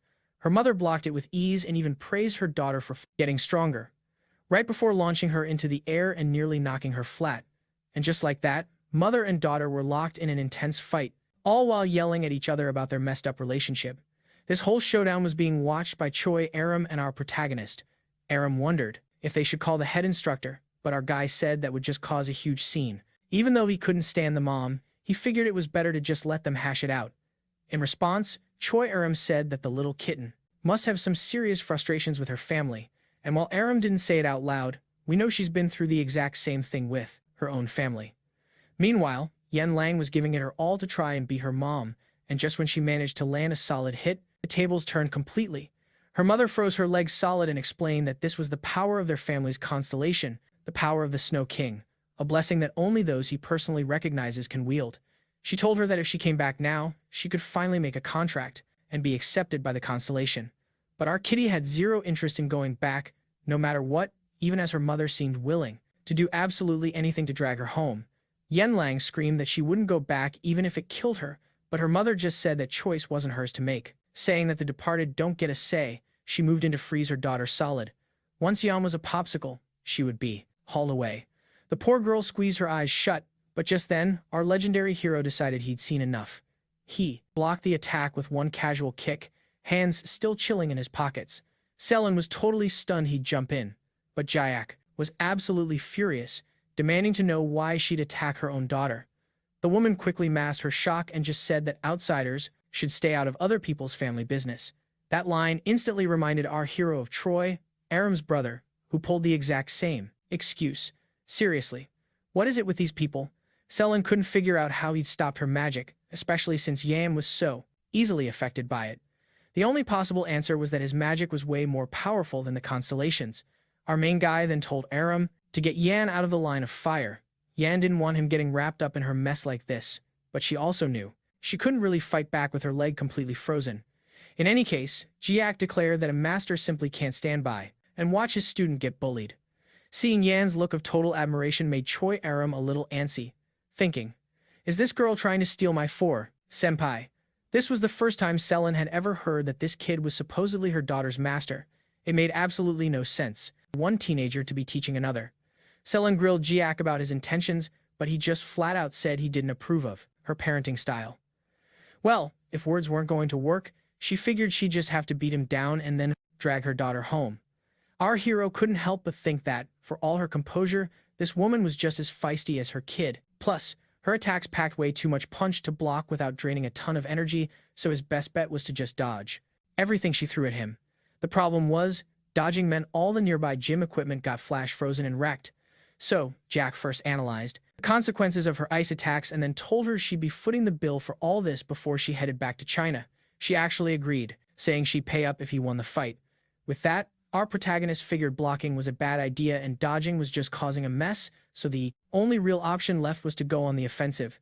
He landed a kick on her arm, packed with magic, which scattered her attack. It definitely rattled her, but that was just to create an opening for his real move. The next step was to leave her wide open with a solid hit to the gut. With this technique, and the blow was so intense, she coughed up something before collapsing to the ground. But unlike her daughter, this tough mama didn't get knocked out cold, but it was more than enough to declare our legendary hero the winner. Even though she knew how strong her master was, Yan Lang was still completely blown away. Her mother felt the exact same way, and while Selen admitted she'd lost the fight, she warned him that this wasn't over. She still had to take Yan Lang because it was the Constellation's direct order, and even if she failed, others would be sent in her place. Her daughter was just crushed by all of this. It was like her feelings didn't matter one bit. To twist the knife, her mother drove the point home, saying, "That's right. The Constellation's will is the only thing that matters." Our poor little kitten started trembling again, asking if she'd have to go through this fight every single time just because of some old star's command. She just couldn't take it anymore. Seeing his student at her breaking point was the final straw for Jiak. So, he asked Selen in a stone-cold voice how he could get a meeting with his family constellation. If it was an order from on high, then all he had to do was go convince the big boss to call off the order. For the very first time, Selen looked genuinely horrified. Who would be that monumentally stupid? Basically saying that he could only meet the constellation if the family summoned her with magic stones, which, let's be real, was never going to happen for him. So, our hero explained that the only way in was to touch the family's relic and enter the mind realm where the constellation resides. Even though he was just a student, the woman had to admit he knew his stuff, but that meant he also knew entering the constellation's domain expansion would probably get his mind obliterated. Was he really still willing to face the constellation on her home turf? Jack said he was, so the woman agreed to his request. On one condition, he had to get the other family members to sign off on it too. She promised to set up the meeting in 1 week, but this whole deal seemed a little one-sided for Jack. If he were to lose, what would be his end of the bargain? He laid out his terms. If he wins, she leaves Yan Lang alone for good, and he'll take full responsibility for her. That's it. Seal Yan was floored by his sheer confidence but agreed to the deal. The second she walked out of the room, though, Jack couldn't hold back his frustration with her. Fast forward 1 week, and our boy is about to go head-to-head with the Frozen King constellation. The tension was so thick you could cut it with a knife, but you'll never guess what went down before they even got to that point. We have to rewind a little first. A few days before the big showdown, back at the academy dorms, Jiak showed Yan Lang to her new room. And when I say room, I mean a massive, luxurious suite. The girl was stunned, admitting it was way nicer than the Seal family estate, and she asked if she really got this entire place to herself. Our guy just smiled and said of course it was originally his room anyway, so he was happy to give it to her, which made her cheeks turn a bright shade of red. After a moment, Yan Lang asked why he was doing all this for her. He playfully dodged the question, asking if the training was too tough, and if she wanted to quit, before quickly changing the subject to the family's constellation. The sweet girl told him everything she knew about the Frozen King, which honestly wasn't a lot, since she'd been kept away from the family for so many years. All she knew was that the constellation almost never got involved in family business. She even heard that some family members didn't know the constellation was real. That's why it was so bizarre that it specifically ordered for her to be brought in. Yan Lang then asked again, was he really doing all of this just because she was his disciple now? Jack said it was more than that. He just can't stand arrogant people who use their power to push others around, and that's why he stepped in. He asked if that made her uncomfortable, and of course, she immediately denied it. She wasn't uncomfortable at all. In fact, no one had ever paid this much attention to her in her entire life, and she was incredibly grateful. Jack wondered if there was some hidden reason the constellation wanted her, but she had no clue what it could be. Well, in that case, the only thing to do was to face the Frozen King and find out. He told his student to get some rest and to leave everything to him. After all, he'd need her to be his guide when they finally headed to China. Once he left her alone, she realized Her little cat-like heart felt like it was going to beat right out of her chest, and she had no idea why. Later, in his own room, Jack called Adelia to let her know he just picked a fight with the head of the Seal family. She was so shocked she nearly fell out of her chair. Naturally, she was dying to know what the fight was about. He explained that he was calling because he needed her to get him some special equipment, asked if she could get it destroyed and replaced. Adelia insisted she would do absolutely anything for him now. As for the information he wanted about the Seal family's constellation, Adelia explained that it completely stays out of family affairs. It's apparently very passive about anything happening in the outside world. Our hero also checked if his student had woken up from her rest, and Adelia told him she paused for a moment. Adelia then asked a suspicious question of her own. Was he only asking about her constellation's condition just to check up on how well she was serving him? He teased back that he was suddenly rethinking whether she'd done a good job so far. Adelia immediately begged for 1,000 pardons and hung up the phone. In the end, they didn't manage to get any information about that constellation. Bar then questioned his master, pointing out that Jiak was never the type to ask questions first and throw punches later. That might be true, but it wasn't like he could have the same confidence he used to have when he was known as the strongest of them all. Bar then revealed something very important. When you go to the mind realm, your physical strength is useless. It's the strength of your knowledge that matters. To put it simply, Bar said that just as constellations are on an even playing field when they come to Earth, normal humans are all on the same level when they go to the mind realm. However, Jiak is different because his strength is the sum of 2 entire lifetimes. So, a few days later, he showed up at the Seal family's mansion. Their leader couldn't believe he actually came. She had thought it was just a bluff to scare her off. On the other hand, Jiak wasn't nervous in the slightest and wanted to head straight to the sacred relic. Sean then asked him to follow her, and Jiak asked his dear Kitty to wait there for him until he was finished. All she could do was wait to see the outcome of this meeting. The room where the Frozen King's relic was kept was on another level. The whole place felt like a giant freezer that didn't use any electricity. It almost made you think the family's fortune was built on a chain of butcher shops. The woman picked up the box with the relic inside, said she had been thinking a lot about what she'd ask for in return. When Jack lost, she proposed that he should become a personal servant to the family. Strangely enough, Jiak accepted on the spot and simply asked for the gloves. Upon touching the relic, he was immediately transported to the altar of the Frozen King.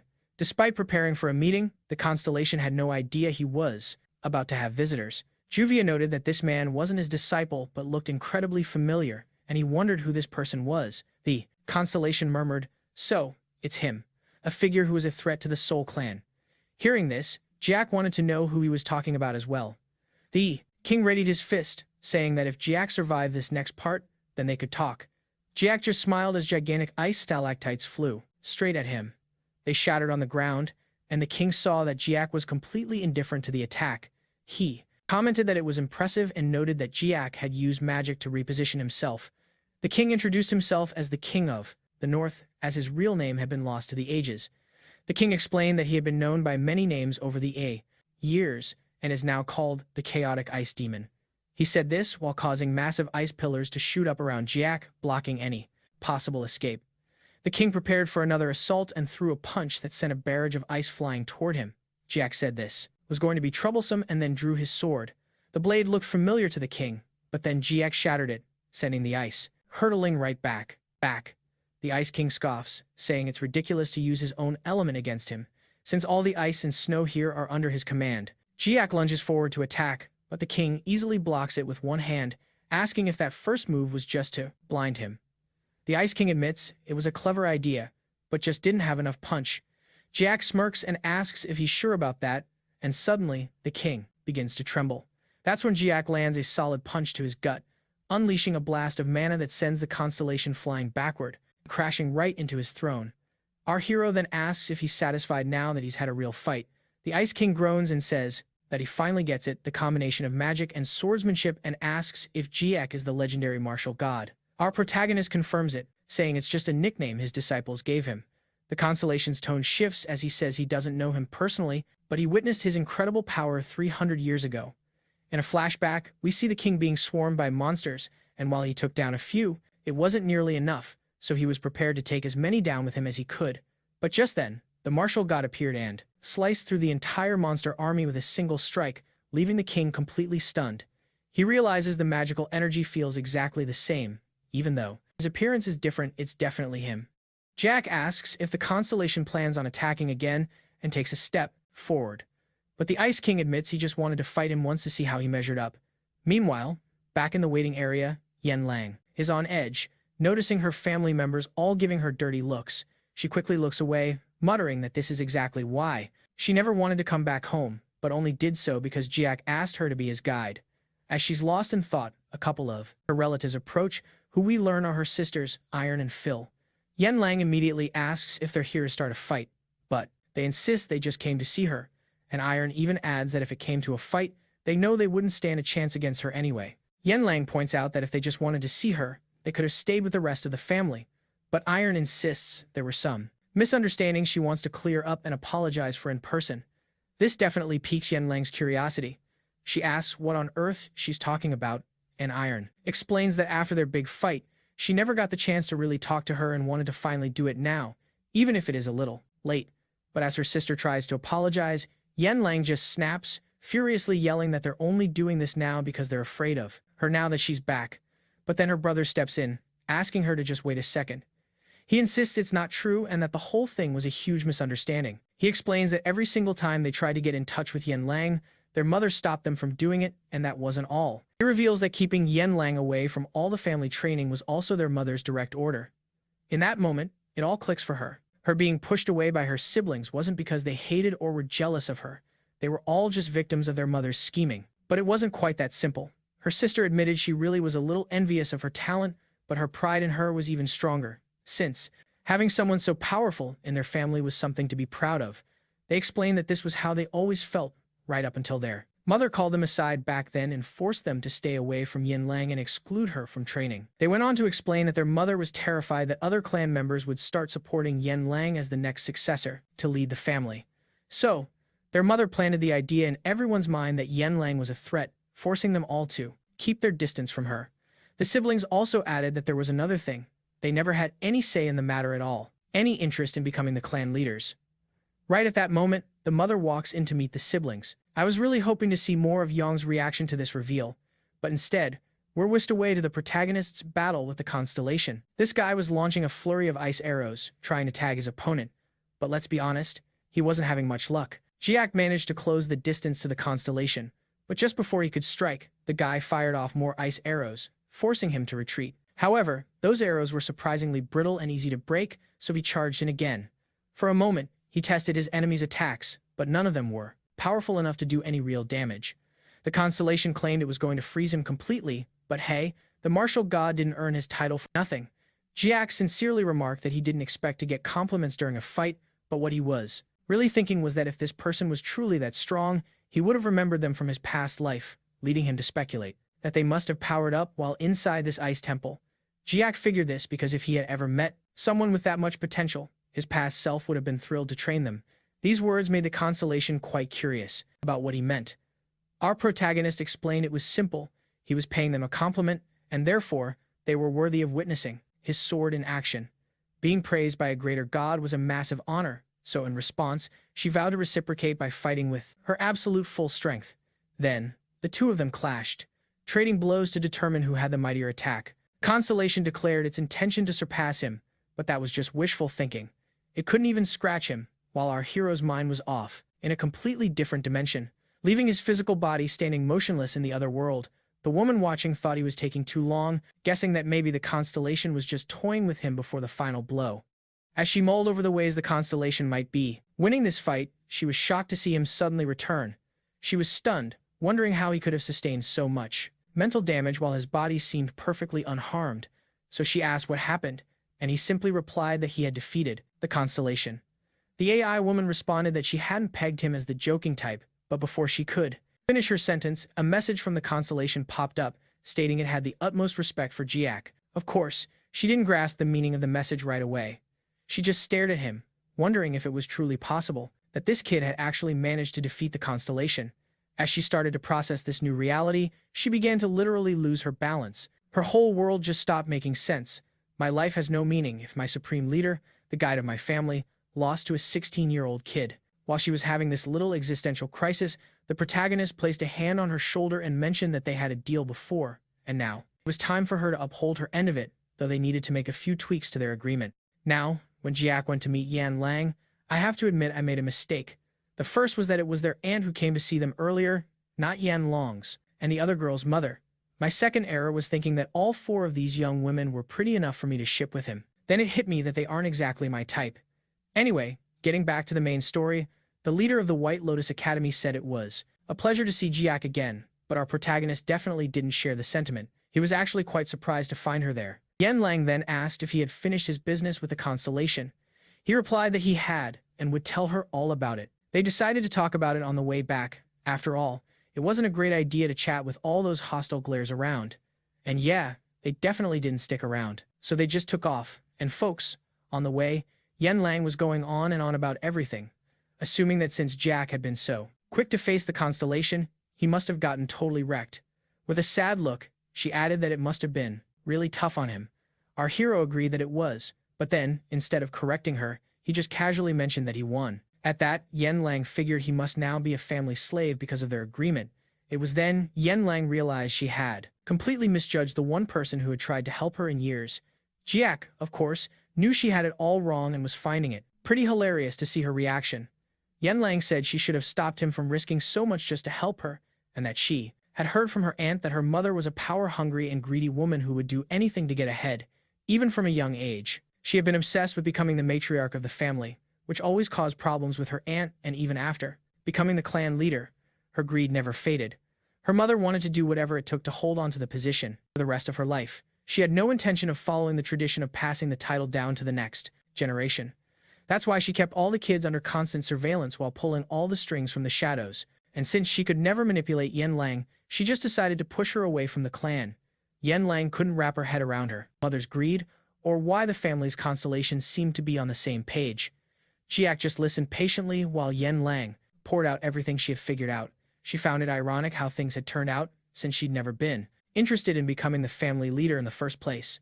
After letting her talk a bit more, Jiak finally cut in, saying he was going to let her keep talking until she figured out the truth, but it seemed like she'd never get there.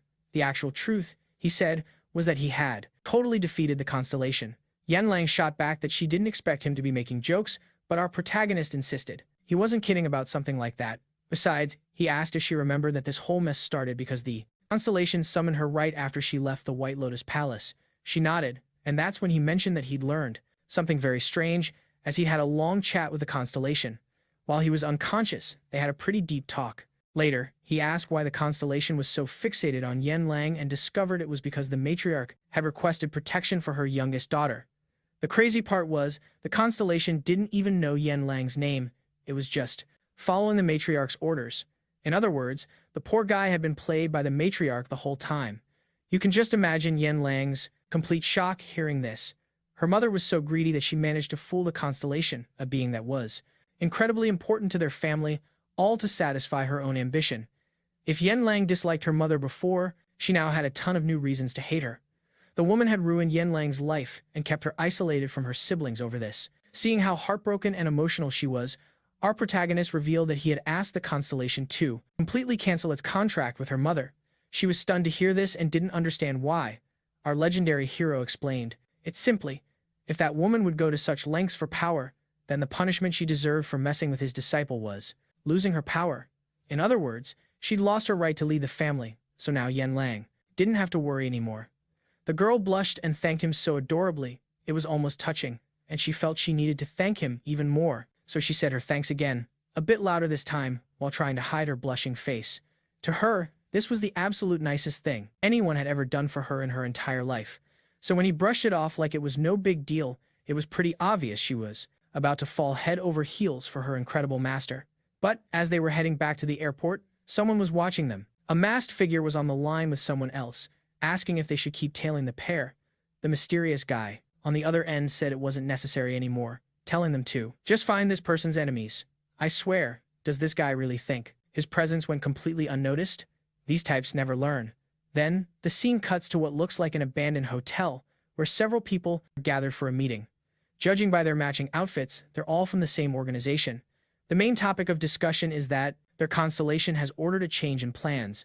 Before, their target was the teenager, but now the mission has shifted to finding the teenager's enemies. A curious woman in the group asks what kind of person Jiak is, since he was the one who managed to find him. The man explains that he's been following and observing Jiak for a while, and he's definitely a strange dude. At first, he gathered all the intel he could, but none of it was very helpful.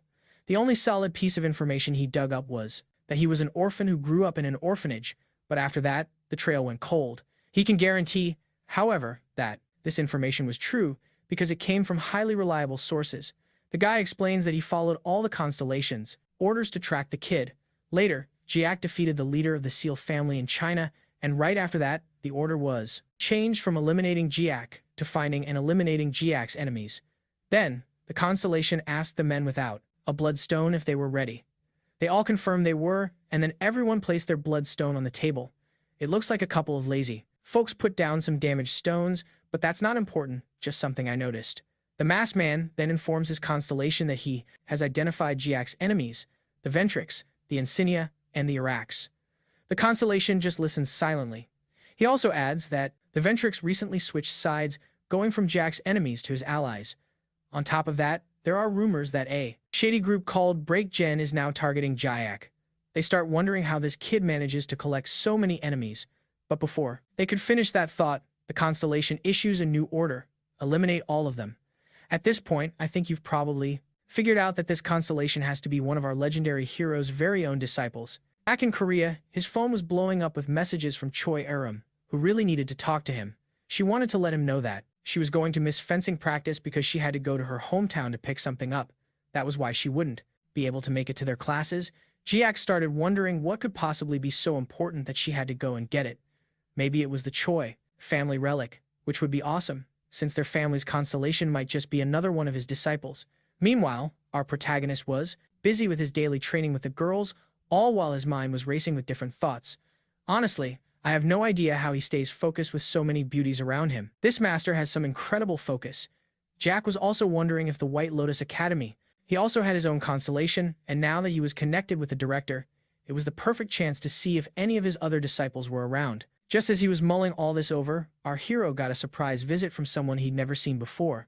Since he didn't recognize this person, he flat out asked who he was and what he wanted. The guy mentioned that with so many eyes watching, they should probably find a more private spot to talk. Hearing that, our protagonist knew just the place for a secret chat. He led the way and then cheekily instructed his two students to spar with each other as part of their training, leaving them to it. He found it pretty entertaining to hear them bickering about who was stronger. Then, in the hallway, he told the visitor it was time to spill the beans. All right, start talking. The man in the cat mask cut right to the chase, saying he was there to deliver a message. This got interesting. What could it be about? The guy then told him to check the message itself, revealing a letter sent by the real owner of the market. Jack immediately asked if it was from the Constellation known as the Ruler of the Shadows, and yep, he was right on the money. This letter, he explained, had been sent out to several people because the Constellation was looking for someone specific. If he understood the letter's meaning and gave the correct response, the Constellation would be waiting for him. So, Jack opened the letter to see what it said. Bar, the spirit living in his sword, piped up that he didn't recognize those characters at all. Jack explained that they were from a special alphabet he created himself, one that even his disciples could read. Now, I gotta ask, was I the only one who thought this looked a lot like cat ears? I sure did. Anyway, that same night, our protagonist was heading to the market, thanks to a deal he'd made with the white-haired teacher that allowed him to slip away during the academy week. As he walked, his Constellation asked him why he bothered creating a whole new set of characters and what the point was. He just brushed it off, saying it was part of his training or something along those lines. With that, he calmly made his way to the secret door and stepped inside. There it was, the door that led straight to the market. Opening it up for the second time, he felt the place was strangely familiar, maybe because of the distinct purple sun shining in the sky. Actually, I'm pretty sure that's a moon. Our protagonist simply remarked that it reminded him of the sky from 300 years ago. He was then approached by the masked man, who asked if he was there because of the letter. Jiak said yes and asked where he needed to go now. The guy told him to follow him to the meeting place, which turned out to be the market headquarters. The view from the top of that building was excellent, especially with those huge windows. As he was taking it all in, he noticed the cat mask guy was gone and, what's more, there were some bizarre buildings in the distance that looked like they were made entirely of paper. He definitely didn't remember seeing those the last time he was here. Finally, the cat mask man approached and asked for his answer to the letter. Jack replied that it wasn't a question that made a whole lot of sense, but he figured she wanted an answer anyway. He then asked for a piece of paper and a pen. At this point, the man in the cat mask was thinking this whole thing was a joke. This candidate was only called up on a whim. There was no way a 16-year-old could be the person his master was searching for. When our protagonist handed over the answer, the man just stared at it, completely unable to understand. It looked like the same script from the letter, but he had no clue what the words actually meant. That's when Jiak explained that it simply meant no. His own constellation started freaking out, asking why on earth he would just say no, and if he'd lost his mind. The cat mask guy could barely process what he was hearing. The guy then announced that our protagonist had just been verified as the person his master knows, all thanks to that simple answer. For his own sanity, he's got to meet her, and fast. So, he reaches out and touches his staff, which is the constellation's relic. He knows how it works, just a simple touch on the object, and he'll be teleported straight into the constellation's mindscape. I bet you weren't expecting the constellation to be a girl. Now, what you probably really didn't see coming is that it's a different girl entirely. She notes that even though his appearance has changed, his magical energy feels exactly the same. How long has it been? Luminous. Now, get a load of this character, who here's a fan of the wild ones. The girl immediately bows to her master, saying she's overjoyed to see him again. And even though she's a little eccentric, she can't help but show the utmost respect for the most important person in her life. He gently tells her to rise, saying there's no need for all the formalities. She then asks if he truly remembers those words, and of course, our hero doesn't disappoint, assuring her he could never forget something like that. This brings back a flood of memories for him, thinking back to the first time he ever met her. Like the others, she was bound in chains, a slave. He and his first disciple were the ones who found the girl. Looking closer, he realized she wasn't like the others. Her eyes held a trauma that ran deeper than anything he had ever witnessed. That poor girl didn't know how to speak or write. She had never been taught, she didn't even know how to function in society. Whether she refused to or just couldn't learn the world's language, he ended up creating a simpler alphabet specifically for her to learn. She's so happy he remembers. It was thanks to him that she learned to write, which then allowed her to learn other languages. He then explains what her message said: I miss you, master. If we meet again, will you marry me? And to that, the answer is a firm no. His very unique disciple asks why not. His reason is simple. He doesn't have time for that stuff. There are way more important things to discuss. The world right now is just as dangerous as it was 300 years ago. They need to do something about it. Completely ignoring his point, she asks if he saw the paper building outside. Oh, the one made of banknotes? I saw it. Why? His eccentric student proudly announces that it's a gift for him. He can live there from now on. Of course, he refuses, and the girl immediately questions why. No, scratch that, she persistently demands to know the reason. This is when he remembers that she couldn't be left alone for too long or she would go completely off the deep end. So what must being alone for 300 years have been like? He just hopes she hasn't lost all her marbles. For moments just like this, he created a special technique. Jack extends his legendary finger and delivers a legendary flick right to Luminous's forehead, telling her to get a grip. Our protagonist asks her to please calm down and not get so worked up. The girl then asks if it's because he didn't like the gift, reminding him that it was what he wanted before. He then recalls that he wanted a building. Asterisk full times of money, not a building literally times made times of money. But, in all fairness, back when he was training the girls, he often joked that he always dreamed of living in a building made entirely of cash. His student, who has a few screws loose, must have heard that back then, and clearly never forgot it.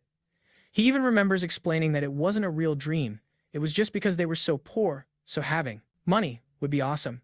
He told her that someday, when there was peace in the world, living buried in a giant pile of money would be incredible for them.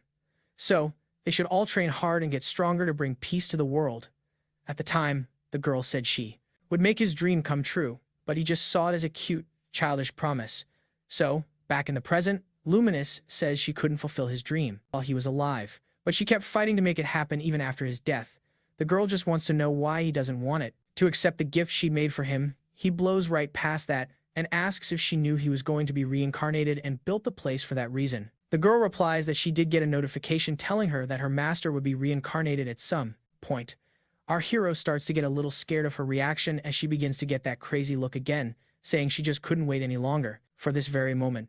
He was genuinely afraid of her intensity. She was just on another level. He reminds her again that this isn't the time and asks her to please calm down. After a bit, they talk some more, and she finally gets back to normal. That's when he tells her about the threat of the Dom destruction pie that might be making a comeback. The girl gets all tense, admitting how frustrating that is. He explains that he's currently a teenager living at Valhalla Academy, which is why he has to refuse living in a building literally made of money. The girl is heartbroken that her master is turning down her gift, but she asks him to hold out his hand for just a moment. Even if he refuses her most important present, he should at least keep this. This ring will grant him access to the entire market, just as if he were the betting owner of the whole place. After all, everything she's ever done was for her master. It dawns on him that he's been getting a whole lot of rings lately. He says his goodbyes to the girl and heads out. Meanwhile, was Mr. Cat Mask expecting any of this to happen during the meeting?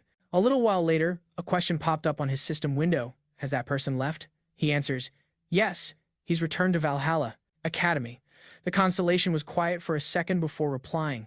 You need to buy Valhalla Academy for me. Obviously, the staff member was thinking his boss had officially lost it. She gave the legendary ring of the owner to that kid, and now she wants to buy the very school he attends. What in the world could be her reason? He worked up the courage and asked the Constellation what her relationship with Jiak was. The girl answered immediately that he is her sky, which basically means he's her everything. The scene then shifts to another location, a mysterious island where a man was busy wiping the floor with several people.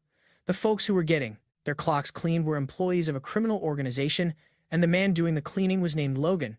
He was absolutely furious, tearing through everything in his way while demanding to know who was responsible for attacking his son. He'd ask his questions and then send several men on a permanent vacation. Interestingly enough, the masked men were just there watching, as they'd been ordered to hunt down the protagonist's enemies, but ended up watching someone else do the job for them. This is the great American hero, livid because his son was targeted during a test at Valhalla Academy. He was there to capture the leader of this organization, but he was a bit too late, as the man had already been snatched away by a mysterious Constellation.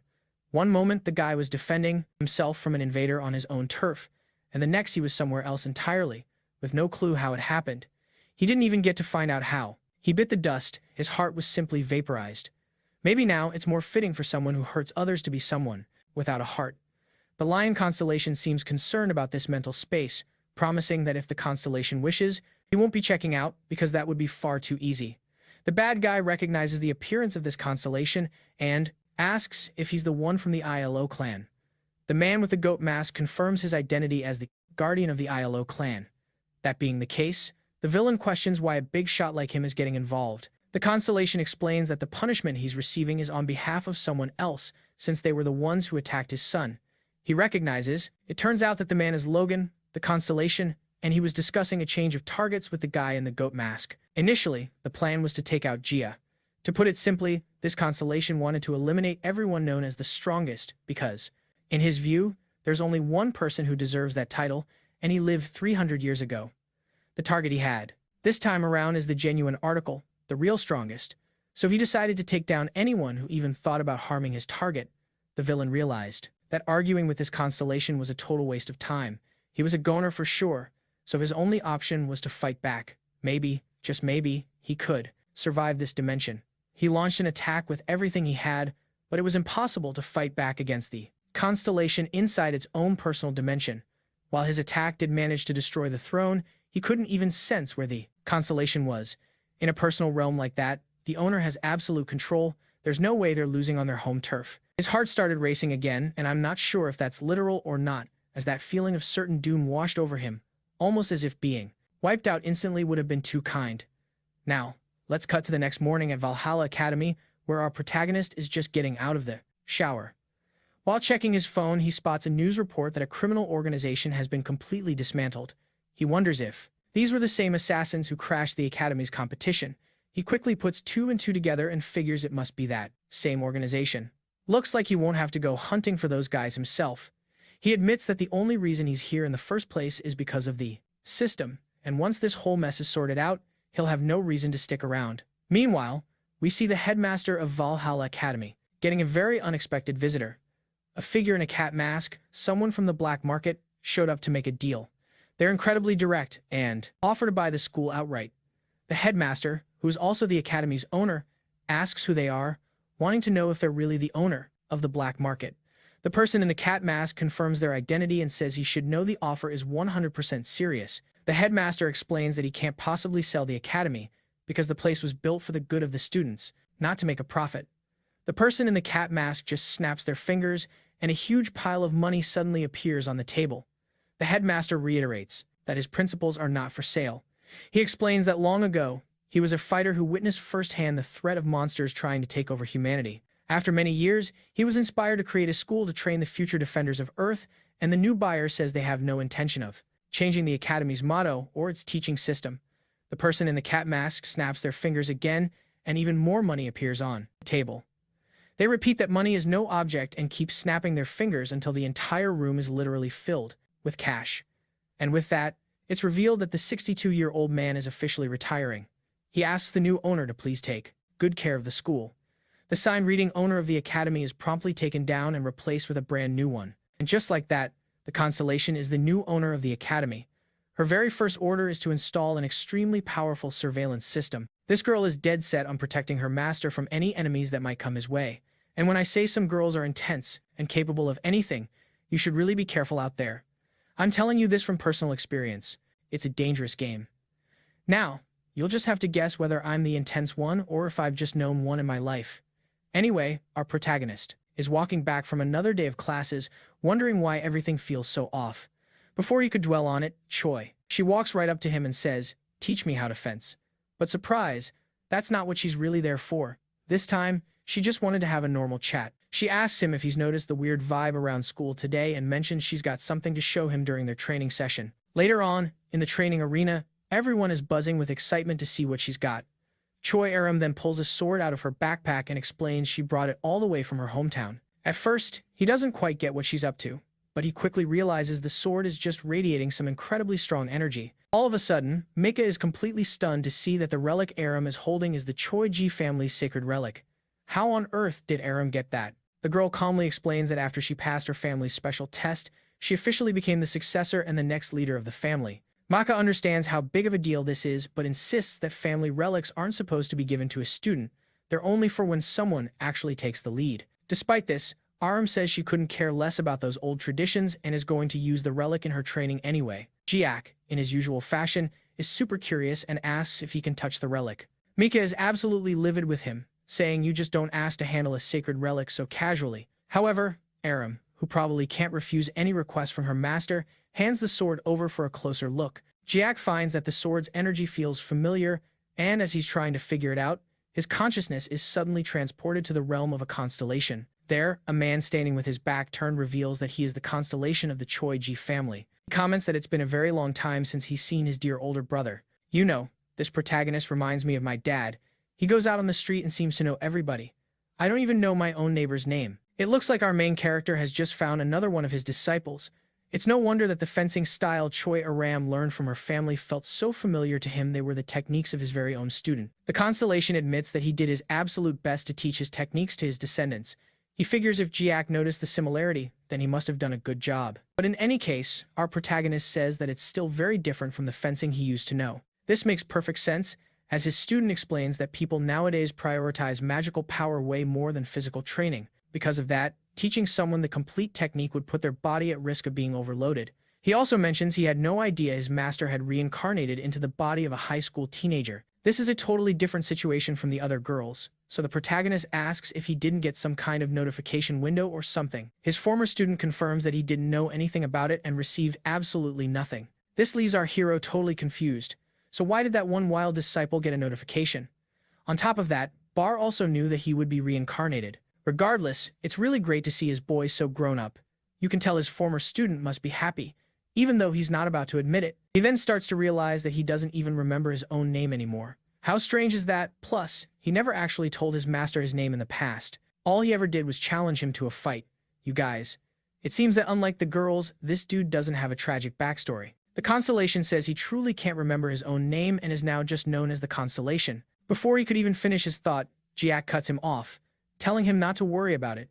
He'll just keep calling him boy, just like in the old days. The protagonist is totally giving me Kratos vibes with his son, who, in this case, is the Constellation. She approaches him, saying, "Teach me fencing."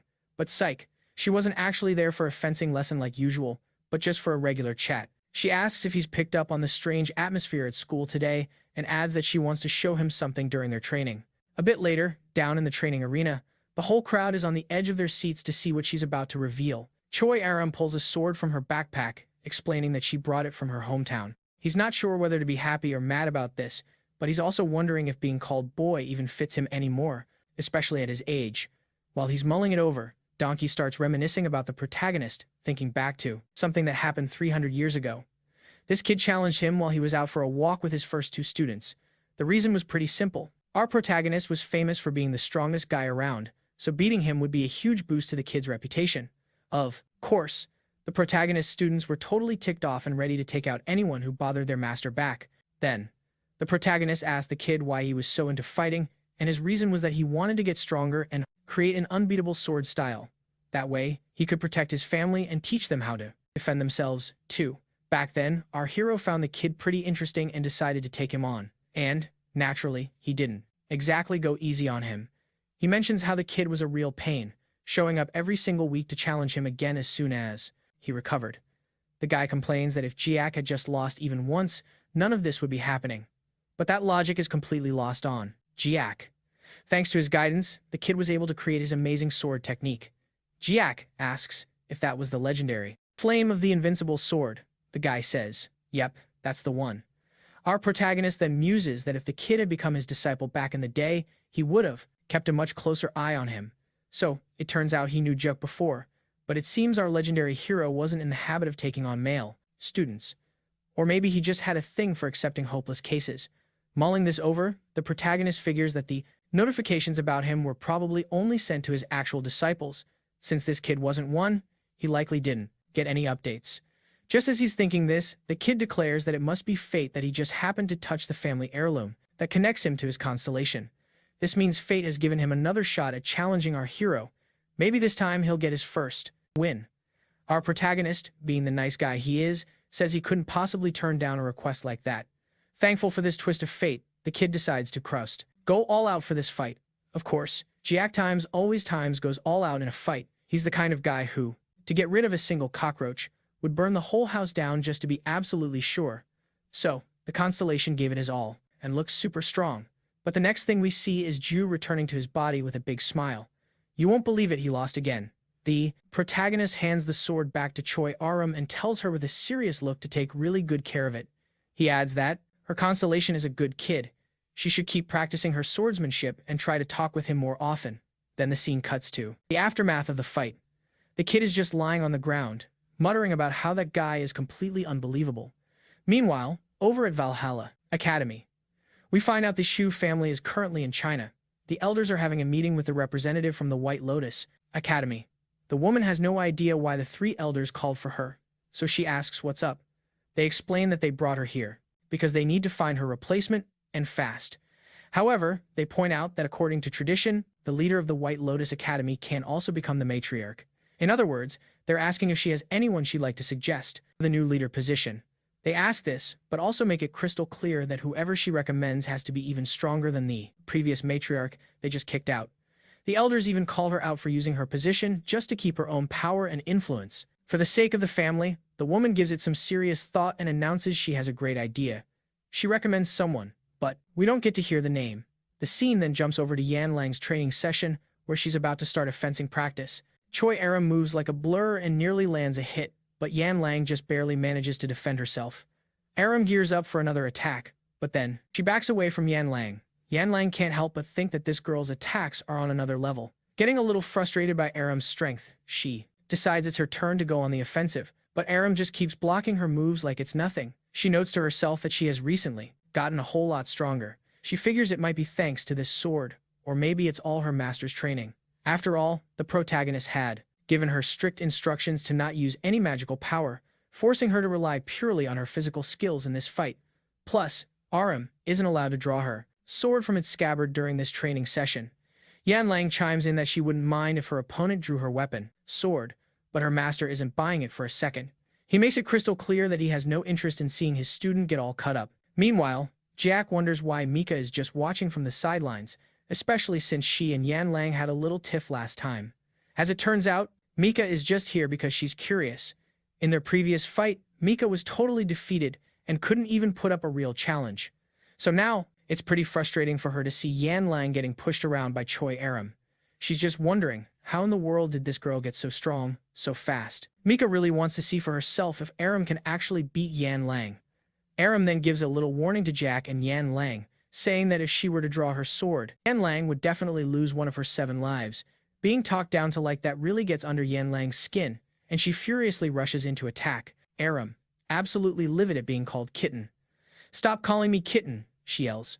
But Aram holds her ground the whole time, so their attacks end up clashing head-on. The sheer force of their blows sends ripples of energy through the entire room.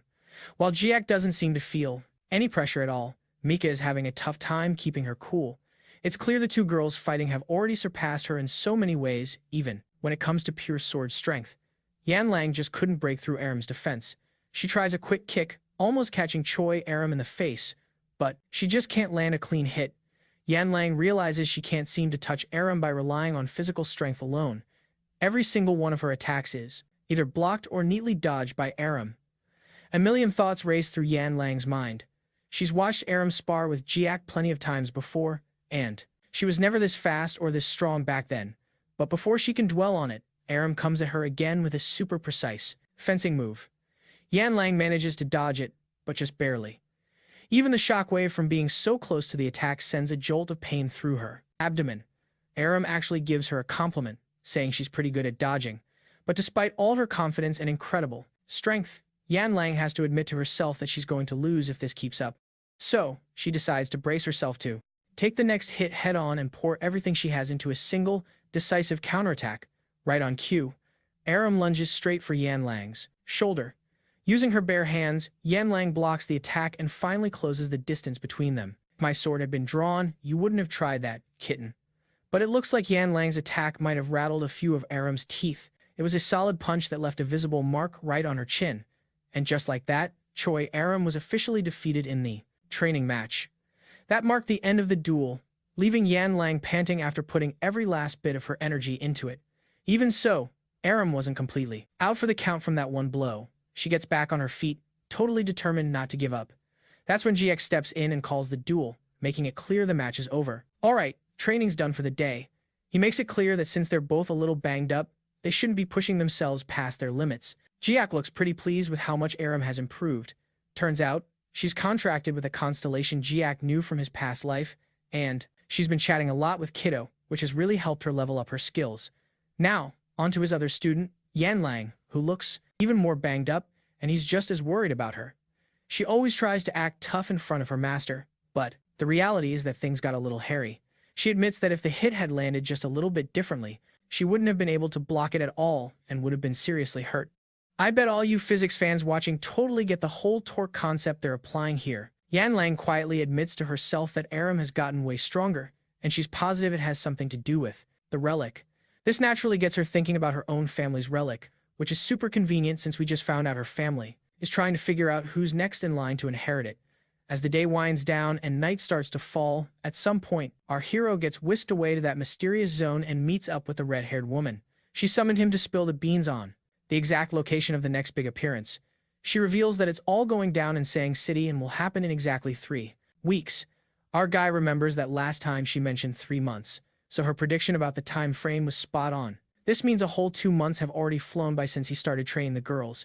He asks what he's supposed to do about any monsters that might escape from the labyrinth while he's busy. Looking a bit concerned, she asks if he hasn't assembled the team, like she instructed. Jack thinks about it carefully. He's got a few people in mind, but he's not totally sure if they're the right fit for the job. After a moment, he says he has a team to help, but he doesn't sound super confident about it. They move on to discussing strategies, and the best way to take down the labyrinth as quickly as possible. Jack asks if maybe they should send more people in advance. The woman clarifies that his one and only focus should be on destroying the labyrinth boss and nothing else. He doesn't quite agree with that plan and decides to use his ring to focus on demolishing the whole labyrinth as quickly as possible. After they hash out a few more details, she pulls out a purple stone and hands it to our guy, explaining that it's a one-time use teleportation crystal. All he has to do is pour some mana into the crystal, and he'll be teleported right back here. This makes Jiak a little suspicious, like, why this specific location? After all, can't she just summon him here whenever she wants? The red-haired woman confirms she can, but explains that there are some limitations to what she can perceive happening in the outside world. She plans on dedicating all her focus to monitoring the labyrinth's movements, so it'd be a good idea for him to have his own personal escape button. It's not entirely clear why she's giving this to him, but hey, An extra escape route is never a bad thing. She snaps her fingers and tells him they'll meet again in 3 weeks. Flash forward to the next day, and we see our hero walking down the street, trying to figure out his next move. He mulls over whether he should contact Adelia Ventry and ask her to send some contractors over to the location ahead of time. Plus, he also needs to get the day off from the academy for the big event. He decides to call Professor Lilia to request the time off. But when she answers the phone, her shouting nearly blows his eardrums out. Apparently, she's in some major trouble. After she finally calms down, she explains that she's been fired from the academy and that it's just awful. Despite all the theatrics, Jiak just coolly replies that he understands. She then asks why he's being so cold about it. Jiak starts to explain that if Lilia was actually fired, it's saying it was only fair because she deserved it. Lilia can't believe her ears and insists that even if she seems a little clumsy around him, she's an excellent instructor. She goes on about how seriously she takes her job, and honestly, our hero can't really argue with that. It just makes her getting fired this far into the school year seem even weirder. The professor agrees it's super strange and mentions the academy's director was suddenly replaced, and believe it or not, this is the first our legendary protagonist is hearing about it. But what really gets his attention is the fact that if the professor's gone, getting his vacation days approved is going to be a huge pain. So, with that in mind, he decides to march right into the director's office. Lilia is really touched, but she tells him he doesn't have to go to all that trouble for her. Ignoring that, he just hangs up the phone, totally determined to sort this out. The second he hangs up, he gets a text from Yan Lang asking about the professor getting fired too. This whole situation is catching him off guard. None of this is making any sense. Why are all the people connected to him getting booted without any good reason? Having no clue what's really happening, he heads straight for the new academy director. But when he gets there, he's totally shocked by the back sight. The big cat man from the market is sitting there. The guy explains that yes, he bought the academy, but that everything is actually being directed by the Constellation he's devoted to. Jack cuts to the chase, asking, "So why'd you kick out Yan Lang and Professor Lilia?" The new director explains that it was a direct order from his Constellation. It told him to identify any problems and get rid of those people. Apparently, he decided these women were a problem for Jiak and gave them the boot. And on top of that, he was also planning to expel someone named Choy Arin. Jiak just deadpans that, yeah, she's definitely a problem for him. But then our hero says no, and demands that everyone be brought back to the academy, explaining that he doesn't want people getting punished just because of their connection to him. Shockingly, Luminous just agrees to the request, saying he'll reverse everything. Jack then asks why on earth he bought the academy in the first place. The guy says it was another order from his Constellation. Plus, since the Protagonist refused to move into the black market, Luminous figured he'd just buy the academy and connect it to the market instead. This way, he can finally give Jiak access to the place he's always wanted to gift him. So basically, he linked one of the rooms at Valhalla Academy directly to the black market, giving authorized people a secret entrance. As absolutely bonkers as this all sounds, our protagonist thinks it over and asks if the new director can pretty much do anything he wants at the school. Since the answer is yes, he's got a little favor to ask.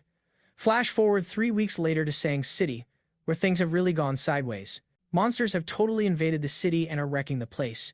You've got goblins attacking people and smashing cars, and these massive stone golems that are even more terrifying. Turns out, one of the students from Valhalla Academy lives in this city and was just here on vacation. Jai thinks to himself, I can't believe even monsters are out here causing trouble. It's rough, no matter what world you're in. He then saves a girl from a goblin attack, taking the creature out with one solid punch. The woman is super grateful to be saved, but he doesn't look too happy. The threat from these creatures is the real deal. He can already feel that this is way scarier than any training exercise. But even though he's scared, he's determined to face it head-on and save as many people as he can. Just as he's figuring out his next move, two wild girls zoom right past him, looking like they're competing to see who can cause the most mayhem. And with that, we flash back to an earlier time, back at the academy. The new president has just introduced himself to the girls. Mika, being the most experienced one, asks why such a huge change at the country's top academy wasn't announced. For him, the answer is pretty simple. He just didn't feel like it. Reason he's finally showing his face is because the Black Cat plans on working with Mika down the road, our protagonist, and explains he's there to propose a brand new department. It's a special class where the students will get the freedom to do outside activities without having to sit through regular classroom instruction. The big question is, do they want to be the very first members of this special class? Yunrang chimes in, saying it doesn't really change anything for her, since she skips normal classes anyway. Jack knows this, but still wanted to invite her because it was a request from her beloved master, and there's no way she could turn that down. Choy Arin didn't even have to think about it, and immediately said yes. Mina is the only Clive, one who's a little more skeptical. She wanted to get a clearer picture before agreeing.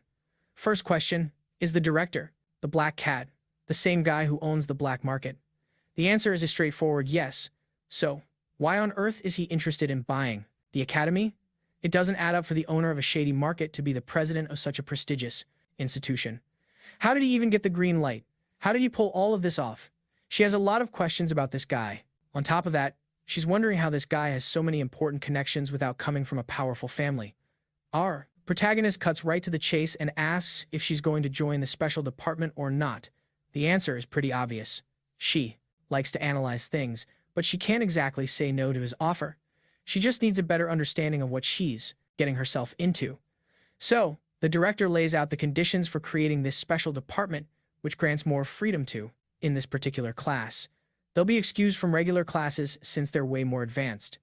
However, they'll still have to take part in tests and exams that put them in the public eye. At first, our hero wasn't too happy about that, but the man explained that it was a necessary step to secure all the perks he asked for. There are a few more requirements, with the most important one being that the students have to be strong enough to earn the respect of the other students and teachers. He explains that putting the two strongest students in this special class and then letting them skip everything would be a waste. That's why they're required to participate in some public events that boost the academy's reputation. So, in the end, there were quite a few hoops they had to jump through to get what he wanted. After laying it all out, Jiak asked if the girls had changed their minds, and naturally, none of them backed out. And just like that, the special class for our protagonist's crew is officially formed. Back in the present, we see the special combat class training over at Valhalla. Jiak was surprised to run into Seok here. He hadn't seen Seok around the academy for a bit. The boy explains that he came into town for the weekend since his family is from here. He was just trying to enjoy a nice weekend when all of a sudden, everything went crazy. Seok has questions too, like why our academy? Students in this city right now? Our hero doesn't give him a straight answer. Instead, he tells Choy Arin and Yuan Rang to get ready, and they totally get that he wants to give a live demonstration of why they're here. The two girls and him start moving toward the creatures, while the other two hang back to watch. The monsters are just patiently waiting for everyone to get ready for the fight. The biggest problem for the monsters is that you can't really call this a fair fight whenever Juok swings his sword. Even the stone monsters seem to be made of butter. He effortlessly took out all the monsters nearby while his students watched it all, up close and personal. Even the girls couldn't help but feel a little overwhelmed by that much power. Suk already knew this guy was strong, but it felt like he was getting more absurdly powerful every single day. One of the Ventric family members with them came up to the protagonist with some fresh information. He found an area about 5 kilometers from their position where all the monsters were pouring out from. The protagonist asked about what the Ventric family agents were doing, and he was told they were busy evacuating civilians from the area. Something that was bugging Juok, though, was that the Ventric Constellation hadn't awakened since the last time he asked. He'd asked the man named Mojiri, who said the Constellation lady was still completely silent. His main concern was that it had been 3 months since then, and he had no idea if something bad had happened to her. Well, at least he had this sword with him. He really wanted to get a contract for his other disciple, too. Juok then ordered the Ventric members to stop playing dress-up with their capes and actually show their faces, while helping with the evacuation. He said it would do wonders for their reputation. The guy really couldn't argue with the solid advice from someone who has the head of the Ventric family on speed dial. They quickly agreed on a plan and then headed right for the center of the calamity. The 2 strongest girls were assigned to defeat the monsters and save the citizens, while Mima was to help with the escort. Wasak, for her part, was not exactly thrilled about being paired with that meathead. But hey, orders are orders, so it was time to get a move on. After a little while, they finally arrived at the location where the entrance to the labyrinth was supposed to be. The guide confirmed it, saying this was the spot and that they needed a strategy to take out the monsters at the entrance if they worked together. Our protagonist admitted that was probably the most sensible thing to do, however. That would take way too long, so he had a much better idea. He was just going to jump down there and wipe them all out himself. Mojiri even tried to stop our hero from doing something so reckless, because as strong as these monsters were to everyone else, our protagonist was the real boogeyman to these monsters. The creatures had absolutely no chance to fight back against his attacks, since every single one was a finishing blow. He leaped into the air and, in a flash, he sliced through the atmosphere. The power of that one attack swept away every demon in front of him in an instant. Mojiri's jaw just about hit the floor watching the whole thing. There was just no way a teenager should be stronger than a Constellation. Then again, our protagonist had made a contract with a Constellation for the very first time. Luminous had given him his abilities, so it wasn't exactly a challenge for him to clear everything in his path and reach the labyrinth's entrance. Juok also remembered that he needed to wear this ring when he entered and took down the labyrinth's boss. In that case, he figured he'd better put it on now so he wouldn't forget, and, just like that, he stepped into the labyrinth. While something so epic was happening on one side of the world, meanwhile, back at the Ventric estate in England, Adelia was relaxing in her office. Her heart was racing, though, as she confirmed that Juok's information about the calamity had been completely accurate. Not even the South Korean government had seen the aid situation coming in time. She no longer had a single doubt about Juok's decisions. If he said he would face the calamity alone, who was she to argue? But she's still a little worried about what might happen if her Constellation wakes up and finds out something bad went down. Then, to Adelia's complete surprise, her Constellation finally wakes up and makes contact. The very first thing it wants to know is how much time has passed since it fell asleep. What a laid-back Constellation. Adelia lets it know that it's been about 3 months. After thinking about this for a moment, the Constellation asks, "So, where is my master?" It's always a bit of a shock for Adelia to remember that her master's master is actually Jiak. She explains that he's on the battlefield right now, fighting a mysterious calamity inside the labyrinth. Meanwhile, our hero is fighting so casually that B just has to ask what fencing style he was using with that sword. His reply is that he wasn't doing anything special, just kind of attacking without overthinking it. But B insists that this is a combat style his old disciples used to use back in the day. It's called wishing for the protagonist. He thinks it's pretty strange that his disciples managed to turn that into a real fencing technique. More importantly, though, Jiak realizes this dungeon is way bigger than he expected. He then uses his magic to pinpoint his location in the area. It's a mana detection ability, and he's hoping to find the dungeon's core with it. Normally, the core of a dungeon is in the same spot as the boss, and just as he figured, it seems to be in that direction. He mentions that things would be a lot faster if he just did something like this. He channels energy into his sword and carves a huge gash in the ground. The whole structure starts to collapse, and as it completely gives way, he drops right down to the lower level. And as expected, this giant cockroach-looking monster is the dungeon boss, and it was waiting for him down there. The dungeon boss looks absolutely furious and gears up for an attack. Unlike him, our protagonist stays perfectly cool and confident. The monster's spear gives it a long-range advantage, and Jiak also notes that he needs to destroy the dungeon core, which means he has to go right through this big bug. He decides to go for a counterattack instead of trying to end it with one big hit. In what's shaping up to be a fight of skill, the monster decides to lunge with its spear, aiming straight for his heart. Our hero dodges it with ease and even comments that the monster is making things way too easy for him. It seems like those words really got under the creature's skin. It tries a long-range attack with its spear, but still can't even touch him. At this point, our hero was just checking out the creature's attack patterns, so when the monster tries to nail him again with a bunch of piercing strikes, Jiak decides to block them to test the strength of the humanoid monster. He easily defends against all the attacks, finding it pretty annoying how the creature keeps its distance with that long weapon. The monster tried all sorts of attacks, even trying to hit him from farther away, but nothing worked. Our protagonist just kept evading. The creature even used its spear to fling rocks from the ground at him, but Jiak continued to dodge or block every single one. The creature then tried to rush in for a close-quarters fight, but even though it was powerful, its attack was easily blocked. The monster was probably getting pretty irritated with its opponent and just threw him away. Jack stayed calm, quietly analyzing his enemy. It even crossed B's mind to wonder if Kim Hyen was feeling the pressure at all. Turns out there was a reason for all this. He needed to separate that guy from the stone, just in case he ended up doing something by accident. Now determined to use the ability that Luminous gave him, Jiak, he decided it was time to make his first move. The monster, realizing this, immediately went on high alert. Whatever the attack was, it would be ready to defend against it. In less than a blink of an eye, our hero zipped right past the monster, which didn't even notice the attack. In fact, the boss was confident it had dodged the spear. But the reality was, the enemy was sliced up with a slight delay. Once the attack's effect fully kicked in, the boss was diced into pieces and officially defeated. Judia calmly watched his opponent get completely eliminated. He was pretty curious to see what would happen next. Sure enough, his ring started to glow and then absorb the energy that was pouring out of the dungeon boss's body. He figured the ring must have absorbed its name, just as that woman had mentioned before. GR then asks Bar about that thing he said earlier, about being pressured by this adversary. Before moving on, though, he notices that the boss's spear was left behind. He picks it up, wondering why it wasn't absorbed or didn't disappear like the rest of the loot.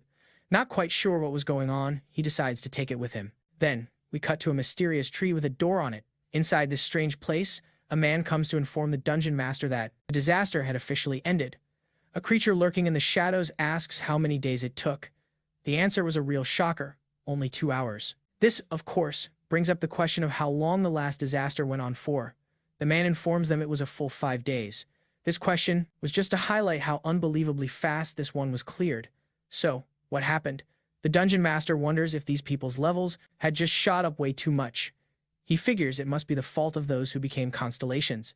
Now, he wants to know if anyone in particular stood out during the whole event. His subordinate replies that the dungeon appeared and vanished so quickly that he really didn't understand what happened. He's still completely in the dark. The dungeon master simply orders them to move their plans forward a little. Spread the names, he says. He also orders them to use a different method to spread the names and tells everyone to hurry up. All the while, the mysterious creature in the shadows just thinks about how much it's looking forward to that day. The day it finally gets to feed on the most powerful people out there. Meanwhile, news starts spreading about a person named Kimak from Valhalla Academy who ended the disaster by wiping out all the monsters. We see this news being read on a website by a very stylish-looking individual. This person was reading the news and seemed to be admiring our protagonist's amazing achievements. He was wondering just how one guy managed to handle all the monsters that had escaped, and also clear the dungeon so incredibly fast. The more he read, the more convinced he became that this kid was the perfect person to boost the reputation of the Alchemist Guild. This guy's name is Bak, Jang JN, but this isn't what you might expect. John asks the person next to him if it wouldn't be great for their reputation to, take that kid out of the picture. The masked figure with him completely agrees with John but advises they should be careful about it. Apparently, this kid isn't the same person they watched during the Academy's entrance exam. He's definitely at an S level now. They decide they have to do something about it and that they'll get the team together for the job. And with that, we finally head back to the Valhalla dormitory. Our protagonist really seems to attract enemies like a magnet, doesn't he? I mean, I know he stands out, but it's not normal for so many people to be gunning for him. He just got home, totally exhausted after solving a massive problem and fighting another 200 enemies. Juvu starts thinking about how he absorbed all those mana stones and got way stronger, and yet he hasn't even hit his limit yet, always winning his fights and staying way ahead of his enemies, but even so, he feels like his own pool of magic is a bit on the small side. Taking down that dungeon boss was way tougher than he thought, and his body is totally wiped. He even mutters to himself that things were so much easier when he had a constellation backing him up. Borrowing someone else's magic is super handy, you know? His mind was racing with all the potential problems up ahead, which is why he decides to use his one-time-use teleportation stone.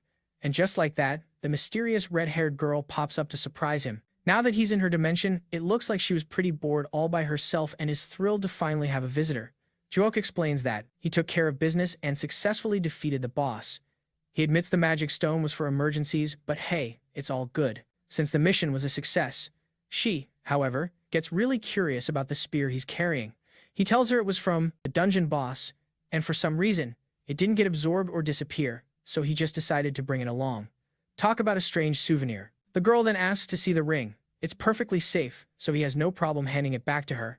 She takes the item, and a puff of pink smoke drifts out of the ring before she gives it back to our hero. She confirms that the name was absorbed just right and says that the real game is about to begin. The dungeon master is definitely going to make a move now. She thinks some really powerful names are going to show up, so she's going to take a quick peek to check. But even before she does, the girl mentions that it's probably going to be the folks from the Destruction Tower, the same ones he defeated 300 years ago. Our legendary hero immediately remembers exactly who she's talking about, and just the thought of meeting those jerks again leaves a bad taste in his mouth. He even admits he's getting mad just thinking about it. The girl tells him to cheer up, saying they'll meet again before those other names show up, so he should be happy about it. Though, I have a feeling that for him, meeting this girl isn't exactly something to celebrate. Anyway, an interesting point comes up. Bar was the master of the Destruction Tower, but he has no memory of the people who were there. Jiak points out that on the first floor, there were only small fry monsters. If Bar were to remember anyone important, they'd have to be from the second floor or higher. Their back and forth about this isn't super important. The real question bugging our hero is, if the tower reappears, wouldn't Bar be summoned again to be its master? This idea completely stuns Bar, but he quickly says he's totally forced into being the tower's owner last time. The Constellation says all this with a nervous stutter, probably to avoid ending up on our hero's bad side again and to keep him from thinking about, well, taking her out of the picture, just in case. And while our hero didn't think that was a terrible idea, he says he trusts Bar. Still, it's super weird to him that Bar has zero power, especially if his name was taken. He thinks about his old disciples, they all kept some of their power. But this guy, he's a total mess and doesn't even have his memories.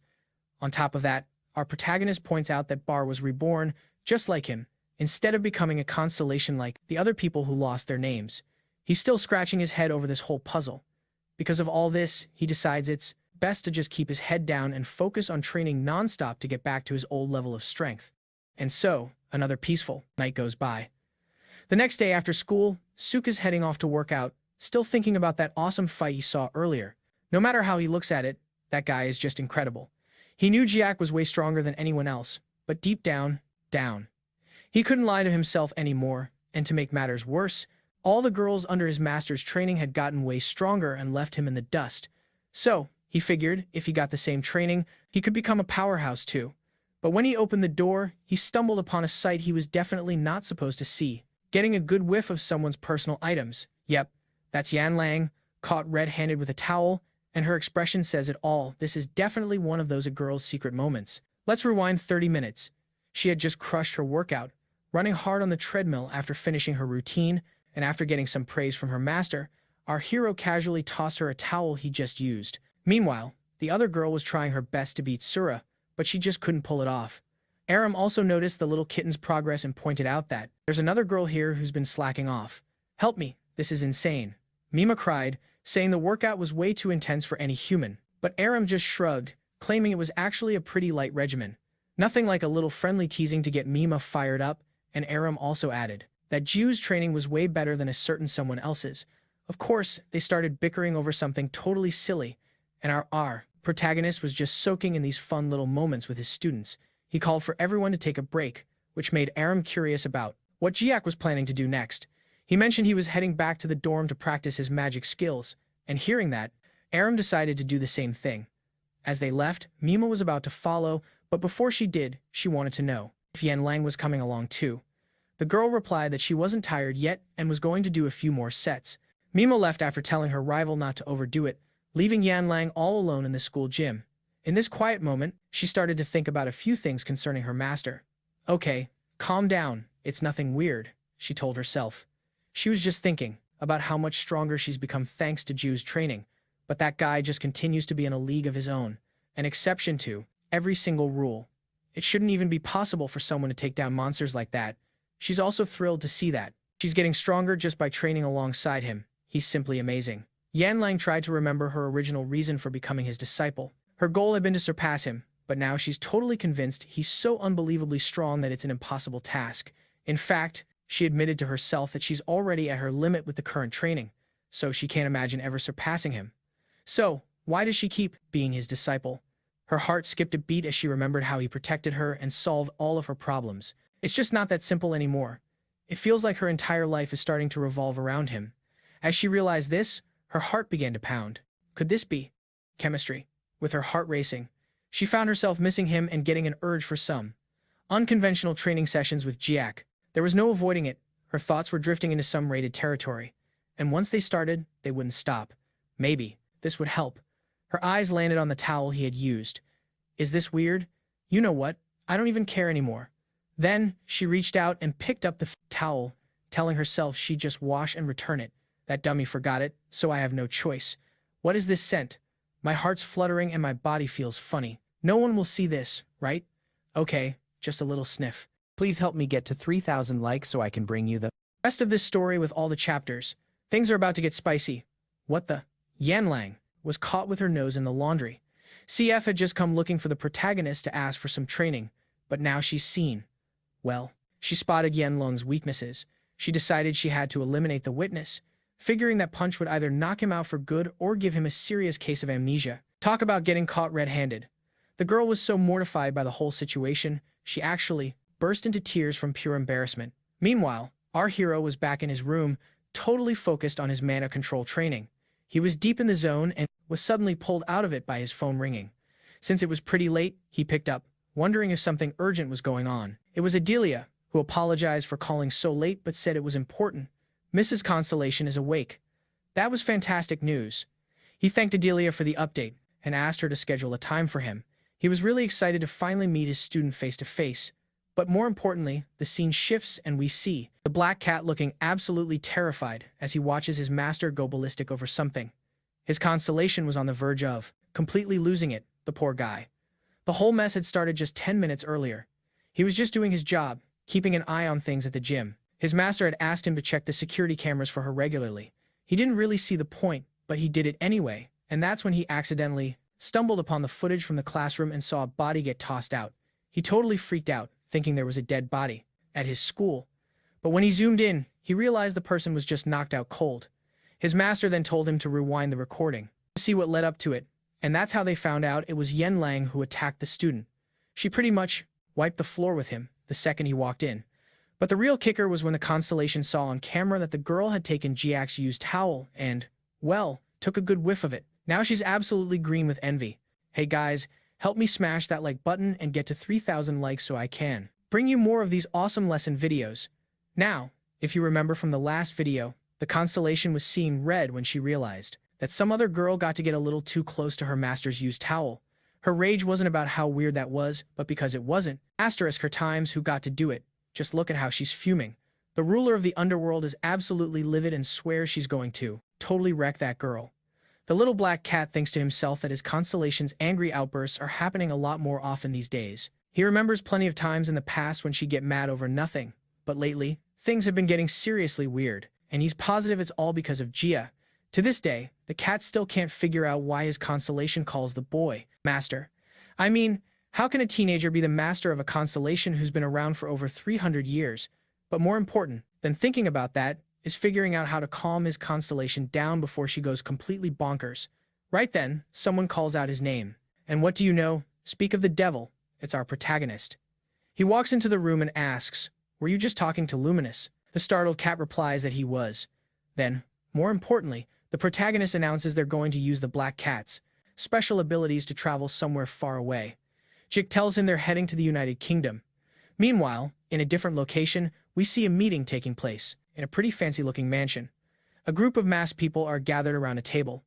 The man who seems to be in charge asks if everything is ready to go. This is Baek Jang, the leader of the alchemists. One of his subordinates confirms that it is and reveals that there are about 200 magic circles on the ceilings in Valhalla to block intruders, with about 100 of them installed, right in the dormitory where Jack lives. This news seems to catch Baek Jang by surprise, but he ultimately says it doesn't matter anymore, because they'll be totally useless against someone with a Constellation's abilities. The other men nod in agreement and say that they're all on the same page, that with the immutable alchemist Constellation, they're basically invincible. They're saying that once the leader shuts down all the magic circles, they'll make a beeline for Jia. They figure they just need to cast a quick spell to cancel out any interference from Jack's buddies. The guy mentions that they can't just ignore Jack's allies. It'll be way more impressive if they manage to take them out too. Believe it or not, these goons plan to wipe everyone out just to get some more street cred in the villain world. Taking out the most famous prodigy from Valhalla would seriously boost their reputation, which is exactly why they put together this whole hit job on Jiak and his crew.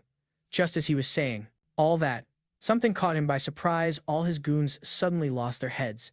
The masked group waltzes in, saying they were totally expecting them to pull a stunt like this. She asks him exactly who he thinks he's trying to take out. They shot back that they should have dealt with these guys a long, long time ago, and that they were taking way too long. The man with the mask over his eyes says that they were already planning to take this group down, but they just decided to move the schedule up a bit. The guy starts to panic, asking who in the world they are. The girl says it should be pretty obvious from the masks, but if that's not enough, she flashes the tattoo on her neck, which is the symbol of the one-horned god. The leader of the alchemists just can't believe this crazy sect is actually coming after them. They say that up until now, he didn't really matter, but things have changed. One of the masked members leaps from behind to try and finish the job, but he's shocked when the target defends himself with a shield that pops up around his body. He blocks the attack completely. The masked attacker says that a defense of that level shouldn't have been enough to stop his attack. Baekjang has no clue why they're trying to off him. He expands his barrier, sending the masked man flying back. The guy who was thrown then uses his sword to stop his momentum. Baekjang says he'll show them the true power of someone who's backed by an S-rank constellation. He claims that his power is on a completely different level from theirs, saying this as he slides a ring onto his finger. This seems to be the trigger for his constellation's power. The energy he's putting out now is just on another level. The masked girl says she had no idea his constellation was an S rank. The man with the blindfold confirms that constellation this guy made a pact with is called the absolutely immutable alchemist. Baekjang is completely floored to hear that they even know the name of his constellation. The masked man tells Baekjang that he shouldn't be so shocked they know about his constellation. After all, he's pretty well known. The relic he's using right now is an artifact from the era of destruction. The masked girl chimes in that being S-rank isn't that big of a deal and asks if that's why they were so surprised. They explain that Baekjang got famous because he accidentally made a contract with an S-rank relic, which made the entire world suddenly get interested in relics from the era of destruction. That's the reason why everyone's interest in them blew up, and so did the prices. The masked person sighs that it's a shame for someone to get such a huge blessing and then use it to start a gang of criminals. Baekjang funnels energy into his hand and then attacks, yelling that they're a bunch of hypocrites. Magic circles pop up all around them and spears nearly skewer them. The girl hadn't even noticed the magic circles in the room and asks if Baekjang was the one who set them up. He unleashes his power again. A magic circle activates right behind the girl, and another spear nearly gets her. She can't help but wonder just how many magic circles Baekjang set up here. The alchemist leader, on the other hand, is thinking these guys are on a whole other level of strong. He's baffled, like, how in the world are they sensing the attacks from his magic circles? Baekjang has absolutely no idea what kind of crazy power they're packing or which constellation they're working with, but he figures it's all good, even though he's totally backed into a corner. Baekjang is pretty confident that his constellation's absolute defense is unbeatable, so he isn't even sweating about defense. He fires up his magic again to blast his enemies, but to his utter shock, his ability just doesn't activate. His opponents just stand there, waiting for an attack that's a total no-show. The girl then starts mocking him, asking where those big, bad attacks he promised were.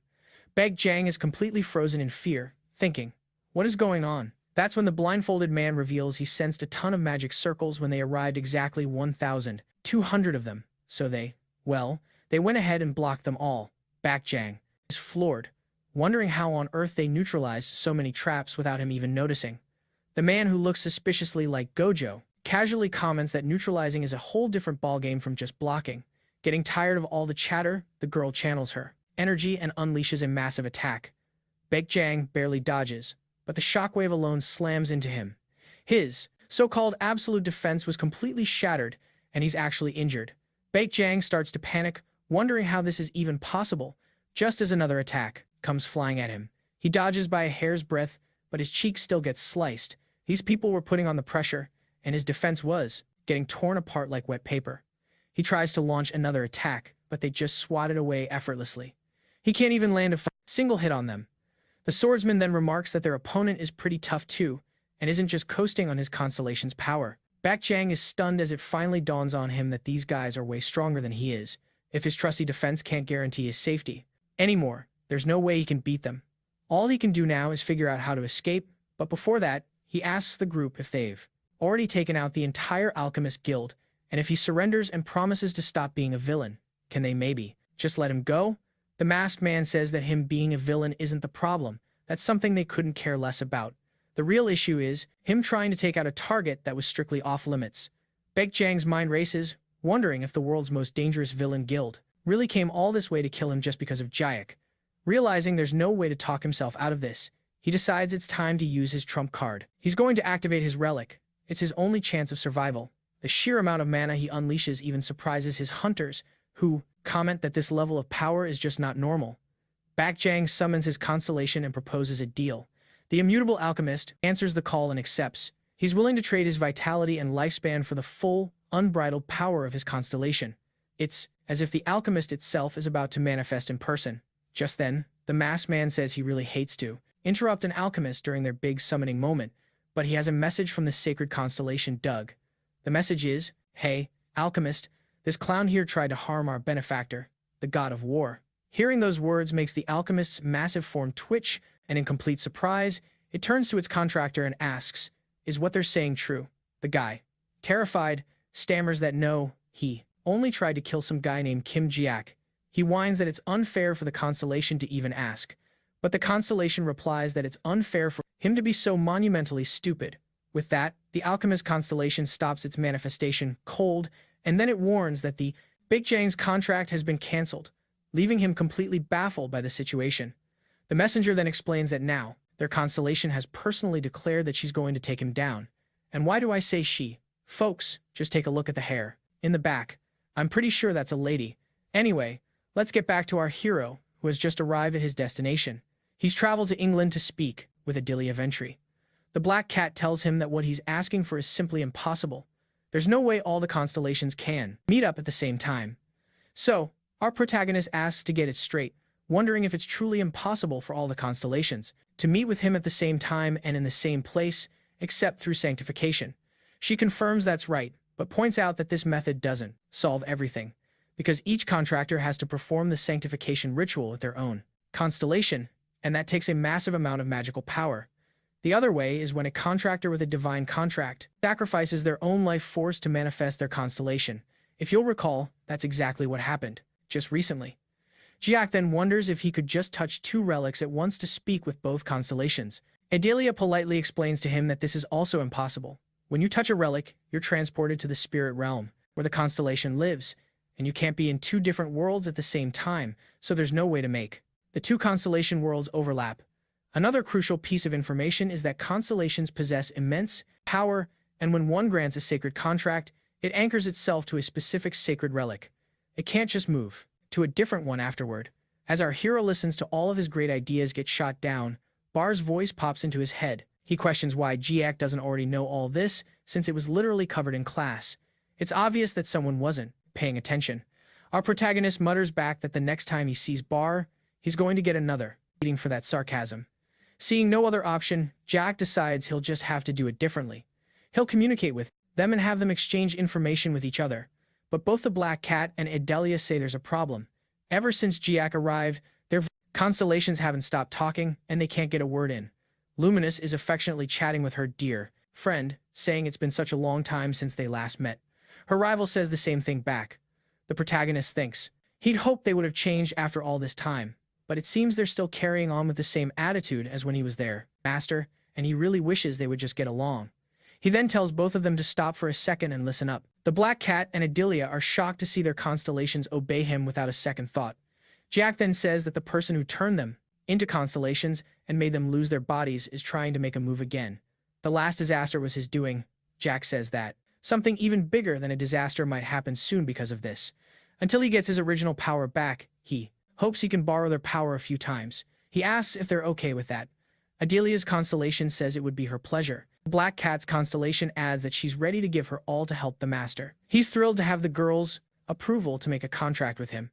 Jack thinks that now he just needs to find 3 more of his disciples. He needs to find them before the Lord of the Labyrinth makes his next move. And so, we jump back to our protagonist, who's just arrived at his destination. He popped over to England for a chat with Adelia Ventry. Then, our hero tells the Black Cat to link up the Ventry Mansion and Valhalla Academy with a handy portal. He plans on being a frequent visitor from now on. They've been after a gateway, so this is just perfect. With that settled, he makes his exit. Julio leaves Adelia and the Black Cat to their own devices, suggesting that they should hang out and get better acquainted. Adelia, full of curiosity, has a question for him. First off, she asks if he's the one who owns the market. He confirms that he does, and adds that, thanks to a few recent developments, he's now also the owner and director of, quote, Valhalla Academy. Adelia can't help but wonder why he's so involved with the academy. At this, the cat chimes in, suggesting it's probably for the same reason the Ventry family serves Kim Jia. It only took a few words for them to be on the same page. Then we're whisked away to another part of the world where night has already fallen.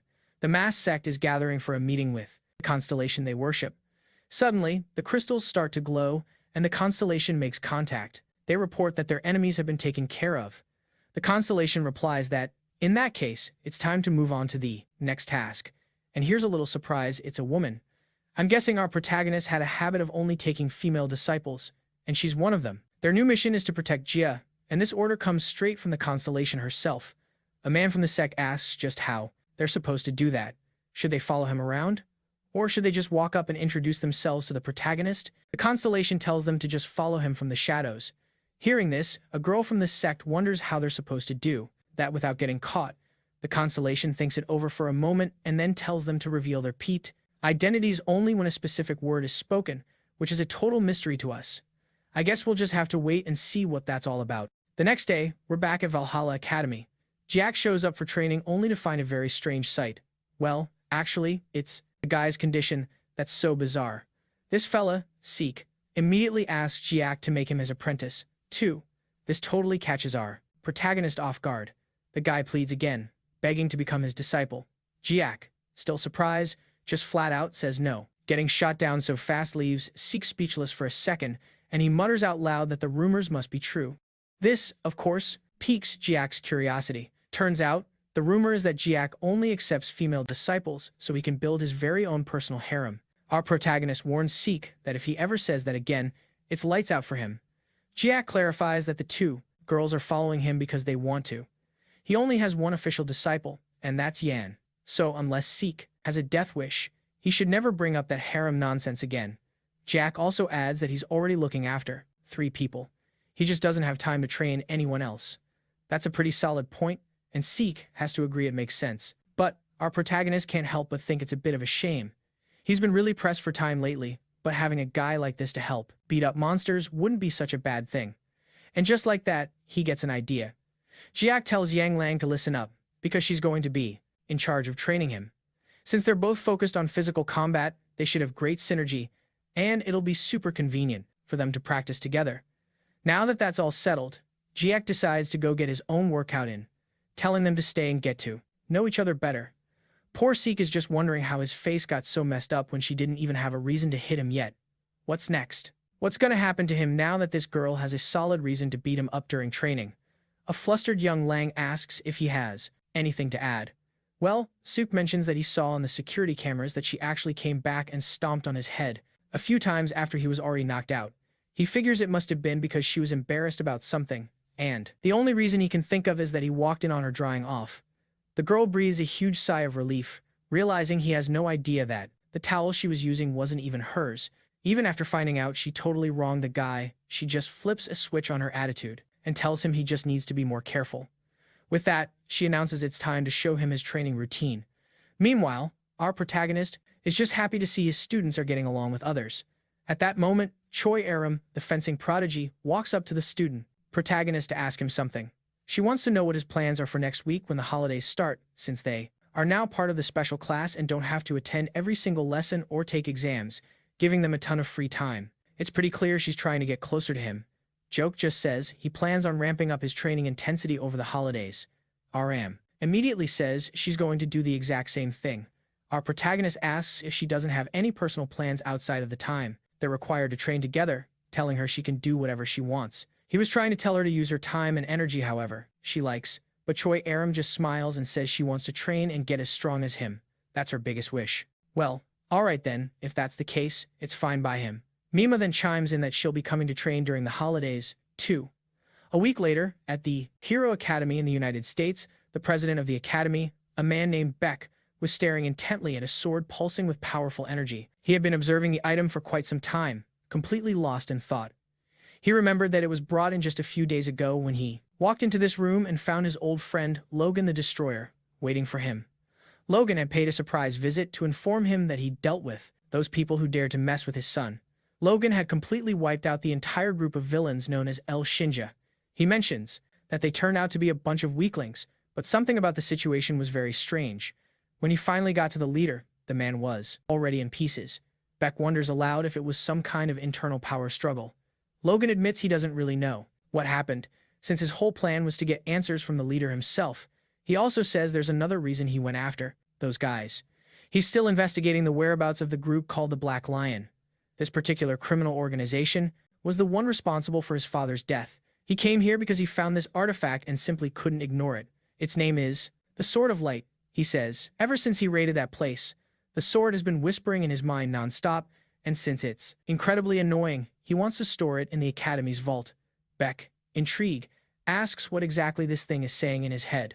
Logan reveals that the sword keeps whispering for anyone watching this video to smash that like button right now. In addition to that, the sword whispers to be taken to its master. Since that day, the object has been here, but when Beck tried to place it in the vault with other relics, all of them reacted violently, and he was forced to remove it.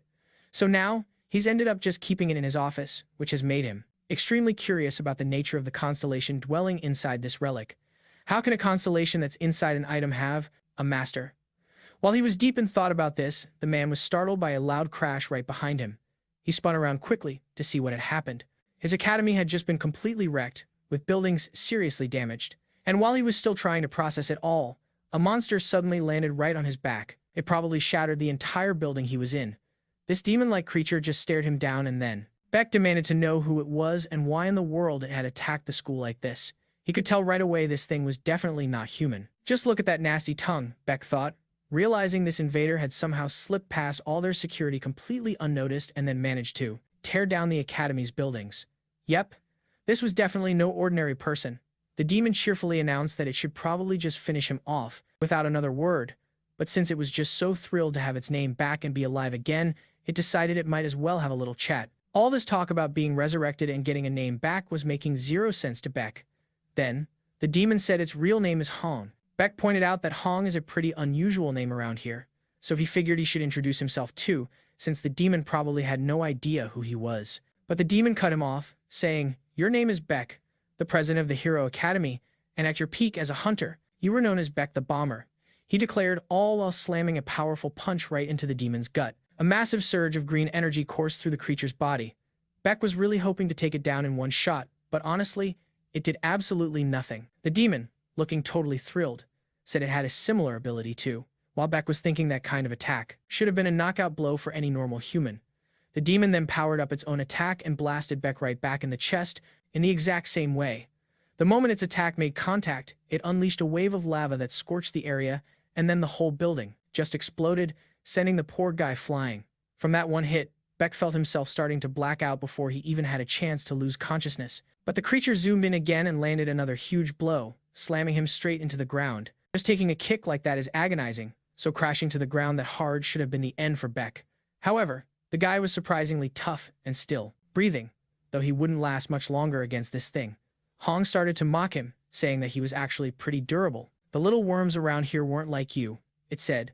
"They couldn't even handle the shockwave of my arrival." And that's when the president finally noticed all the Academy staff scattered across the floor around them. Seeing this, the man was absolutely furious and decided to go full Green Lantern, channeling all his strength and smashing the ground with his power. He sent a massive wave of energy right at Hong, who didn't even bother to move. The attack landed a direct hit. Beck declared that even if he couldn't actually hurt the monster, he was going to fight it until the very end. Before the smoke from the blast even cleared, he powered up his green energy again and decided to hit the target with everything he had left. After that massive attack, he was really hoping the creature was finally down for the count, but to his utter shock, the monster appeared before him completely unscathed. Hong just calmly said, "Let me show you how a real explosive attack works," and then struck Beck's arm. The skin immediately started to bubble, and then it just exploded. The force of that single blow was more than enough to take him out. He dropped onto his back like a rock. Hong was looking very pleased with himself for getting his body back and for finding such a sturdy punching bag. Amazingly, Beck was still alive after taking 3 of his attacks. He commented that back when he was a Constellation, he'd never run into a contractor as tough as this guy. Beck was totally stunned to hear this guy was a Constellation, and Hong just confirmed it was true. He revealed he was the Constellation known as. When the Tyrant of Destruction, who happened to be the Constellation Beck had a contract with, heard this, he had quite the reaction. The Constellation of Destruction was completely baffled, which was just one more thing on the long list of stuff Beck didn't get. But it did make him certain that this fellow was, in fact, a constellation visiting the human world. It looked like Hong was about to get sent right back where he came from, just moments before he could land the finishing blow. But then, someone called out, asking if they could join the party. This left the demon totally stunned to see another person hanging out in such a wrecked place. Beck, who was still on the ground, looked just as surprised and realized the guy seemed familiar. It didn't take long for him to place the kid as Kim Jiak from Valhalla Academy, The demon, who had no clue who he was, asked what his deal was, and if he had a wish to get taken out. Well, our protagonist just said that wasn't going to happen, since he came to do the defeating, not be defeated. Jiak squinted at the demon and said he recognized that ugly mug, those bizarre horns, those pointy, vampire-style teeth, and that red skin. He was Hong, the pushover from the second floor of the Tower of Destruction. Being called a loser made the guy absolutely furious. Hong questioned what gave this kid the nerve to talk to him like that. Our hero shot back that a loser like Hong will always be a loser, and he'd be sure to remember that when he gets beaten again. The confidence Jiak was showing off felt eerily familiar to the monster, but he decided to shake it off and just get rid of this arrogant kid once and for all. With his sword, our protagonist effortlessly batted away Hong's attack, which was all it took to make the creature remember. Hong said that feeling was something he could never forget, and then he asked if the kid was the hero. He'd never even dreamed that someone could be reincarnated. Jiak wondered what the big deal was, adding that he never dreamed the losers he'd already beaten would still be kicking around as constellations. The big red guy said he'd forgotten his own name a long time ago, and after a while, everyone just started calling him a constellation. But things were different now. He had his name and his body back again. He pointed out that it was a lot different for our hero, who was way weaker now than he was back in the day. Compared to the past, he was a total nobody. Jiak just said that was pretty obvious. After all, he was still just a high school student in his growth phase. This response made the demon grin. He gathered energy into his hand and said that in that case, this was the perfect opportunity to finally get his payback. The protagonist blocked the hit, but his sword began to sizzle under the immense power, and his expression grew grim. Next thing you know, Hong unleashed an explosive attack, but even that wasn't enough to finish his opponent. He then zipped in at top speed to land a direct hit, but the moment he attacked, he realized he'd missed yet again. "How long?" he screamed. "Are you going to keep dodging?" Jiak stayed silent, knowing he'd reached his body's physical limit. This was a whole lot different than when he fought the Ice Cream King in the realm of imagination, which is where the Constellation lives. Over there, he could tap into the full power of his past life. But using this body now, he realized that his physical strength was barely a match for this so-called loser. But Jiak wasn't about to let the enemy see his weakness. It wasn't that hard, though. Hong was all attack and no strategy. As he lunged forward for another strike, Hong warned that this was his final move, his most powerful attack, and he was convinced that blocking it was simply not an option.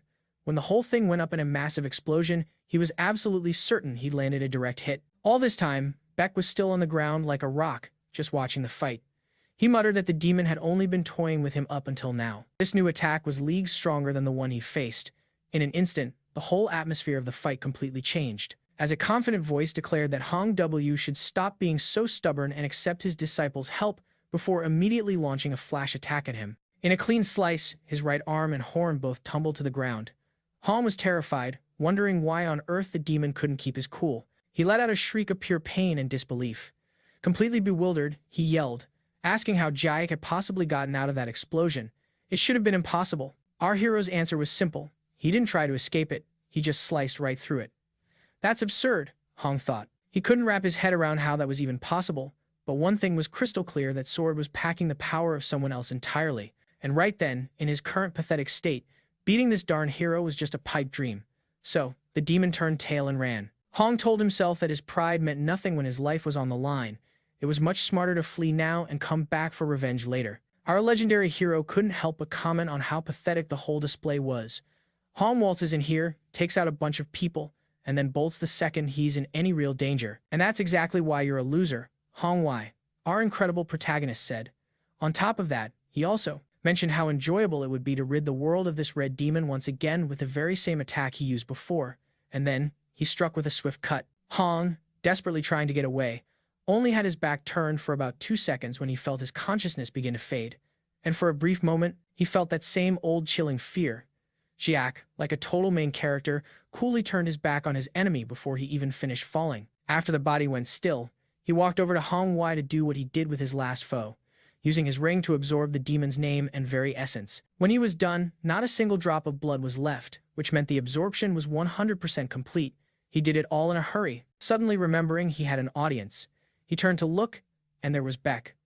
Our hero just casually said he was so busy dealing with the enemy that he hadn't even noticed Beck was there, and he politely asked if the man was okay. Beck replied that he couldn't get up, but hey, at least he was still breathing. Then he asked, You're Kim Jiak, the student from Valhalla, right? Our protagonist seemed a little surprised to be recognized. Beck then explained that, actually, he was quite the celebrity. It would be stranger if he didn't recognize him. He then properly introduced himself as the director of the Hero Academy, and his name was Beck. I want to thank you, he said, so very much for saving this place. Jiak just shrugged it off, saying, to be honest, it looks like I got here too late, since everything is already destroyed. Anyway, the rescue team will be here soon, so you should just hang tight. As for me, I've got to run, I'm pretty busy. The director was absolutely stunned to see the kid casually open a dimensional portal. Only a very small number of extremely powerful constellations in the whole world can use a skill like that. So once again, the man was left completely speechless, unable to figure out who this kid really was. Just a few seconds later, Logan rushed onto the scene, shouting, "Are you okay?" He heard on the news that the school had been attacked and hightailed it over there as fast as he could. Right behind him, the sirens of ambulances could be heard as they arrived to help the injured. The director noted that they had other priorities at the moment and that he would explain all the details later. It might have been a few hours, or perhaps even a full day later, as everyone involved had to be taken to the hospital, and you can bet the director was right there with them. The guy just couldn't wrap his head around how the protagonist managed to show up so fast. And of course, how he took down that monster in the blink of an eye. Geez, this kid doesn't give me a single moment to relax, he thought. A little later, Beck had given Logan the full rundown of what he saw, and you can bet it left the hunter feeling seriously suspicious. A constellation just popping into this world? That's not supposed to happen, but the fact it was strong enough to beat Beck was proof it was the real deal. However, the story got even crazier when a kid was the one who managed to defeat this monster. Logan figured it had to be a low-level constellation that must have appeared through a contract, because there was no way a 17 or 18-year-old kid could beat a powerful constellation on his own, and yep, he even knew the kid's age. Beck asked if he knew Jiak, and Logan replied, "Of course. I do. He's the kid who saved my son at the competition, back in Korea. He also made a name for himself by rounding up several villains."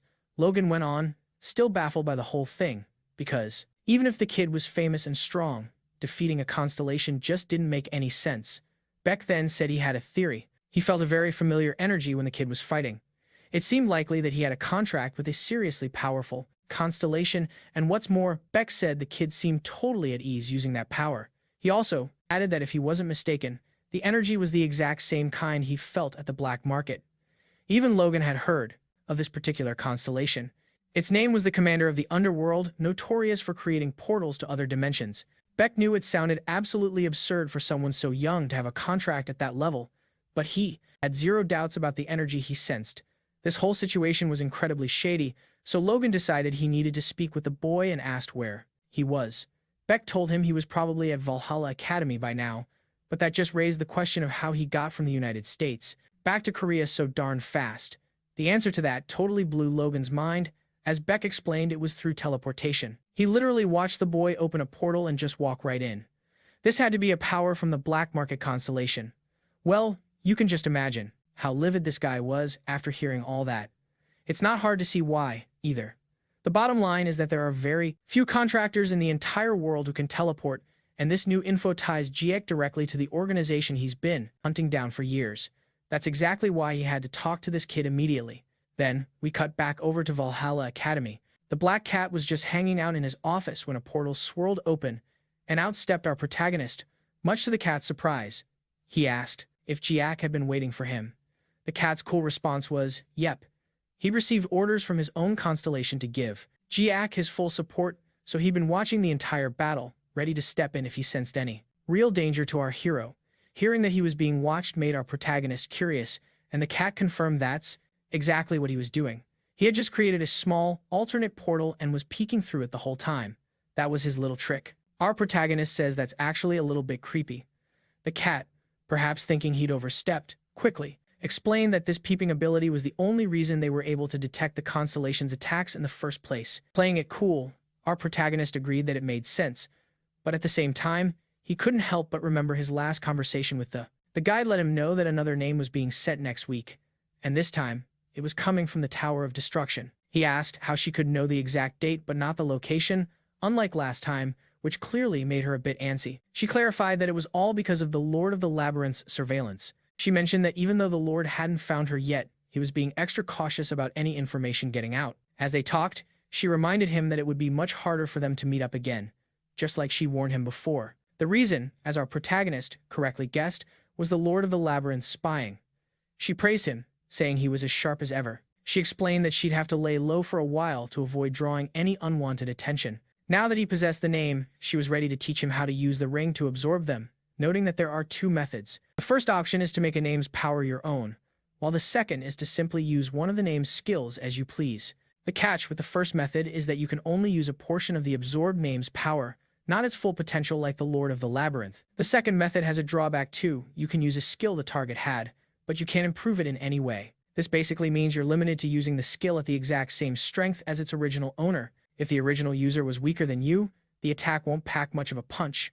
Ultimately, how he used the name's powers was all up to him. Our hero wasn't exactly thrilled with this information and was left with a lot to think about. After mulling it over all week, he decided to test out his new name by using the ring to absorb the name of the demon he just defeated. Unfortunately, its abilities turned out to be pretty underwhelming. After the absorption finished, the energy from the ring vanished. Was that it? Our protagonist wondered, not feeling any different. As he was thinking, the black cat piped up, telling him to just spit it out. The black cat was curious about the technique he'd used to beat Hon, the one called the spatial cut. He confirmed that was indeed the skill, which prompted the black cat to ask for a demonstration. Jip found this odd, asking why the cat couldn't use the technique himself, since they share a contract with the same constellation. The black cat embarrassingly admitted that he wasn't as skilled with that particular ability as he'd like to be. Because of that, he asked our hero to show him the ropes.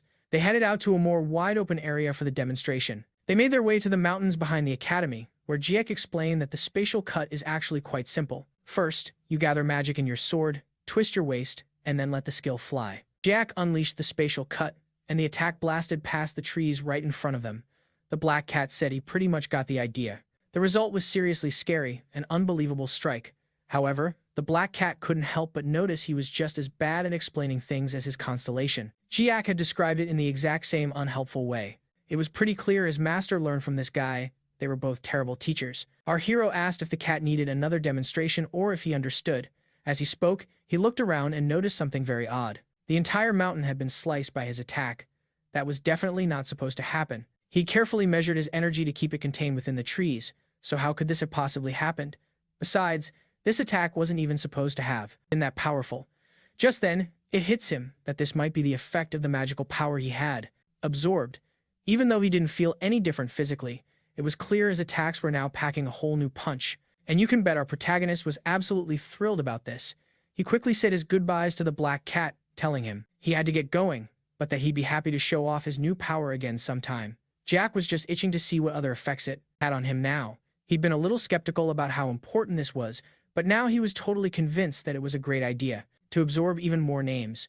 Those clowns from the Tower of Destruction are definitely going to get what's coming to them. Meanwhile, in another one of those mysterious places we never get to find out about, a man was studying a world map.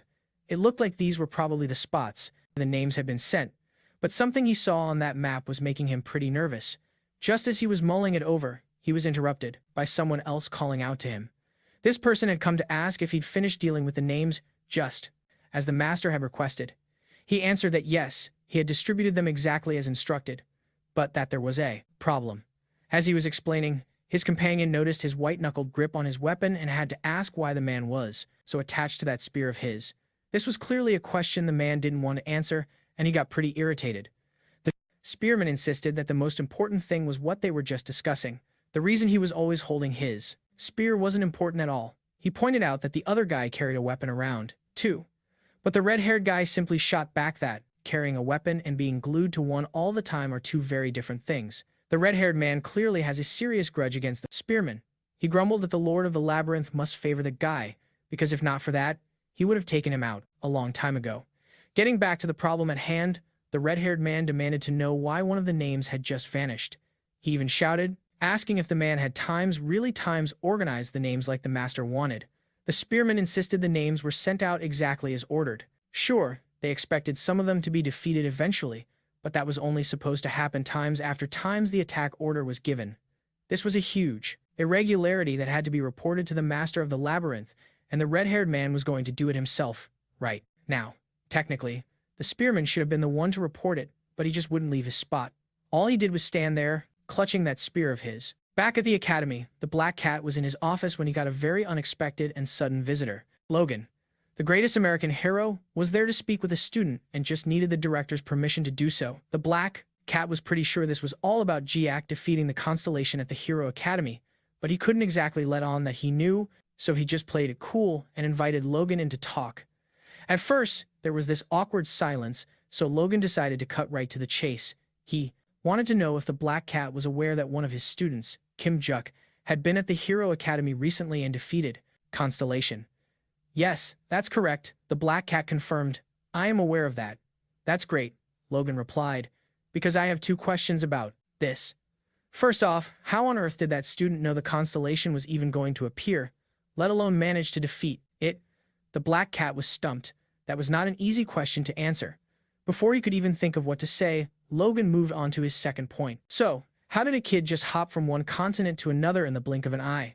For that question, he's not taking any vague answers. The black cat, knowing that both the academy director and the hero sense the black market's energy in the kid's moves, decides it's time to spill the beans.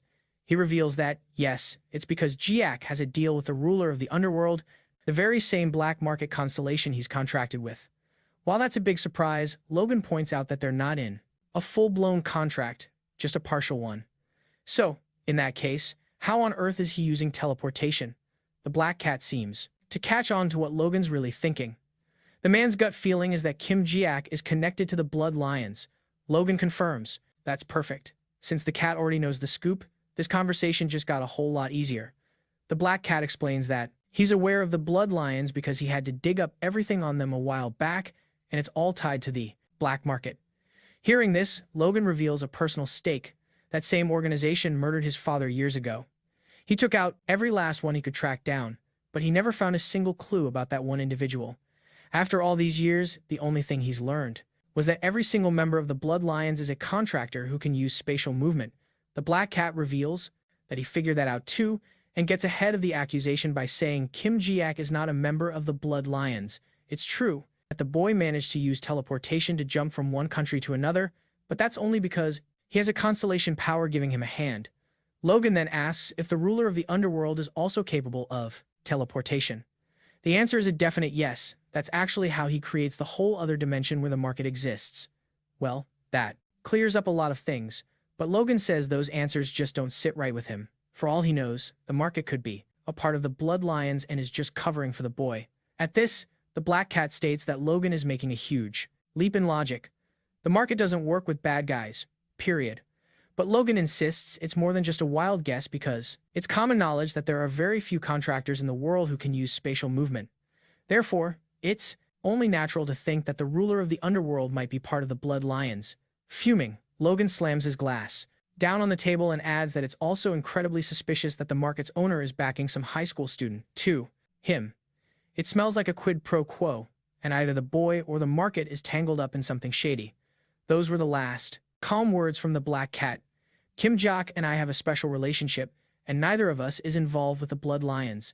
From this moment on, you are crossing a line that you really shouldn't cross.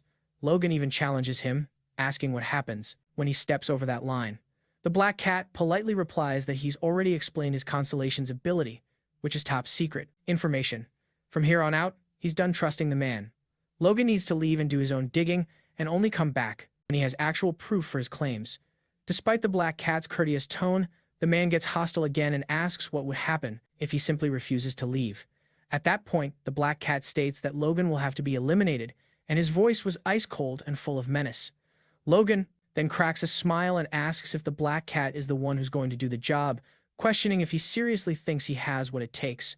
Of course, the black cat admits he could never kill Logan, as he's nowhere near powerful enough, but if Logan insists on crossing that line, the constellation itself is threatening to personally put him in the ground. That's a direct message coming from the constellation, using him as a mouthpiece. So, if Logan keeps pushing his luck, he's done for.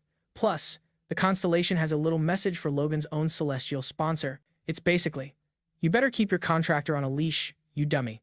Logan is clearly annoyed by this, but then a little notification window pops up beside him. It's from his own constellation, telling him to get out of there immediately without making a scene. Logan gets the message. An order from his constellation isn't something he can just brush off. no matter how tough he thinks he is. After all, a constellation's word is final. So, Logan decides to let it go for now, vowing to come back another time. He warns that next time, he won't show up empty-handed.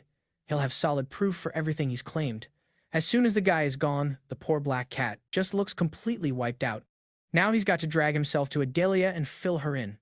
Meanwhile, let's jump over to a different location, the student dormitories. Over there, our protagonist is hard at work using that new cultivation method he picked up at the very beginning of the story. He reflects that he could never use this in his past life and is only now seeing how amazingly effective it is. The results are a staggering 30 times faster than his old training routine. The only problem is that, at this point, his own body is the limiting factor. His magic is just way too powerful for his physical form to handle, even though all of his training has been focused entirely on boosting his physical strength. It's still what's holding him back. In his past life, his physique was on another level, and the combination of a near-perfect body and an immense amount of magical energy was what made him the great hero. While meditating, he starts to wonder if Bar felt anything weird when he saw Hangai again. His useless Constellation says no, then asks if Jiak is still doubting him. Our hero shoots back that it's not a matter of trust, because what's to stop the Lord of the Labyrinth from just messing with his head again and turning Bar into a villain once more? All Bar can really say is that he's still powerless and didn't feel anything out of the ordinary. Then, he quickly changes the subject, asking if Jiak didn't sense that strange energy from inside that building at the Hero Academy. He says that energy felt a lot like Jock's from back in the day. The protagonist admits that he didn't feel a thing, but if it's true, that could be a massive lead. He decides he'll head back to that spot soon to do some investigating. Then, the scene shifts, taking us to an unknown location somewhere in the world. On a remote island, inside an even more remote building, dozens of shady-looking figures have gathered. I'm getting a strong feeling these are not the good guys. One of them announces that they all came as soon as they were summoned and are there as ordered, when another person points out that while almost everyone is here, a few people are missing. Someone else immediately asks who the no-shows are and how. Many didn't bother to attend. A man with a fish-like face grumbles that the stupid guy didn't come, probably because his own stupidity led him to disobey orders. Though they clearly don't like the guy, they do wonder if there's really anyone these days capable of taking that individual down. They just assume the idiot probably underestimated his opponent and got himself defeated, noting that any of the returners who perish here will have to wander for another 300 years or so. The speaker reminds them that they were sent here on a mission to wreak havoc, but they have to wait for the signal to get started. Hearing this, the fish-face guy asks who the other missing person is. They tell him it's the guy named Wa, otherwise known as the Corpse. Speaking of the collector, all the fish can do is hope the guy didn't kick the bucket while acting like a total show-off. It would be a really bad omen if he did. Meanwhile, Watcha skipped the meeting but sent a message saying he for sure caused a huge scene at the global competition. Switching back to Valhalla Academy, our hero was in the middle of his training, pushing himself to the absolute limit, when he noticed the place was surprisingly crowded, even for a vacation period. It seemed like everyone was there, training their hearts out, everyone except his one and only official disciple, Yan Lang. The reason for her absence was that she had let him know she was visiting her family in China and would be gone for a couple of days. He thought this was odd, considering she had supposedly cut all ties with her family. Truth be told, he was just worried about her. After a bit, he told everyone to take a break. Now, he was feeling the pressure because with her gone, he had to guide everyone else's training. That's when Aram came over and asked where Yan Lang had gone, seeing as she wasn't at practice. Jack explained that she went to handle some family business, but Aram wasn't having it. That's not right, she protested. We all agreed we'd train together, so she's just ditching us. Well, Jiak couldn't help but recall that Aram also skips practice from time to time to handle family succession matters, so she wasn't exactly in a position to complain. He suggested that for now, Aram should lead the others in their training. As the girl went to explain things and declare herself their new temporary master, Jiak couldn't help but feel happy watching the scene unfold. For him, it's always great to see his disciples getting along so well. Bar then commented that his master seemed prouder than usual today. Jiak agreed but admitted it was still a bummer that his former disciples couldn't all get together anymore. He just wished they could have a nice, relaxed chat again. At that moment, Bar brought up something he had witnessed many years ago. He shared that there was a time in the distant past when the constellations all gathered together. This happened a very long time ago, when a door suddenly materialized in his imaginary realm. Out of curiosity, he couldn't resist opening it, to peek at what was inside. In that place, all the other constellations were gathered, and judging by the looks on their faces, every last one of them was shocked by this strange event. Bar said he got out of there quickly because he was worried someone might recognize him as the former master of the Tower of Destruction. Since he was weak and powerless then, if anyone had spotted him, they could have easily taken him out. He added that after 2 days, the door simply vanished and never reappeared. This was news to Jiak, but knowing such a thing had actually happened in the past got him pretty fired up. Then the scene shifts to China, at the home of Yan Lang's family. Her aunt was quite surprised by the girl's visit, as it was completely unexpected. Yan Lang said she was there for a reason. She wanted to see the family relic, if possible. Ryan was temporarily in charge of the family, so for her, letting Yan Lang see the sacred family relic was no trouble at all. It was all quite simple, really. They soon made their way to the palace where the relic was kept. On the way, Yan Lang got a bad feeling while asking about what happened to her mother. Her aunt revealed that Manhwa was actually kicked out of the family for her actions. What's more, after the Constellation terminated its contract with her, she could no longer serve as the clan leader. Yan Lang had no idea this had happened. She only knew the contract was cancelled because Jiak had exposed the truth. The Constellation Ryan points out that it was all thanks to Jiak that everyone found out how Yoon had been holding back the evolution of clan members who might have taken her place as leader, and she thanks our hero for saving the clan's future. Yan Lang gets a little embarrassed hearing this. She's incredibly grateful to Jiak, so it's really nice to see others finally recognizing his worth. Ryan then reveals that the clan leader position is still vacant, which is a major problem. Yan Lang asks if she could possibly fill that spot since she seems like a perfect fit for the role. But Ryan explains that it's simply not possible. She can't be the leader of the White Lotus Academy and the head of the family at the same time. It's a long-standing tradition that the family has one person dedicated to each role. She wanted to add more, but a powerful explosion suddenly demands her attention. Yan Lang was totally caught off guard as well. The very place they were heading to is now engulfed in flames. They both take off running, knowing this can only be an attack on the clan. On the way, Yan Lang asks her aunt if she has any idea why they're being attacked.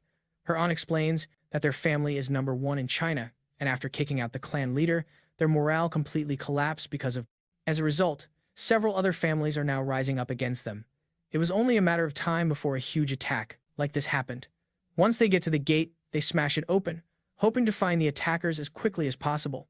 The sight inside is absolutely devastating. As many people have already lost their lives, the two of them are just frozen by the horrific scene before them. Invaders armed with all kinds of weapons are completely drenched in blood. For the sake of a power grab, they were willing to commit even the most heinous acts. Yan Lang silently wonders if these people even deserve to walk away from this alive, and before her aunt can say another word, Yan Lang leaps into action. The men notice their arrival and shout that the person they need to get rid of to seize power is Ryan. They believe that with Yoon gone, Ryan is the new head of the Snow clan. They're here to take their spot as the strongest clan and to get payback for everything the former clan head did to them. Yan Lang is furious, but she still asks the men if her mother truly did something that cruel to their clan in the past. Ryan tells her that as far as they know, Yoon did suppress other clans, but she never actually took anyone's life. This news just makes her niece even more enraged by the attack. Yan Lang says that she never really cared for her own family because of their history, but this is just crossing every line. She immediately attacks, charging at the first person in her way. The man swings his sword wildly, but in a flash, she's already on him. Using just her bare hands, she blocks the blade and overpowers him, throwing the man into his friend and knocking out both of them at the same time. The bald leader of the group is shocked. With just one move, she defeated 2 of his best men. While he's still trying to figure out what happened, Yan Lang appears behind him and unleashes the most powerful kick of her life. If that guy had any hair left, it would have been blown clean off. With just one more move, she takes down 2 more people. Her aunt couldn't help but wonder if she actually killed them with that single blow. On top of that, she was so much stronger than before. Just how insane must the training she went through with Jiak have been? And to prove just how powerful she is, someone tries a sneak attack. She doesn't even need to look at the guy. With a simple wave of her hand, she puts him down. Ryan was now completely captivated by her niece's performance. The truth is, at that moment, she became determined to make her niece the new head of the clan. Meanwhile, deeper inside the palace, Yan Lang's sisters were also in the thick of it, fighting off the invaders. The 2 of them were holding on for dear life.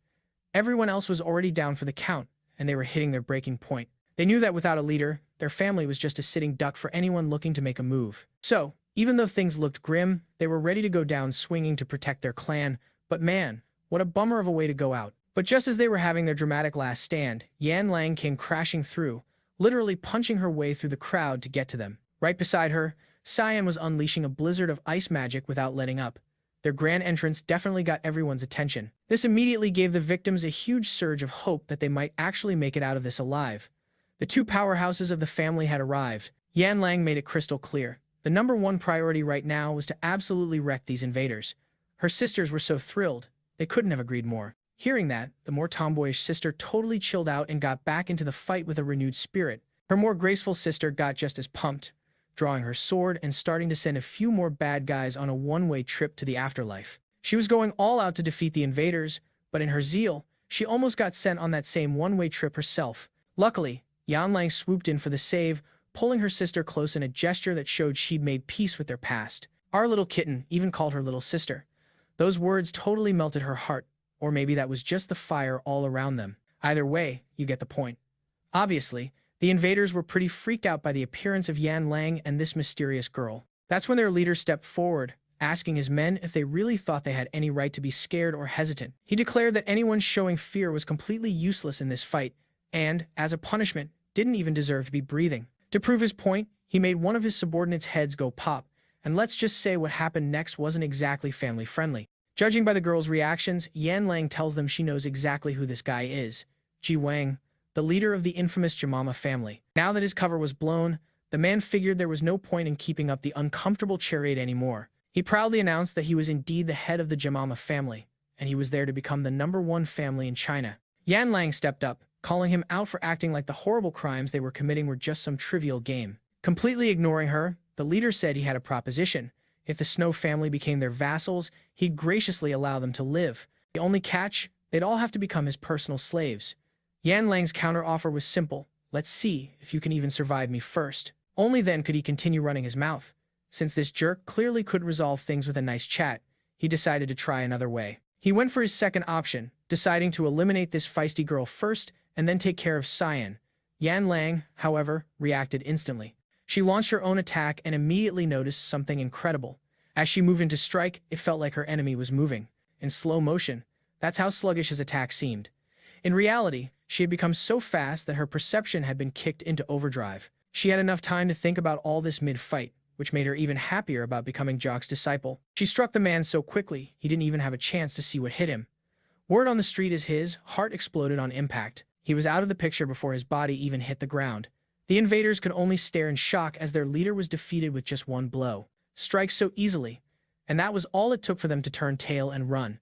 Yan Lang sent the enemies packing but didn't bother to chase after them. She just yelled that they wouldn't get away with it.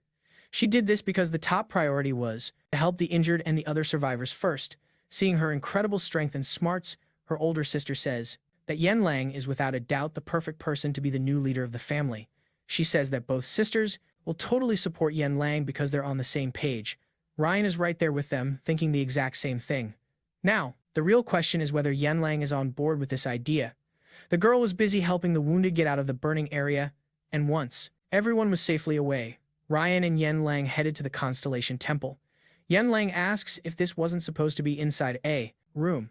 Ryan confirms that it is, in fact, a room inside the mansion, explaining that it's a special barrier set up to protect the family's sacred relic.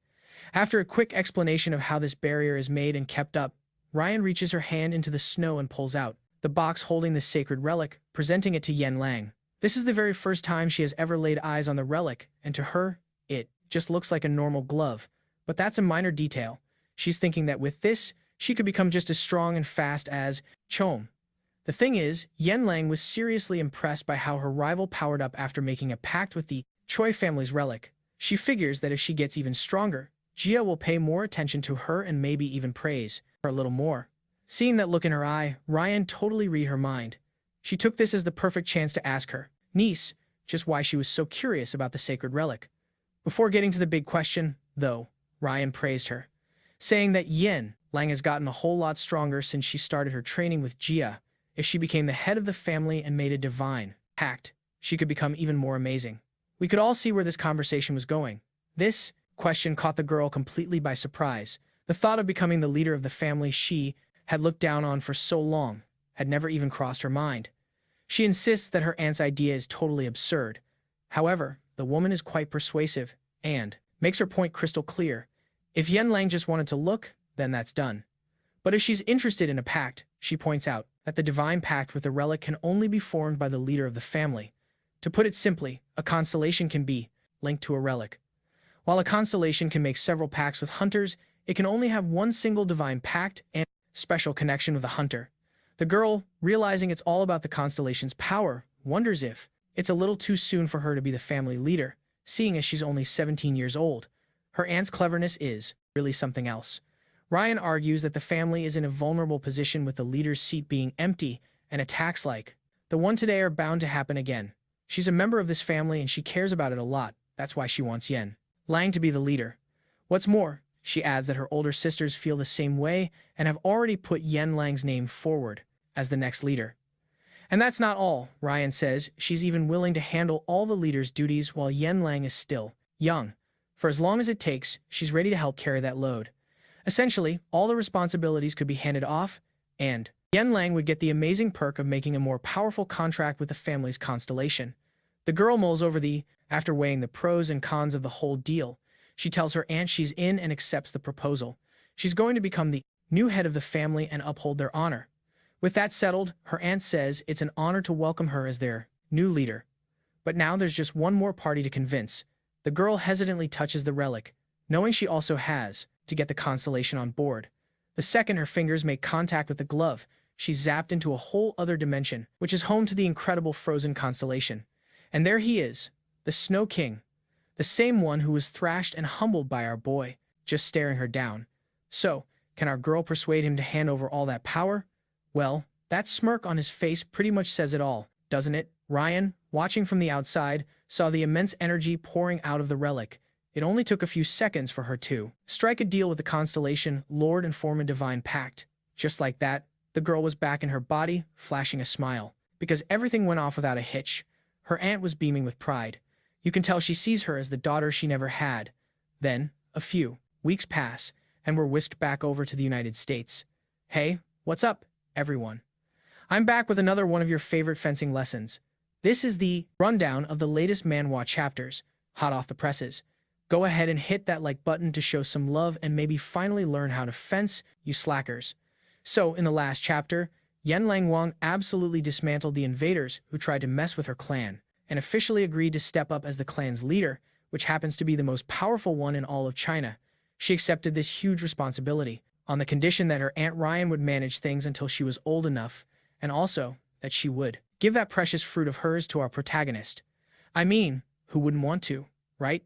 Meanwhile, Choy Arin and Jiak headed over to the Protagonist, United States, right around the same time Yen Lang Wang was back in China, taking her place as the new leader of the most important family in her entire country. So while all that drama was unfolding, Choy, Arin, and Jiak made their way to the U.S., and if you're scratching your head about why they're there, don't you worry, I've got you covered. Our boy Jiak was just standing there silently, watching everything.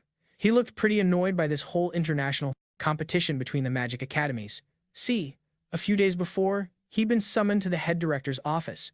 The Black Cat had called our protagonist in the middle of his vacation with zero explanation. It wasn't until he actually showed up that the guy finally explained he needed a little favor from Jiak.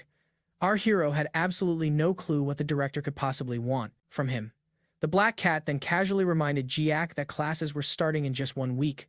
The very thought made Jiak's head spin, since we all know how much he loves to study. Then, the director brought up the international competition, which was also happening the following week. He hinted that if Jiak had half a brain, he'd have already connected the dots. Apparently, this competition is a lot like the old one that was just between the world's top 3 academies, but this time, it's open to participants from all their allies around the globe. The Black Cat, being pretty new to the director's chair, had only just learned about this tournament himself. Now, the rules specifically state that second and third year students are banned from participating.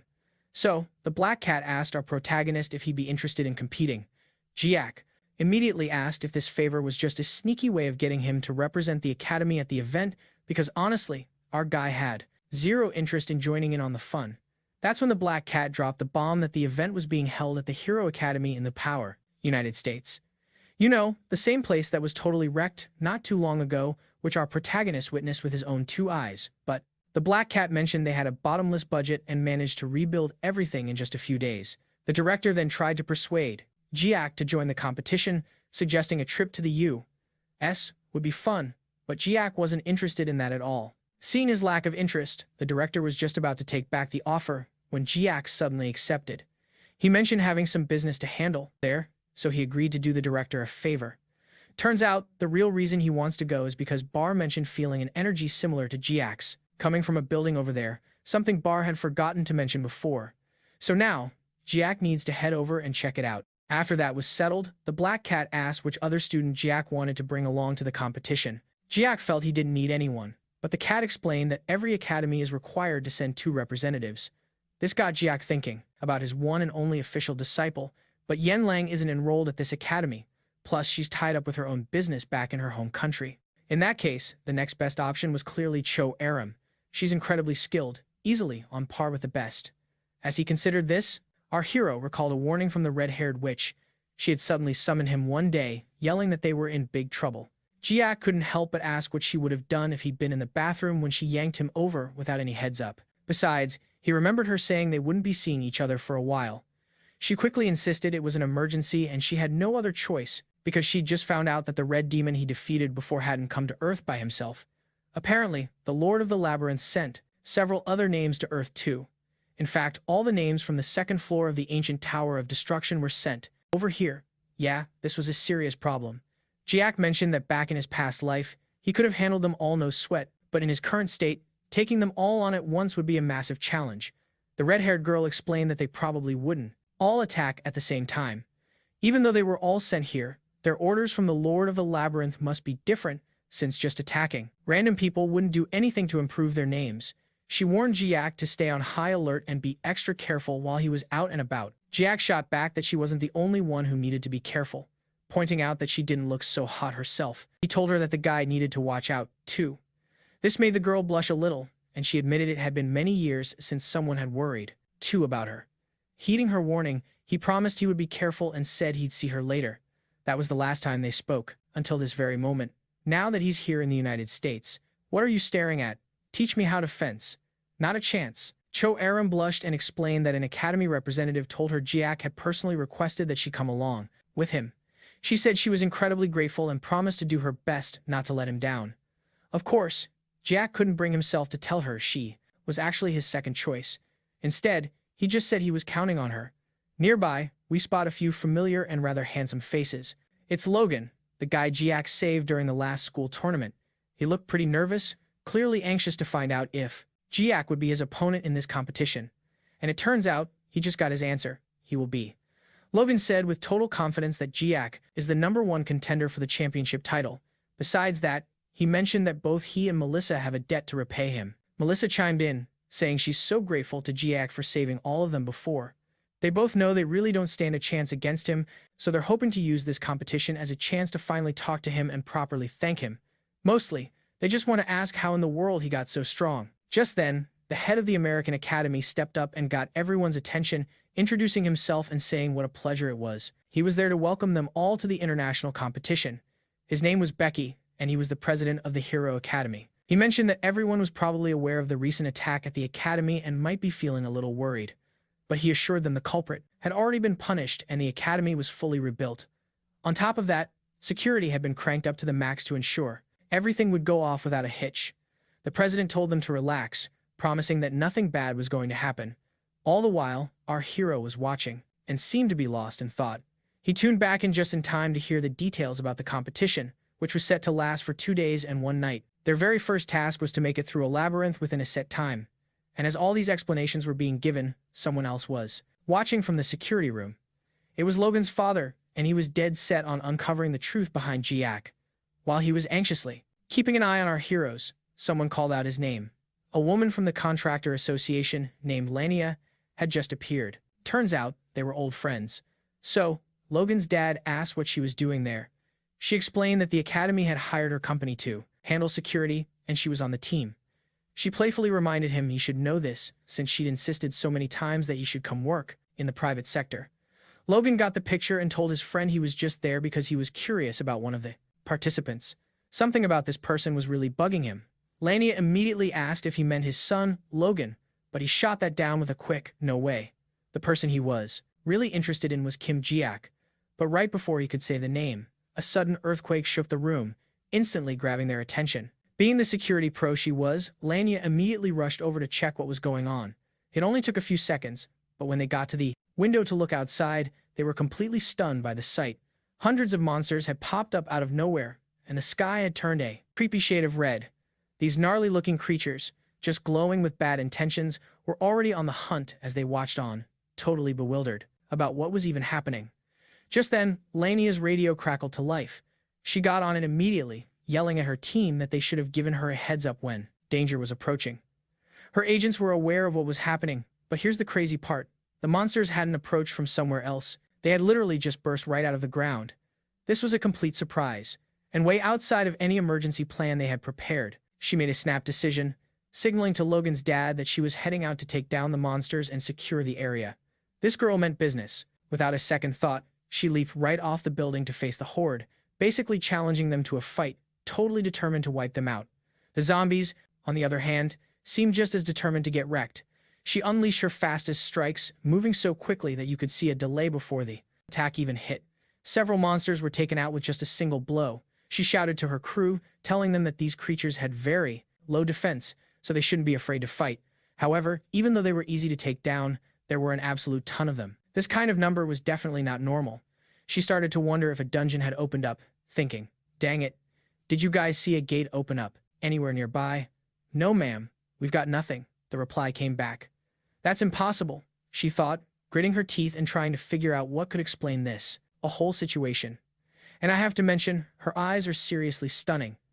Anyway, she figured that since these monsters were coming from underground, there must be some kind of hidden disaster happening down there. The entire academy was in big trouble. And while she was busy fighting the monsters outside, she had absolutely no idea that dozens of them had also invaded the building.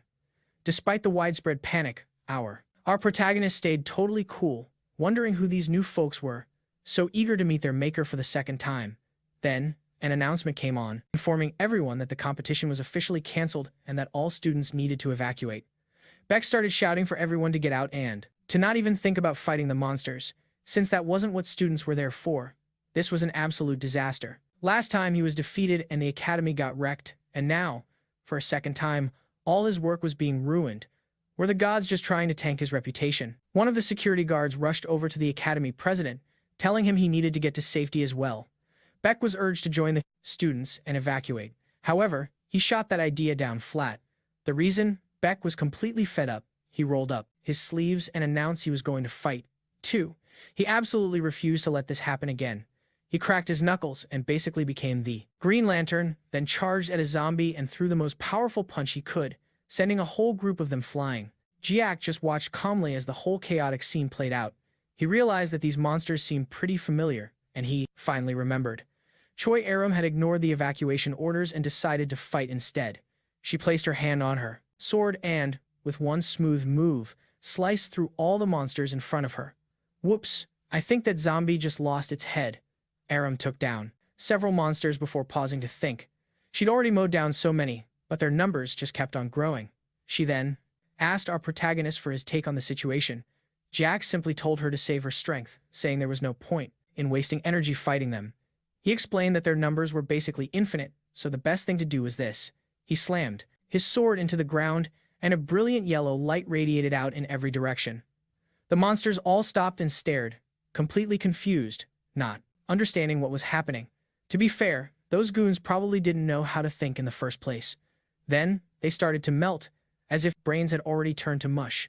This little light show from the protagonist caused all the zombies in the area to dissolve, and the reason for it was an ability he learned from one of his disciples. He thought to himself that, for an idiot, that guy sure had a useful skill for crowd control. Meanwhile, the director was giving it his all, fighting off the monsters around him, when suddenly, right before his eyes, the creatures started melting away. He knew he hadn't done it and had no idea what was going on. Looking around, he desperately wondered who was responsible. Then he saw our protagonist and immediately put two and two together. It could only be that absolute monster of a kid taking out all the other monsters. Once again, the boy was saving his neck. The protagonist then told his friend that this was just a temporary solution. So, she shouldn't go all out. The idea was to conserve energy. Aram, intrigued, wondered what he planned to do now. Jiak confidently announced he was ready to go take down the creep responsible for the whole incident.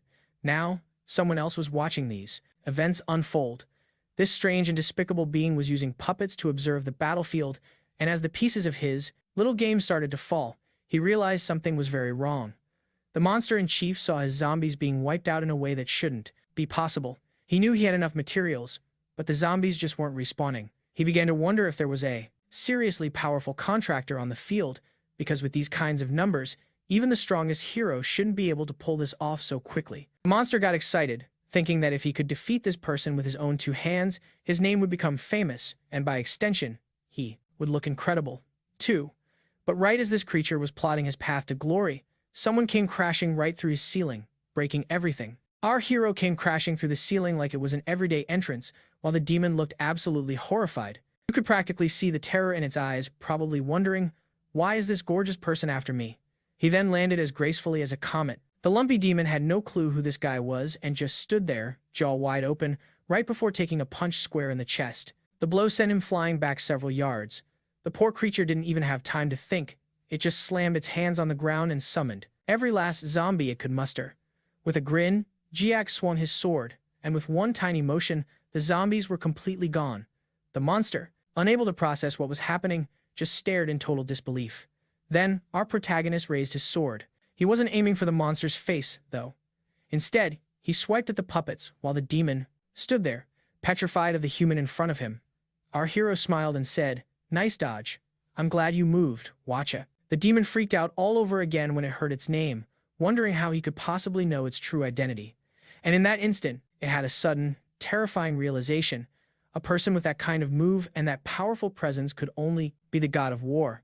Jack cheerily confirmed its guess was spot on, then zipped forward with unbelievable speed and swung right at the monster's face. The monster tried to block the sword, but that was a huge mistake. The attack turned its hand into dust. The creature wanted to say something but was in too much shock to react.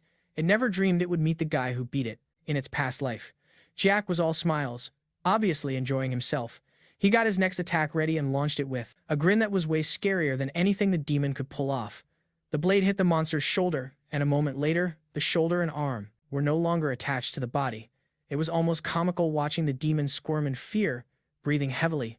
It certainly didn't seem like the same tough guy who was using puppets to hunt people on the surface. Now that it was cornered, the protagonist said he would be happy to keep this up.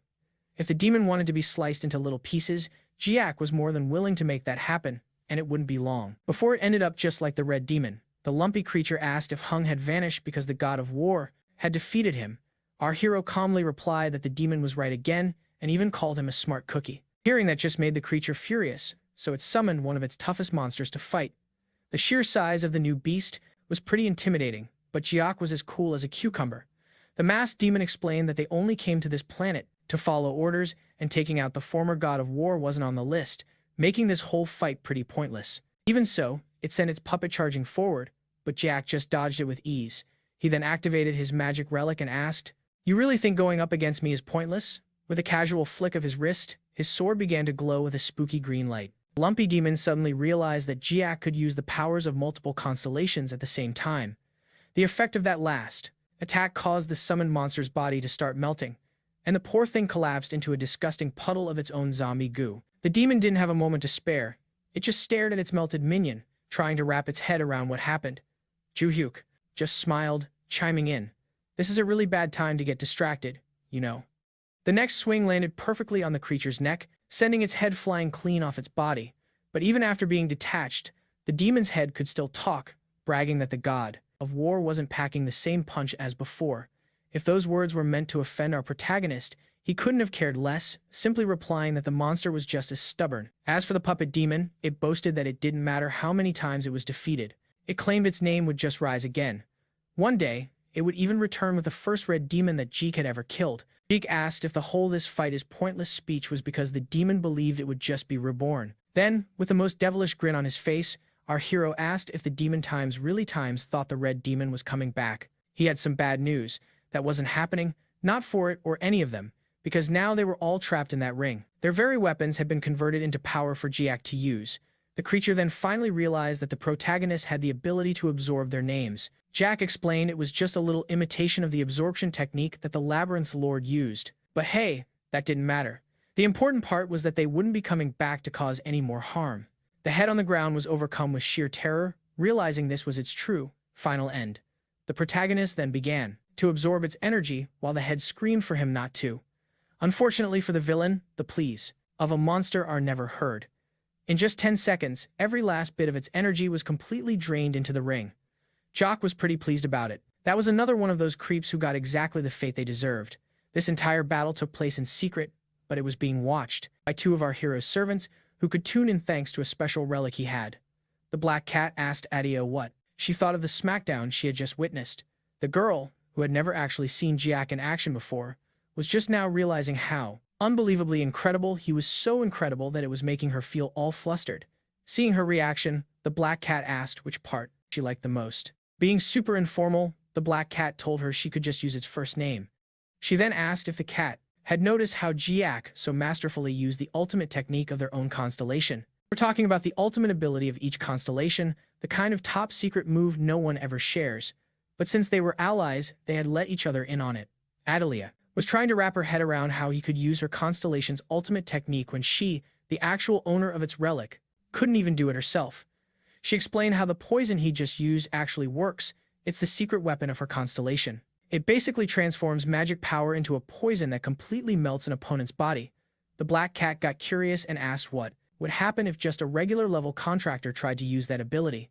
She explained that you'd have to physically touch the creature just to get the melting started. Even she, who was far above average and had a direct contract with the constellation, still needed to touch the opponent's organs. But Jiak was over here melting monsters without even laying a finger on them. Adelia's whole point was that melting monsters like that was on a completely different level. It wasn't even supposed to be possible. They were both even more in awe of the protagonist's powers. She remembered that he had only made a temporary contract with her constellation, which should have only given him a tiny fraction of its power. Still, he could do way more than she could, even with her stronger contract. After the initial shock wore off, she admitted that, honestly, she was incredibly impressed with him. This was the first time she had seen him in action against other monsters, and now she had absolutely no doubt that he was the real deal. That the constellation chimed in, telling her that it was completely obvious. The constellation went on to explain that even though the poison was her own unique ability, a master had helped train her. When it came to the application of it, Jiak was actually more skilled with her own power than she was. Adelia still couldn't wrap her head around how this boy had trained This was the constellation she looked up to her whole life, so of course, she was on board with what it said. Adelia then told the black cat that as soon as our hero got back, she had a huge favor to ask. She wanted to train under him, too. While those two were getting excited, let's jump back to the United States. The invasion site was an absolute mess, with everything completely wrecked by the creatures that had been summoned. All the security team and officials could do was try to fight off the sea monsters, but they had no clue where they were coming from. The leader ordered her team to search for any injured or hidden people. She couldn't shake the feeling that something was off. She just couldn't accept that this was all happening for no reason. Putting her mind to it, she started thinking about what Logan had said and how our main character might be connected to the zombies suddenly vanishing at the very moment she was giving it her all fighting these things. She could feel herself getting worn out because the monsters just kept coming. Even though she was the strongest one there, she knew she couldn't keep fighting off an endless horde forever. They just kept multiplying. Just as she was trying to figure out a plan to stop them from spawning, she spotted our protagonist, strolling in front of the entire zombie horde, with one hand casually in his pocket. She wasn't sure if she was just distracted or if he'd just popped up out of nowhere. All she could do was scream her head off, desperately telling him to run for his life so he wouldn't get taken out. But his smile, that caught her completely off guard. That darn student slammed his sword into the ground, and a wave of green energy just exploded across the entire area. The creatures just started to melt all around them. That power, that aura, she couldn't wrap her head around it. It was totally wiping out the very monsters she couldn't even put a dent in. It was just unbelievable. She didn't hear it for herself, but she was absolutely positive it had to be Kim Jack. Our hero had solved the whole crisis, but she couldn't shake the thought that the TV monsters only started their attack the moment he showed up on the scene. She was lost in thought when Logan came over, calling out to his friend and checking if she was all right. He also needed to know if things were under control back at the academy. Logan reassured her that all the students were safe and that Beck had everything else handled. The girl then decided it was the perfect time to ask about that student Logan was so interested in. She flat out asked if he was talking about Kim Jiak. He hadn't mentioned the name yet, so he was curious how she put it all together. To Logan's astonishment, she explained that Jiak was the one who wiped out all the zombies. He just walked right up to the horde, stuck his sword in the ground, and poof, they all just melted away. Logan got really pensive, since he knew Jack supposedly had a contract with the Lord of the Underworld, and that particular constellation didn't have any powers like that. But before he could spill any more beans, he remembered the Black Cat had warned him not to reveal any classified information about their constellation's powers. Because of this, he decided not to say anything more about it to her, and just asked if she knew where our hero was now. And just as he'd expected, she had no clue. Logan felt a little let down, but he wasn't really surprised. He was hoping to ask him a few questions, but since that was off the table for now, he'd just have to wait. For a better look, Rhea was surprised that Logan wasn't insisting on chasing after Jiak. Logan admitted that he was curious, but he really had no intention of digging any deeper. Rhea insisted that it wasn't normal and that they needed to understand his connection to the undead. At that point, Logan got serious and warned Rhea not to investigate this any further, saying if she did, she would get herself taken out. She knew Logan well enough to believe he wouldn't say something like that unless he was absolutely certain. She said nothing more and left, even though Rhea kept trying to discuss it. Meanwhile, in a dark place where monsters were hiding out on a remote island, the demons summoned by the Labyrinth Lord were all gathered for a meeting. They announced that another one of their own had been captured. The masked one had acted alone, but they never expected him to be defeated. They figured his overconfidence, thanks to his strength, led to his downfall at the hands of some mere humans. However, the fish-headed man said it didn't matter whether they liked the guy or not. He went down way too fast, and that just wasn't normal. Two other demons then suggested they should all go cause some chaos together to make sure they stayed safe. The scene then cuts to the next day. Our favorite duo was taking a walk through the city. Arin was bummed that the tournament had been cancelled because of the monster attack. It was a shame to have to leave after coming all this way. Since Jiak didn't stay with her until the very end, she asked if any problems popped up after he left. Arin said nope. After he took off, she had managed to defeat all the monsters, and then suddenly they just stopped appearing. She wondered if he was the reason the monsters disappeared. He humbly replied that, yeah, you could pretty much say that was the case, without getting into detail. He mentioned that the monsters felt familiar to him, so he went after the one responsible, already having a good idea who it would be. The girl asked how they could possibly seem familiar to him. Our hero didn't really think before he spoke. How could he explain that he knew the person behind the monsters from a past life? He simply told her to just forget about it. Then, she asked where they were heading now. Normally, they would just take a bus to the airport. Jiak explained that it would take way too long since the Evanation tournament was cancelled and everything would be super crowded. He knew a much better way.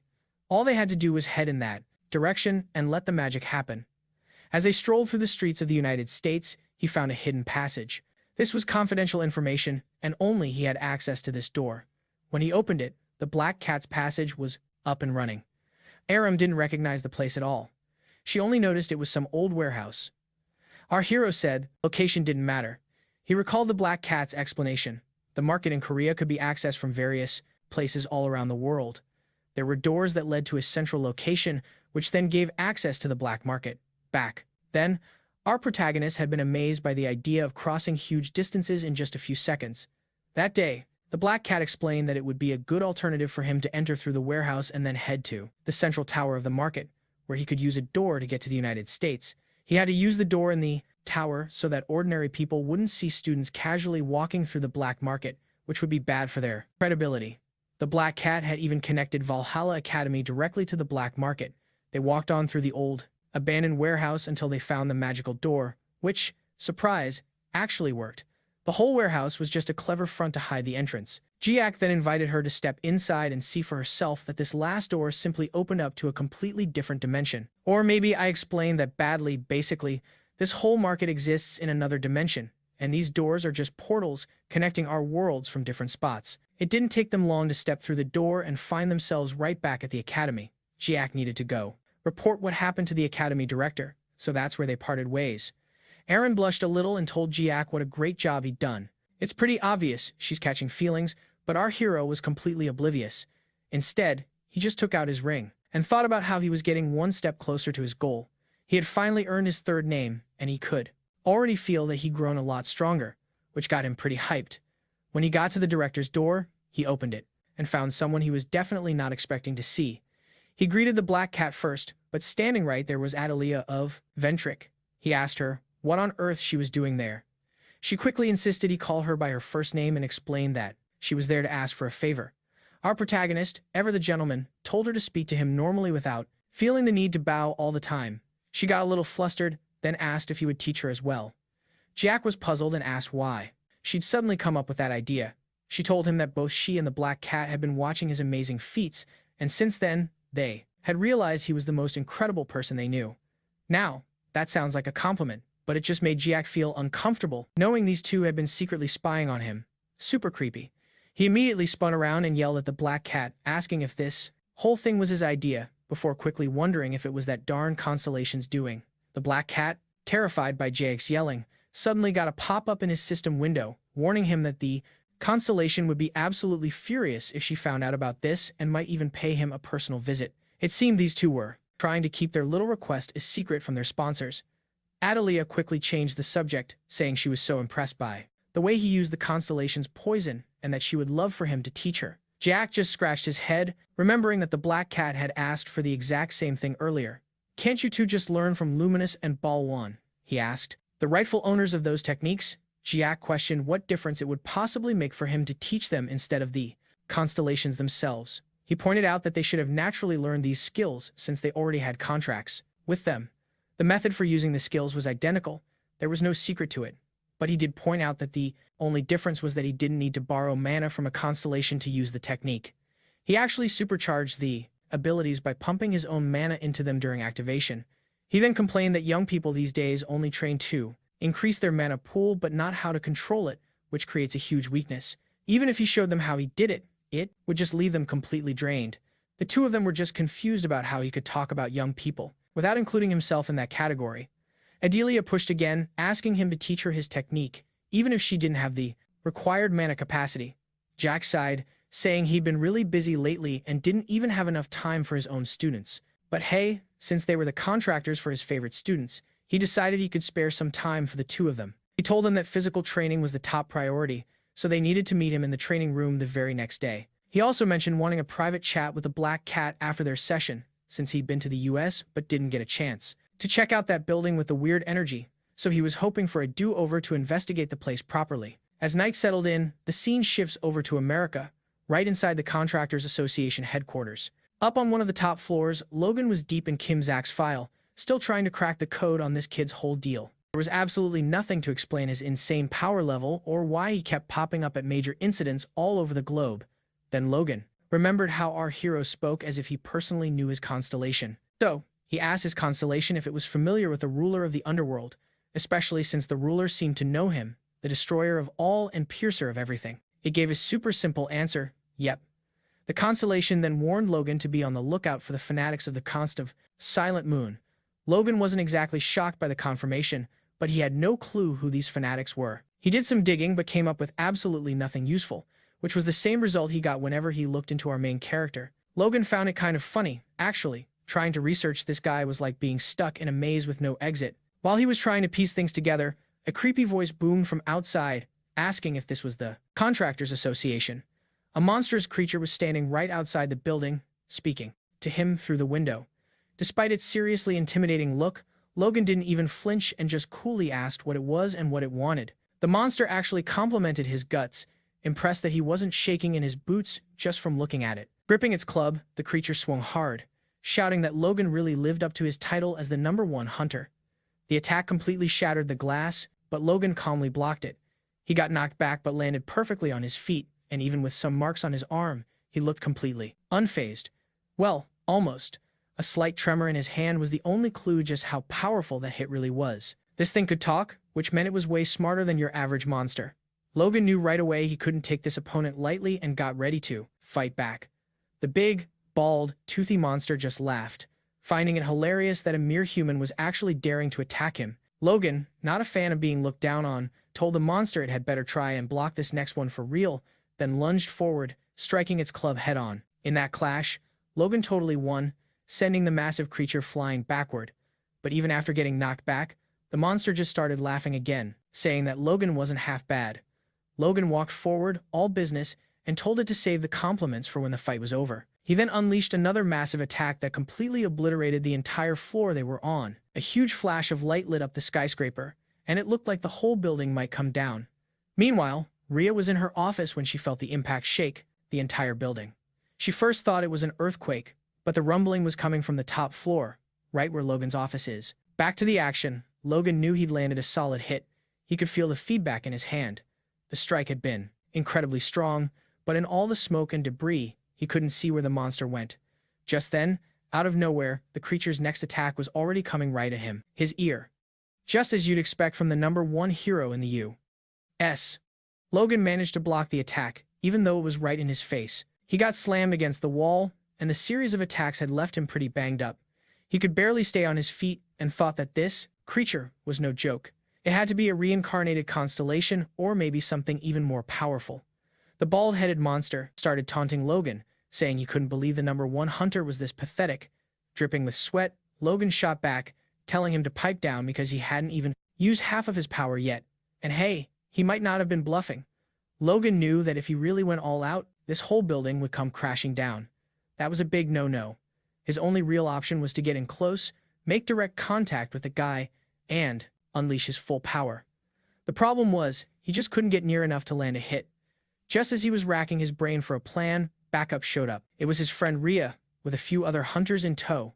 She booked it over the second she felt the tremors, but when she saw who was causing all this chaos, her jaw hit the floor.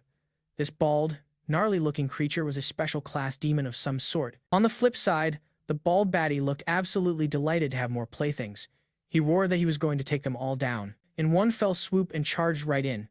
Rhea immediately ordered the lower-ranked hunters to hang back and stay out of it. She balled up her fists and started gathering her mana for a counterattack. She unleashed that same flurry of super-fast punches she's known for, but the bald demon dodged every single one like it was nothing.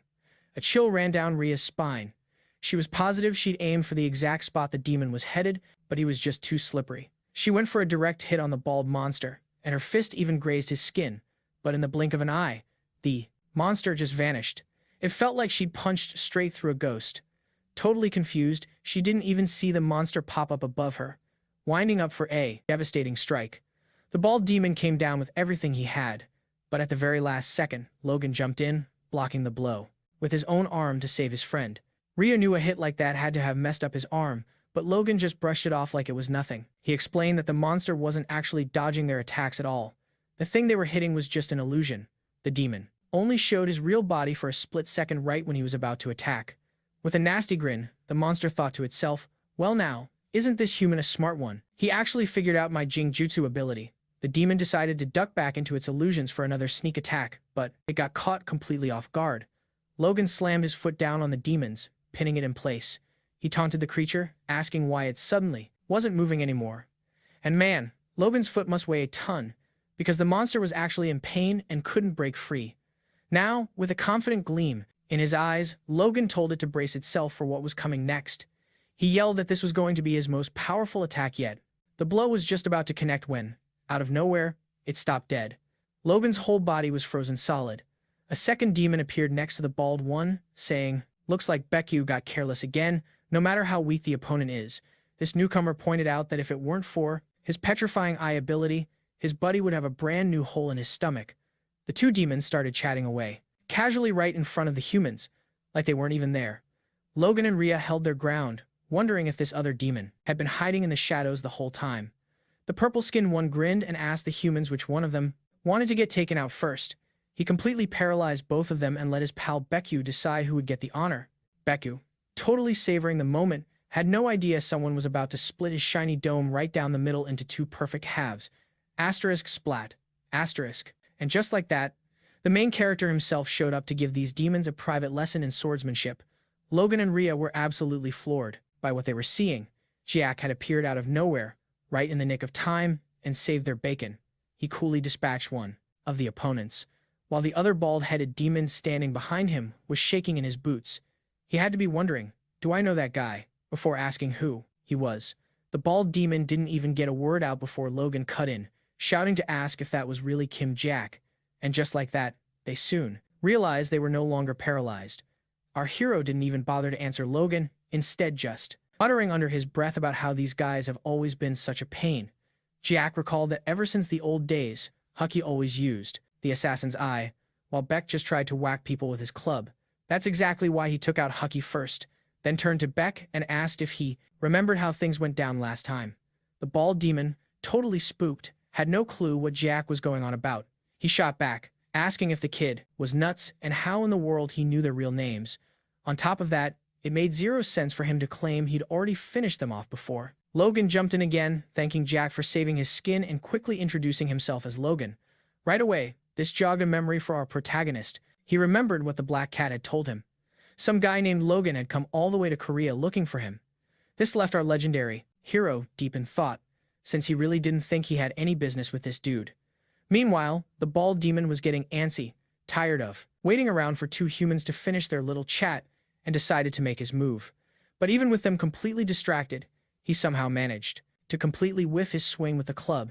Right in the middle of all this, Logan asked our hero if he knew these guys from somewhere, based on the way he was talking. And once again, our hero realized he'd let a little too much slip in front of other people. Jack knew he had to take this demon down fast before he pulled his illusion trick again and vanished.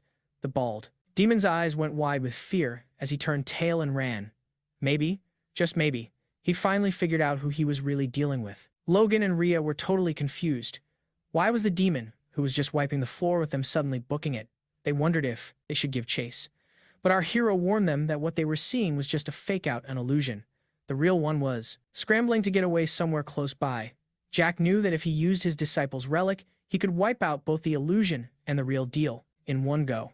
The problem was, he hadn't renewed his temporary contract before he got there, and besides, that kind of power would probably slice the entire building in two. Just then, his attention snapped to what was happening over with Logan. His Constellation was practically buzzing, asking if that was the legendary martial god. Our hero just let out a sigh, remarking that it all made sense now why that energy he felt seemed so familiar. Jack casually greeted Sung, saying it had been a while since they'd last seen each other. He also asked if they could set up a quick temporary contract and followed up by asking if his contractor had the relic on him right now. Sung replied, "You bet," and then ordered Logan to hand over the super-duper sacred relic to our hero. Instantly, Logan found he couldn't disobey a direct order from his Constellation. Those things are absolute. Rhea, completely in the dark about what was going on, warned them that the demon was going to get away while they were just standing around talking. And sure enough, the bald demon had already leaped out the window and was getting pretty far from the building. Jack yelled for Logan to hurry up and toss him the relic. The second it was in his hands, he slapped it onto his fist and, with a grin, said it was just perfect. Meanwhile, the bald demon, who was breathing a sigh of relief, thinking he'd escaped, had no idea what was coming. Wrap his head around how his partner was taken out so easily. He refused to believe that he had just run into the Deucim, martial god himself. His main goal was to find the others and warn them that the legend had been reincarnated, but hot on his tail was none other than Jack. He threw a punch so powerful that the blast of energy struck the demon like a cannonball. The big baldy collapsed, completely scorched by the attack's power. It was only then that he realized that the Martial King was right behind him and was the one who delivered that devastating blow. The two who stayed behind watched the whole thing unfold from a rooftop. Rhea turned to Logan and asked if that was his Constellation's secret move. He quickly replied that it wasn't, but it was definitely on the same power level. The fact that Jack could unleash an attack like that with just a temporary contract he made only seconds earlier was just unbelievable. That single attack was all it took to defeat the monster, and just like that, the situation was completely resolved. Before long, the authorities arrived on the scene to treat the injured. Logan got some first aid, and so did Rhea. Jack told Logan he was heading out, explaining that he didn't want to hang around and get swarmed by the media, so he asked him to keep his identity a secret. Logan was naturally curious and had a bunch of questions, but Jack wasn't really in the mood to chat. He just wanted to be done with the whole thing and leave. However, he suddenly remembered that the Black Cat had said Logan was the #1 hunter in the entire association. Realizing a conversation was pretty much unavoidable, he figured that if he could get him on his side, it would be a huge advantage. So, with that in mind, he apologized and said he was pretty worn out at the teller moment, but promised he'd stop by the association to answer Logan's questions when he got the chance. Logan was taken aback, because Jack was speaking to him so informally, without any of the usual respect that the #1 hunter gets from literally everyone. Jiak then added that he was only giving him the time of day because Logan was Chung's contractor, so he should be grateful. This bold statement made absolutely no sense to Logan, and he wanted to call Jiak back, but his Constellation insisted he just let him go. Chung also told Logan that he needed to address that person with extreme respect. Logan didn't really have a choice but to listen to his Constellation's orders. His friend, Rhea, then asked Logan what happened to the demons because none of their bodies were found. Logan explained that they just vanished like smoke the moment they were defeated. Rhea pointed out that this was going to be an issue, since they'd need the security camera footage to show the authorities what happened. Rhea was also getting more and more curious about Jack and asked again who that guy really was. Logan honestly had no idea, but he was determined to find out soon enough. Meanwhile, Jack strolled away from the scene as if he had nothing to do with any of it. A little while later, he was walking through a forest and called out to Bar in his head. He needed to know if the powerful energy he'd sensed back at that building was the same as Chung's. His mascot confirmed that it wasn't. This was a huge relief to Jayak, who noted that even though Chung had received his teachings, he wasn't technically one of his disciples. Jack then wondered where Sasami could be. Just then, Jack was suddenly approached by a masked individual who immediately knelt before him. A bit confused, Jack asked who he was. The masked person introduced himself as a member of Ilio and said it was an honor to meet their leader. Jack was totally confused and told the guy he must have the wrong person, since he wasn't the leader of anything. But the masked figure replied that his constellation had named. Tugu had told him to reveal himself if Jack ever mentioned a certain password. Of course, Jack was curious and asked if that was the word. The scene then flashes back to a time when the constellation Tugu was giving these very orders to his followers. They were all buzzing with curiosity about what the word could be. That night, the constellation announced Sasami. At that exact moment, back in the present, our protagonist said the name Sasame once more. All at once, every member of the organization appeared and bowed before him, saying it was an honor to finally meet their master. The protagonist got right to it and asked if they had this sacred relic with them. The man quickly handed it over to his new master. As he held the gauntlet, Jiak was instantly transported into the constellation's imaginary world. It was a dark and devastated place, with a sign that simply read Mushin. Jiak was a little nervous about the whole situation but quickly calmed himself and spoke to Sasam affectionately. The person sitting behind the throne couldn't hide their blush, even through their mask. Jack called out to Sasami again and asked her to please reveal herself. The constellation stood up from the throne and knelt before Jack in a gesture of respect. Our protagonist, ever the gentleman, kindly asked her to please rise. Jack then pointed out that Sasame's mental realm looked exactly like their martial arts school from 300 years ago. The girl, who had been on edge, finally relaxed and replied that Mushin wasn't just a school, it was their home. Jack really should have known how much she loved that place. The memory sent the protagonist on a trip down memory lane, back to his life 300 years prior. Back then, the world was in absolute chaos. Battles were raging everywhere you looked. When humans weren't fighting each other, they had to deal with the hundreds of monsters that roamed the earth. During that time, he and his disciples dedicated their lives to protecting people and taking out the threat of demons and monsters. You see, Jiak and his students were incredible, long before he became the martial god. In that chaotic world, being as powerful as they were, they never had a shortage of rewards, so even in a world of war and misery, he couldn't really complain. However, even though he had more than enough money to eat, things were still happening that he just couldn't ignore. 300 years ago, people were being bought and sold as slaves. To him, that was just as terrible as the demons that were ravaging the planet. He remembered that girl who was about to be sold, and the evil look on the slave trader's face made it clear he had no good intentions. And yet, with all his money, he bought the child right from her own parents. It was a horrible thing to see parents giving up their own child for a bit of cash. That day, when our hero saw Sasami being sold, he just couldn't hold back his fury. The slave trader tried to defend himself, but the man's blade didn't stand a chance against Jiak's fist, which was fueled by pure rage. Whenever he found slave traders, he made sure to put them out of business and free everyone. And let's be clear, he put them out of business, permanently. After seeing the man get completely taken care of, the child's parents, afraid of losing their payment, abandoned their daughter and took off. In that moment, Jiak felt an even deeper rage toward those people. However, his furious gaze softened when the defenseless little girl clung to him, just hoping to survive. So, as he took down slave traders, he also started taking in some of the children, who had nowhere else to go. Around that time, he also ran into a small problem. His plan was to work hard as a hunter while he was young, save up a good chunk of money, and then retire early. He also wanted to train his disciples to hunt down other slave traders and continue his life's work. The small problem was that he could never save enough to retire because, well, it turns out raising kids is super expensive. He had to look after all these people, but he didn't let that get him down. Instead, he decided to open up his very own martial arts school. When it came to picking a name, the shyest girl in the group suggested Mushroom, and everyone instantly loved it, so they founded their martial arts school with the noble goal of teaching the weak how to protect themselves in this tough world. Now, Jiak knew he was very strong, but he'd started his journey learning all the wrong techniques and wasn't exactly a natural talent, so he hit his power limit pretty quickly. His disciples, however, were a completely different story. With his guidance, he knew they could unlock some truly unbelievable talent and eventually surpass their master.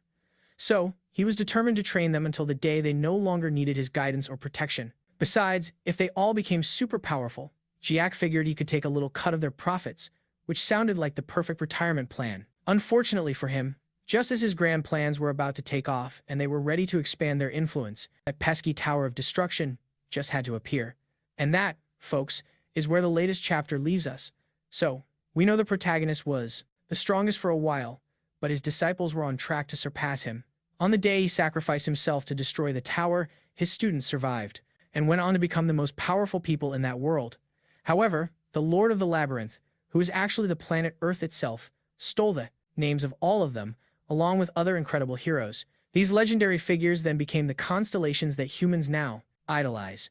If you enjoyed the video, please give it a like and comment below if you think I got the summary right. Also,